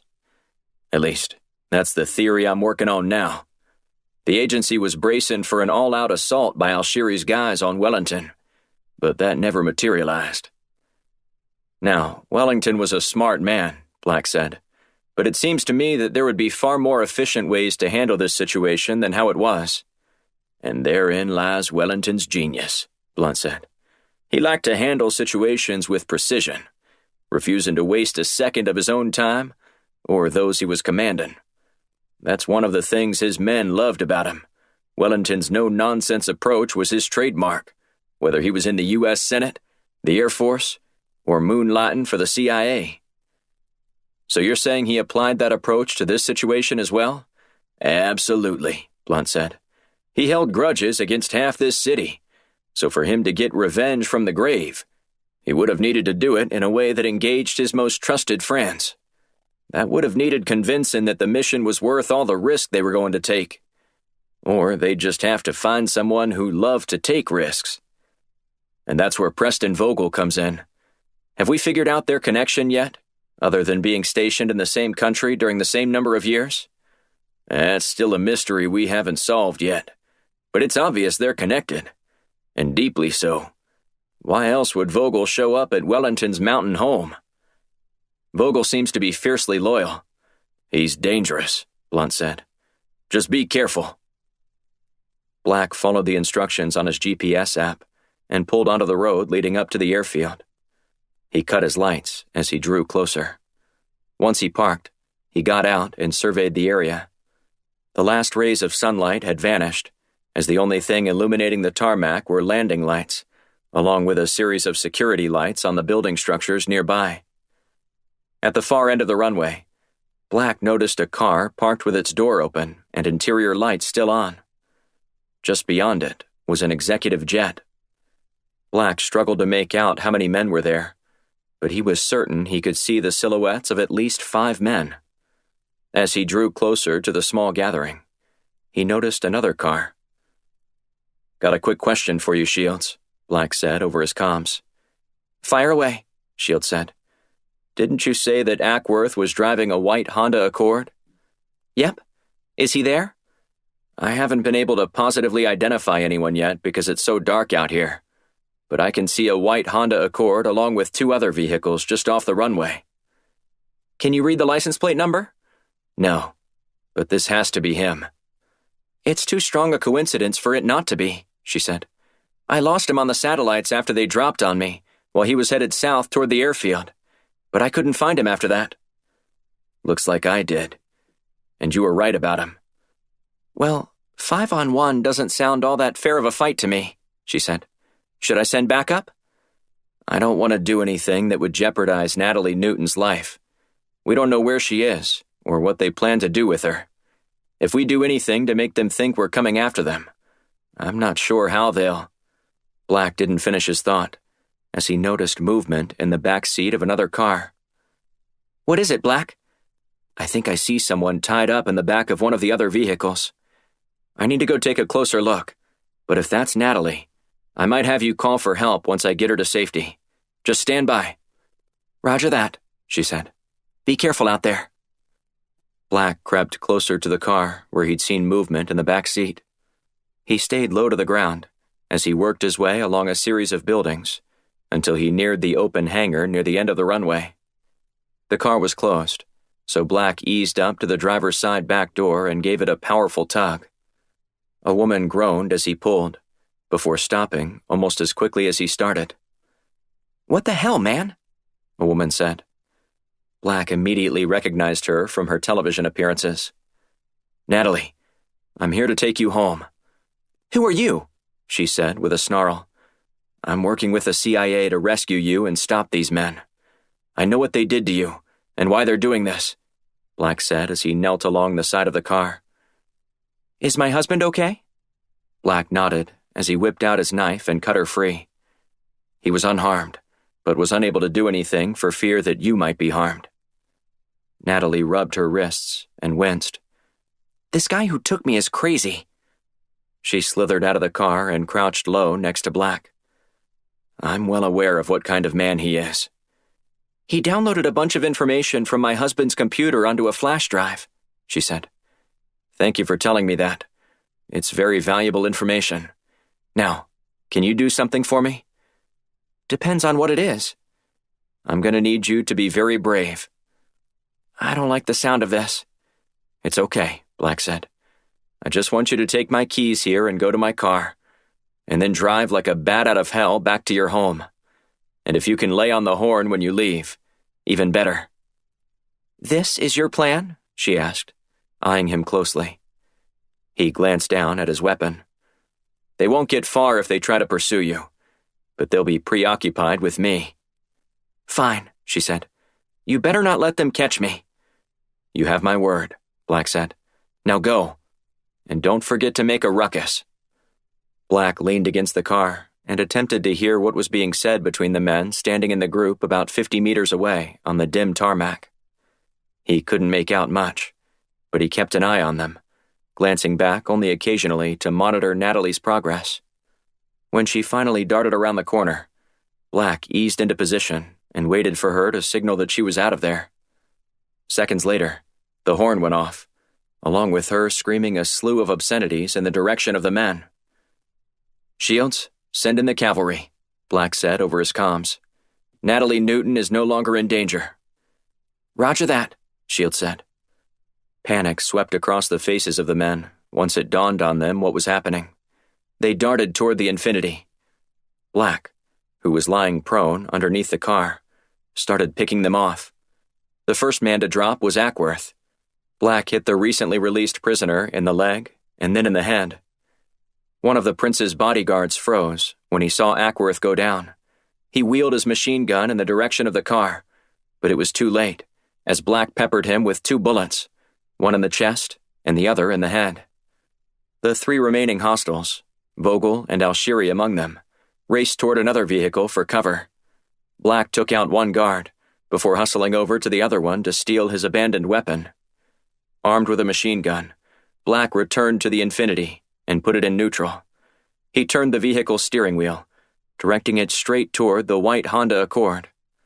Bullets whizzed past him, some ricocheting off the hood, while others pierced the glass. Utilizing the driver's side door as a shield, Black was able to move closer as he maneuvered the car between the other 2 men and the plane. Alshiri and Vogel presented a formidable challenge, as one of them fired low, and the other high. Black shifted his position to get behind the car entirely, shooting as he nudged the vehicle forward. A few more bullets pinged near him as he continued moving. In the distance, sirens wailed. The sounds triggered something in Vogel as he suddenly took off running toward Alshiri's plane. The prince expressed his extreme displeasure by shouting at Vogel before training his weapon on him. But Vogel didn't stop.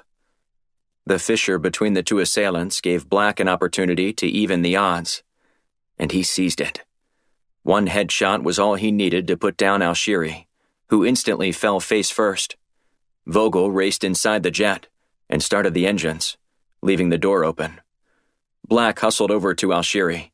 While Vogel needed to be apprehended, the most important thing Black needed to do was secure the flash drive with the information about the DEA agents' identities.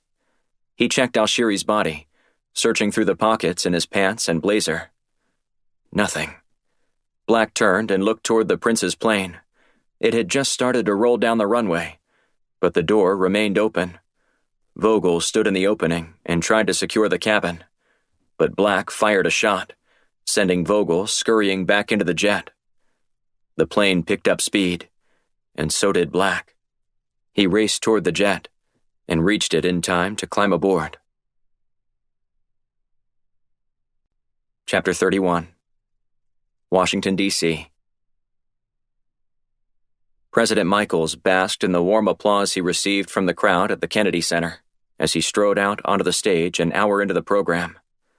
He gave a brief history of the Medal of Honor, the award given to members of the military for courage and bravery in the line of duty. When he finished, a short video describing Gary Newton's heroics played on the screens flanking Michaels. When the lights came back up, Newton's face was red, and Michaels couldn't help but comment on it. "There are some people who want to be on this stage," Michaels said. "And let me tell you, Gary Newton isn't one of them. He's a humble servant to us all in the way that he's encouraged honesty and integrity in branches of the military where he served.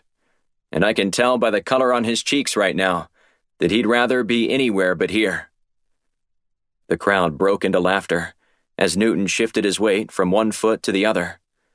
Michaels raised his hands in a gesture to quiet the room. "Now the funny thing is, Gary's wife would gladly accept this for him tonight because she loves the limelight," Michaels said. Newton furrowed his brow and then shrugged. Michaels pulled the medal out of his coat pocket and held it up. "This is just a symbol, something that was created years ago to acknowledge the sacrifice made by the men and women of our great military.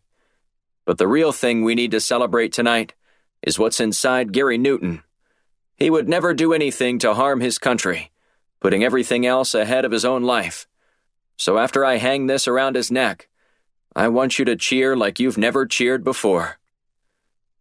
Newton turned his back to the president, who wrapped the ribbon around the front of Newton's chest and fastened the lock in the back.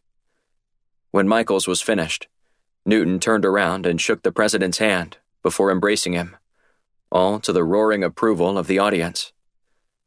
Just as Newton broke free and headed toward the wings, the lights inside the Kennedy Center blinked and then went dead.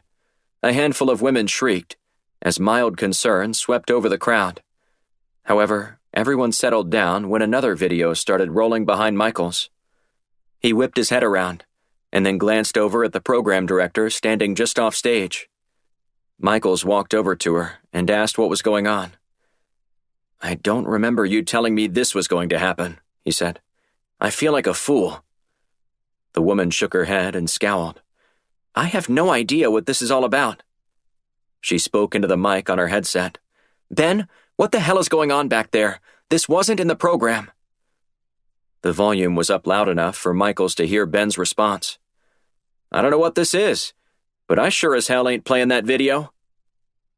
Ominous music boomed through the sound system, along with an announcer's voice. 25 years ago in Islamabad, there was a murder that's never been solved, one that nearly brought relations between the U.S. and Pakistan to a boiling point. The killer walks the earth free. Would you do something about it, if you could?" "Turn this off," Michaels demanded, pointing his finger at the program director. "I can't," she said. "This must be stopped immediately. My tech guys don't know how this is happening. They aren't doing this. Kill the damn power if you have to, but this must end now," Michaels screamed.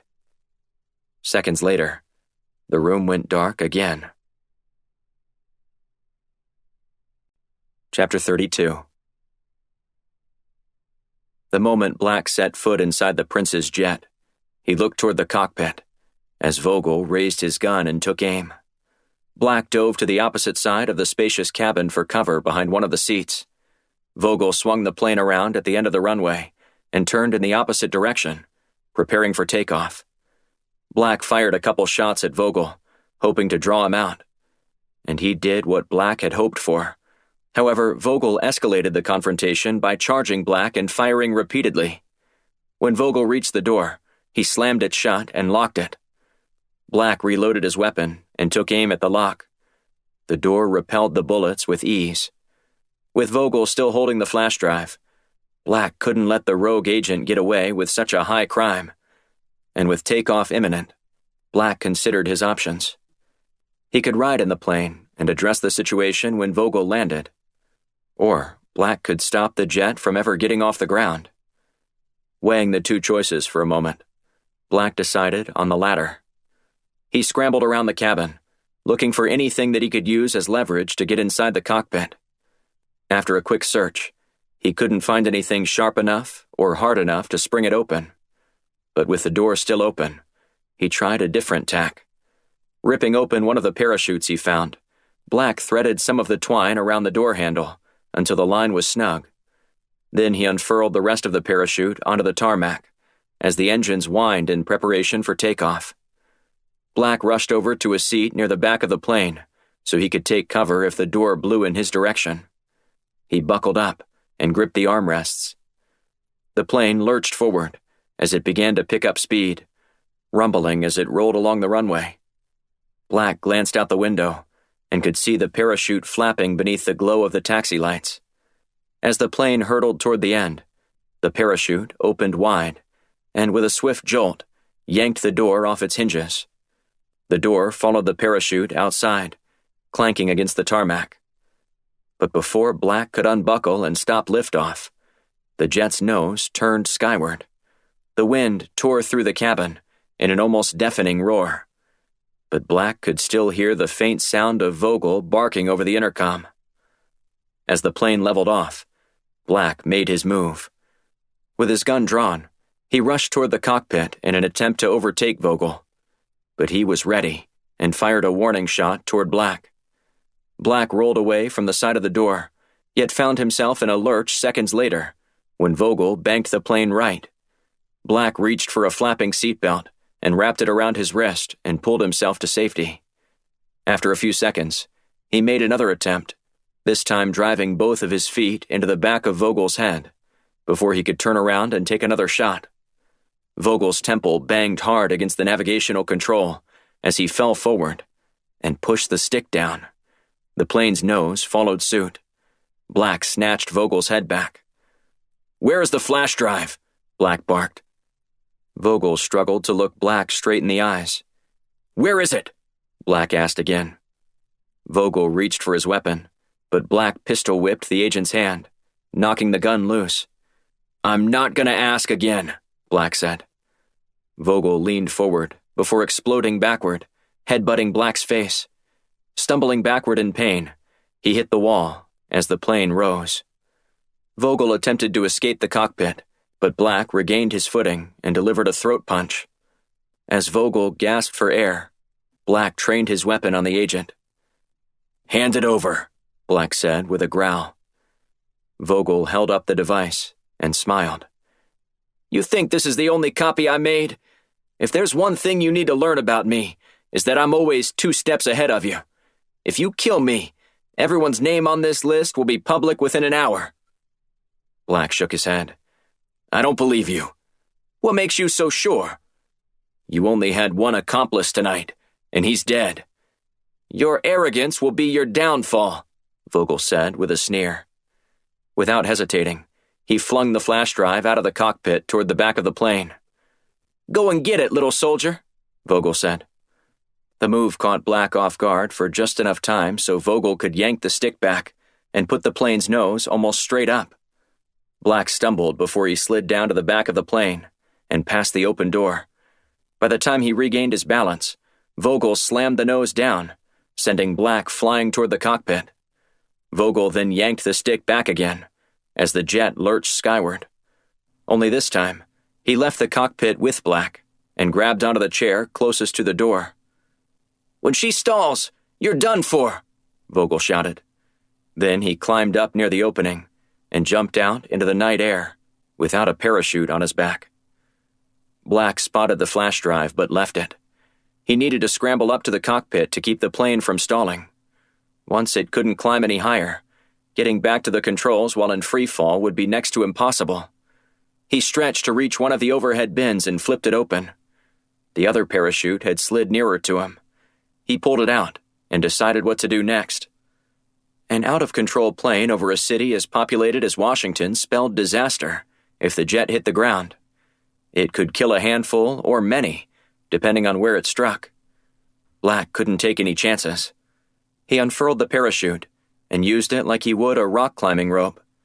Bit by bit, he lassoed a fixture in the plane and worked his way toward the cockpit. Just as he reached the doorway, the stall alarm blared from the control panels. Black knew he had only seconds before the plane would enter freefall. 1, 2, 3.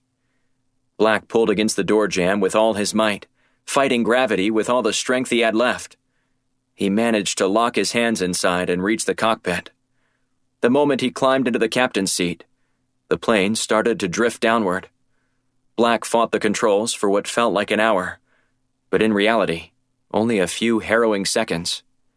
When he regained control, he leveled the plane out and put on his headset. He glanced out of the window and found a pair of fighters that had been scrambled into the air to escort him back to the ground or use other means of force. Black saluted the two fighters on each side of him. "Hello, gentlemen. I'm one of the good guys, and I'm going to be putting this bird down now. No need to worry." "Roger that," one of the pilots said, "but we'll stick with you just to make sure." Black then turned his attention to a matter that had become even more pressing. His comms had fallen out during the struggle, so he contacted one of the nearby towers to patch him through to Shields' cell phone.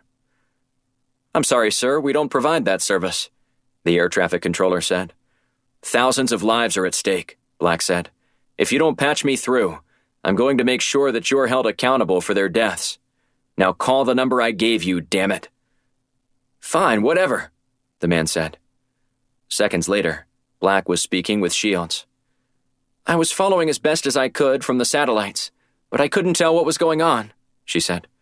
"I'll explain everything later, but there's some major trouble brewing." "What do you mean? Did you get the flash drive?" "Yeah, and Vogel's dead, but we're not out of the woods yet." "What do you mean?" "I need you to find out where Miriam Parsons is right now." Chapter 33. Shields and the rest of the Firestorm team had been operating under the assumption that Vogel and Ackworth were the only two agents who were still alive that had been in Wellington's special secret program. And they were right. But in all their fervor to track down Vogel, they hadn't combed through Parsons' files with the same vigor. "We missed it," Black said. "What do you mean?" she asked. "I missed it," Black said. "I fell for it hook, line, and sinker. There weren't any visible connections to Parsons and Wellington, so I just assumed that her connection to Vogel was what loosely tied her to the case. But I didn't get the sense that she was involved, or even wanted to be involved." "That's because there was no link between her and Wellington." "Not one that we found. But Vogel told me something before he jumped out of the plane to his death. He said that someone else had the information on the DEA agents, and would make it public if he died." "And you think that person is Miriam Parsons?" "Triangulate her cell phone right now," Black said. A few moments passed before Shields gasped. "What is it?"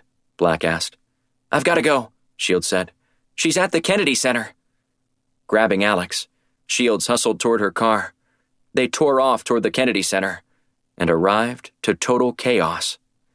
The entire building was dark, and people were spilling out into the lobby. "What's going on?" Shields asked a woman walking briskly toward the door. "I don't know," she said. "There was some strange video that started playing on the screen, and then the power went out." "Upstairs," Shields said to Alex. The two women sprinted up 3 flights until they reached the control room. They burst inside and flashed their credentials. "What's happened?" Shields asked. "Someone hijacked our controls," a man behind a large soundboard said, aiming his flashlight at the two agents. "We've been trying to get things back, but then the power went out." "You didn't turn it off?" Alex asked. "No, someone else did." Shields and Alex left the room and started a search amidst the chaos. "This is going to be like finding a needle in a haystack," Alex said. "We've got to go all the way down. It's the only place she could have cut the power." The two agents wove through the people fleeing and descended into the bowels of the facility. When they reached the basement, Shields found a Secret Service agent and identified herself. "Is the president safe?" she asked. "He's secure," the man said, "and has been escorted out of here. We're making a sweep right now." "Where's the power?" she asked. "Opposite direction," he said, pointing behind her. "All the way at the end of the hall, and then take a right." "Roger that." Shields and Alex bolted down the corridor and reached the power room. When they arrived, they cleared the area. "Where is she?" Shields asked. A moment later, the power surged back on, illuminating the building. Shields and Alex rushed up the stairs to the main floor. "What is she trying to do?" Alex asked. "She's trying to take down President Michaels." "How, exactly?" Alex asked. "No, instead she's going to use a sordid story about his past." "Is it true?" "You'll have to ask the president that question." Shields glanced around the room one final time and didn't see Miriam. "If she played a video, she'd need to be able to override the system," Alex said. "And for that, she'd have to be patched in directly. But she's controlling the power from there, too? Once you have remote access to the grid, it's amazing what you can do." On the large screens flanking the stage, a video started playing that asked questions about President Michaels before making accusations of murder. Some of the patrons who'd stuck around recorded the screen on their phones. Alex tapped Shields and pointed across the room. "There she is, in that auxiliary booth. I guess they weren't using it tonight." Shields didn't hesitate. "Miriam Parsons, you're under arrest." The woman across the room looked up and around. When Shields locked eyes with her, there was no doubt it was Parsons. "We've got a runner," Shields said. Both agents took off after Parsons in different directions in an attempt to hem her in. However, Parsons cut through the center of the facility and headed outside. Shields knew they couldn't lose sight of her. Once she vanished, she would have just enough time to upload the identities of all the DEA agents and ruin scores of operations that were years in the making. And Shields understood how that information would burn plenty of assets and more than likely get a few of them killed. She kept her eyes glued on Parsons as she zigged and zagged through the throngs scattering across the street. Shields' lungs burned as she followed after Parsons. When the assailant reached the corner, she darted east down a side street. When Shields reached the same intersection, she was about 100 meters behind Parsons. "Do you see her?" Alex asked over the comms. "I've got her in my sights," Shields said as she took aim. She took a deep breath and exhaled before squeezing the trigger. A second later, Parsons stumbled to the ground. Shields sprinted toward the hostel. By the time Shields reached Parsons, she was barely conscious. "Did you send out that information yet?" Shields asked. Parsons shook her head, then held her phone up. With a wry grin, she tapped her phone's screen with her thumb. "Now I did." Shields ripped the phone from Parsons' hand and watched in horror as a green progress bar rapidly moved toward 100%. Shields threw the phone down before smashing it with her prosthetic leg. For good measure, Shields shot the device twice, rendering it dysfunctional, if it wasn't already. "You think you stopped that information from getting out there?" Parsons said. "I know I did," Shields said, pointing to her leg. "The combination of carbon fiber and titanium is a bitch. Just ask your face about it." "What?" Shields kicked Parsons in the face, knocking her out. Alex hustled up to the scene. "What did I miss?" Shields shook her head. "Nothing much. Let's turn her over to the FBI and then get back to the office. I've got one more thing to do before I call it a night." Chapter 34. Washington, D.C. 2 days later, the Firestorm team gathered in the conference room to debrief. Confident that the potential exposure of all the DEA agents had been squelched, Blunt needed to write a report about what happened. The trail of bodies concerned Director Quinn, even though the team had spared him a major embarrassment. "Great work, everyone," Blunt said as he stood at the head of the table. "If we hadn't stopped that plan, complete chaos would have befallen our drug agents. Not to mention many of them in deep cover would have likely lost their lives." Black nodded. "Shields saved the day this time. If she and Alex hadn't responded so quickly, Parsons would have spoiled everything else we did." "Stop praising me, or else I'll put some titanium and carbon fiber up your ass," Shields said. "You know I hate attention like this." "Of course," Black said. "Why else would I do it?" She glared at him from across the table and mouthed, "I'm gonna kill you." "If you two are finished," Blunt said, "I think we have some other loose ends to tie up. like the hard drive that was delivered to us from Wellington's home in Sperryville. Agent Shields? Yes, I was able to analyze some of the data pulled off a hard drive recovered in the fire, she said. And what did you find? Blunt asked. I found out the truth about Wellington's oversight of the MH Electus program, she said as she passed out stapled documents to Black, Blunt, and Alex. There was a secret control group of 4 people. 4? Black asked. I thought there were only 3. There were only 3 in Kabul, Shields said. But there was a 4th that he experimented on when he was stateside. Miriam Parsons, Alex said. Shields nodded. Apparently Wellington had an affair with her as well, and during that time, she allowed him to conduct more of these experiments on her. What was he doing exactly to them? Blunt asked. From what I can tell, the MH Electus program was about creating sleeper agents who could perform like the well-trained assets that they were, but do it only when necessary. However, Wellington wanted to create super agents who didn't fear anything. He found out about Vogel's derealization disorder and sought out other agents who had it as well. That's why they exhibited virtually no fear of us when we were trying to stop them. They were only concerned with completing the mission. Except Vogel, Black said. Yeah, he was a different animal altogether, Shields said. I located some of his personal medical records, and his condition was off the charts. When his part of the mission failed, the only way for him to succeed was to die, which he happily did by jumping out of the plane. There's still one thing that's bugging me, Black said. What's that? Blunt asked. What did President Michaels do in Islamabad? Blunt sighed and glanced at his watch. In about 5 minutes. The American people are all going to hear what happened there. Whether it's true or not, I'm not sure. All I can do is tell you what he told me. Fair enough, Black said. When Michaels and Quinn were in Islamabad, they were following a suspected terrorist through a drug den. That's when they stumbled upon a young man assaulting a teenage girl. Michaels told him to knock it off, but the guy persisted. So Michaels and Quinn intervened. The man pulled a knife and attempted to fight them both, but he wasn't any match for them, and they stabbed him to death and left his body in the alleyway. There was one guy who pulled out a camera and captured it on film, but he never did anything with it. Apparently, the man who took the pictures just wanted to get justice for the man who'd been stabbed to death, who, as it turns out, was Prince Al-Shiri's youngest brother. And Wellington found out about it. This is all starting to make more sense now, Shields said. Rumors about Michaels' involvement in a murder in Pakistan have been circulating on Middle Eastern websites for several months now, but no media here took the story seriously.